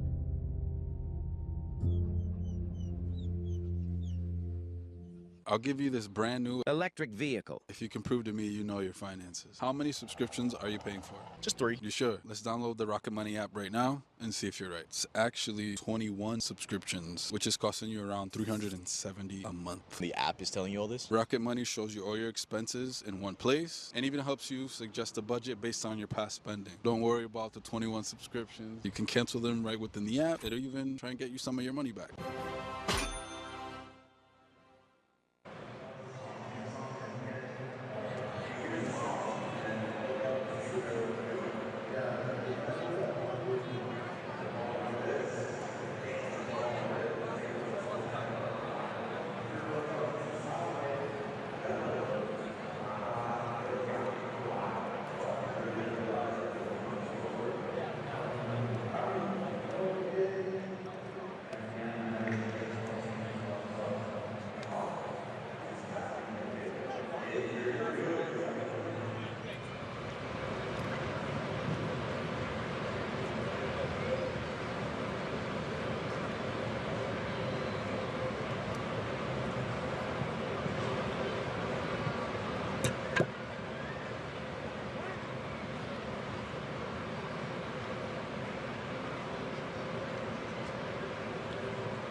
Angels Live postgame presented by the OC Healthcare Agency. Navigate to a healthier you at angels.ocnavigator.org.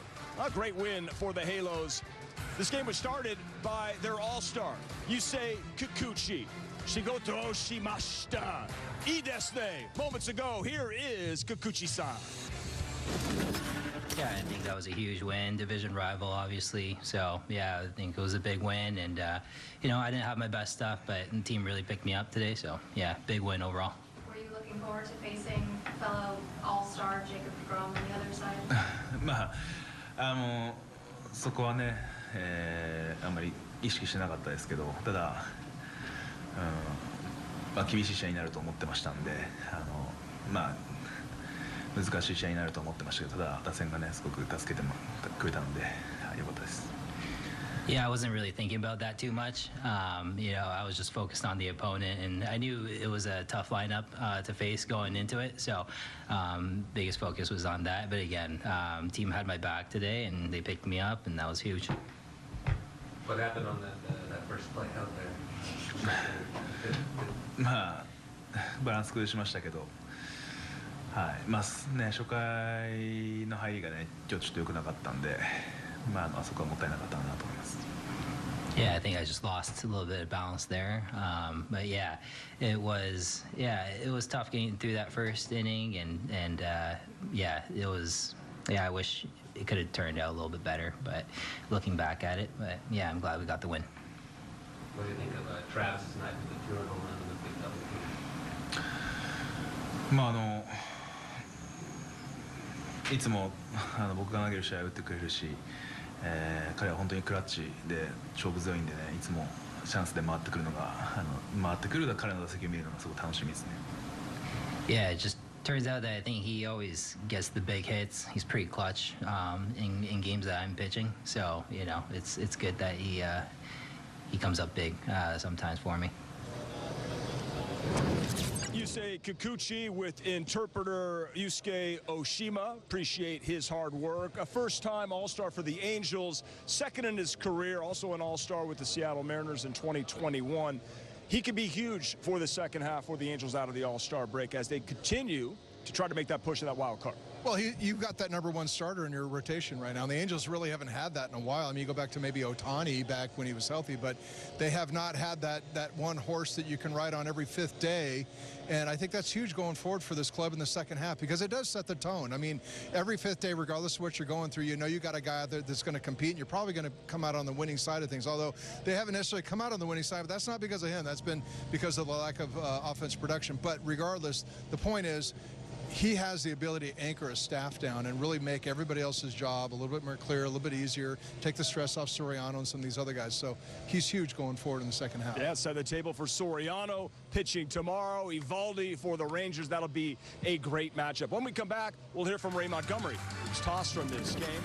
Ryan Goins, he finished this one off. So Montgomery gets the win, but it really goes to Washington. But all told, the Angels win it, and they'll take it. We'll be right back.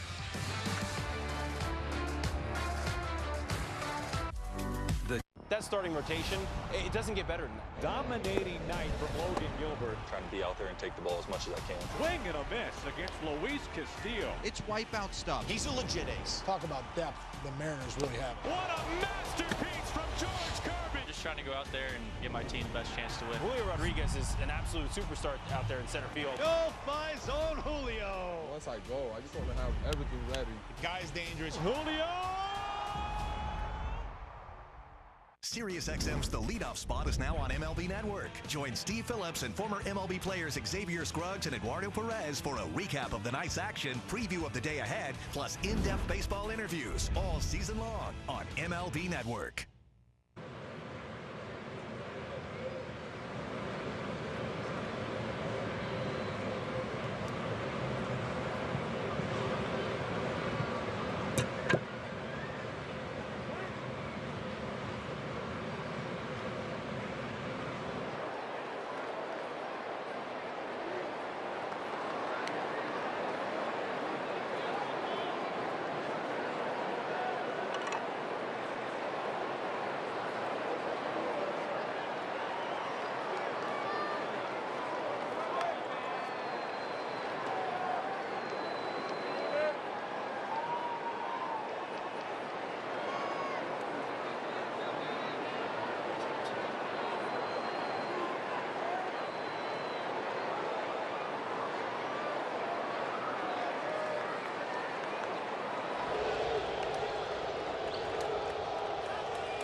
Angels Live postgame brought to you by the OC Healthcare Agency. Navigate to a healthier you at angels.ocnav.org. Kenley Jansen, he picks up the win here tonight. Bullpen did a great job, a total team effort. Look at Sal Fasano right there. Everybody digging this, a 6-5 victory over the Texas Rangers. Chad Stevens, he got the start, his first start here at home. This is his friends and family, all from Washington, Gig Harper High School, University of Portland Pilots teammate. Grandma right there, who I sat next to, gonna get a hug from Grandma. Kingfish, listen, I know there were some tough plays down at third base for him, but to me, he's a rookie. His first game on home turf, it means a lot to his friends and family, how much work it takes to get to this level. Well, for sure. I mean, your friends and family, they just see you in the big leagues. They don't care what you did. And, you know, quite honestly, it doesn't matter because you achieved your dream, right? You're playing in the big leagues, and it's the first opportunity for all your family to see you under the big lights in the big stadium, and your team won, so everybody's happy. Yep, 100%. So congrats to Chad and his entire friends and family, the group here on the field to our right. Let's bring them all over an interview. I'm just kidding. We won't do that, but we will show you what happened. Mike Trout, he got tossed in this game. Ray Montgomery, he sticks up for his player, and he's like, hey, that's Mike Trout. And so, listen, Tim, it's probably a strike. Well, let's face it's a borderline pitch. It did hit you know, if you go back and look at the StatCast, I mean, it did cross the plate. You know, Mike's. But your thoughts, I guess my point is, what are your thoughts about the way Ray is handling this situation? Well, he's trying to rally the troops here, right? Yeah, and you know what? That's what he's saying. There's 3 times. There was a few pitches during the course of the game that were on the line that could have gone either way. At the end of the day, you know, it was kind of a culmination of things. I mean, when Mike Trout says something, you know, that's usually going to pull out the manager because he's got a pretty good eye. But, I mean, at the end of the day, I think Mike and everybody's going to go back and look at it and go, well, maybe it wasn't as bad as we thought. Well, yeah, I mean, Mike's run a lot of walks. That on-base percentage like around 450 since he came back from injury, but still the crowd on his feet for that moment, brought a little energy, and they ended up winning this game. Ray Montgomery tossed, but still allowed to do the press conference. Here he is. Yeah, much harder to watch it from inside than to be in the dugout. But great AB by Shanny and great job by the boys right there picking us up. Yeah, after 3 in a row tough one-run losses, feeling to be on the other side of this one tonight. Yeah, and the answer back too, right? So we'd been talking about it with you guys and in the clubhouse. Every time, you know, the other team kind of scores and we answer back, so it's nice to do it at home and get the win. What made you so fired up after Trout's call third strike? I think a couple of calls earlier in the game didn't go our way. I might have been arguing more for those than that one at the moment. But again, those are critical calls. I joke about it now. We won the game, but that turns the game on the Soler pitch. So. One of the more exciting wins for your team this year. What's it like to have to watch it on television? Yeah, it's difficult. You never want to, you know, be in that situation, obviously. But I think you get an appreciation for what it's like downstairs, being in the moment too, watching it from upstairs. I'll try not to do that too often. What do you think of Travis' night to play with the home run and then the big double there? Yeah, again, right. You know, we ran Travis pretty hard here in this first half, and for him to get a couple of days in Toronto down, and you know, come back in fresh legs after the trip and stuff. He's a pro. I mean, he's going to give you a good AB, and you know, I feel great putting him in there anywhere. So. Wade had not even been playing much lately, so what did that do? Yeah, so there's ebbs and flows with that, right? So before Soler came back, we tried to get him as much run as we could, get some ABs under his belt so he can get comfortable again, because he went almost 2 weeks, you know, without playing prior to his arrival here. So anytime off the bench you can get some sort of feeling and get some reps, it's good, and you hope it carries over. And huge at-bat by him. Yeah, you were on the bench for it, but with Bachman facing Smith, was that the matchup you guys wanted, or would you rather have Burke in there? Well, certainly not now. Yeah, no, listen. That situation where he just wasn't ready, like. Oh, no. I think ideally, right, you know, the pitch gets blocked. Travis knows that, and we make the third out there, and it never comes to fruition. Honestly, being upstairs, it's a little different because I'm not now in those conversations downstairs. But we know Smith handles right-handers a lot better than he probably would lefties. But they've got to make decisions on the fly, and there's more information than, you know, meets the eye. So I'm glad it worked out in the end.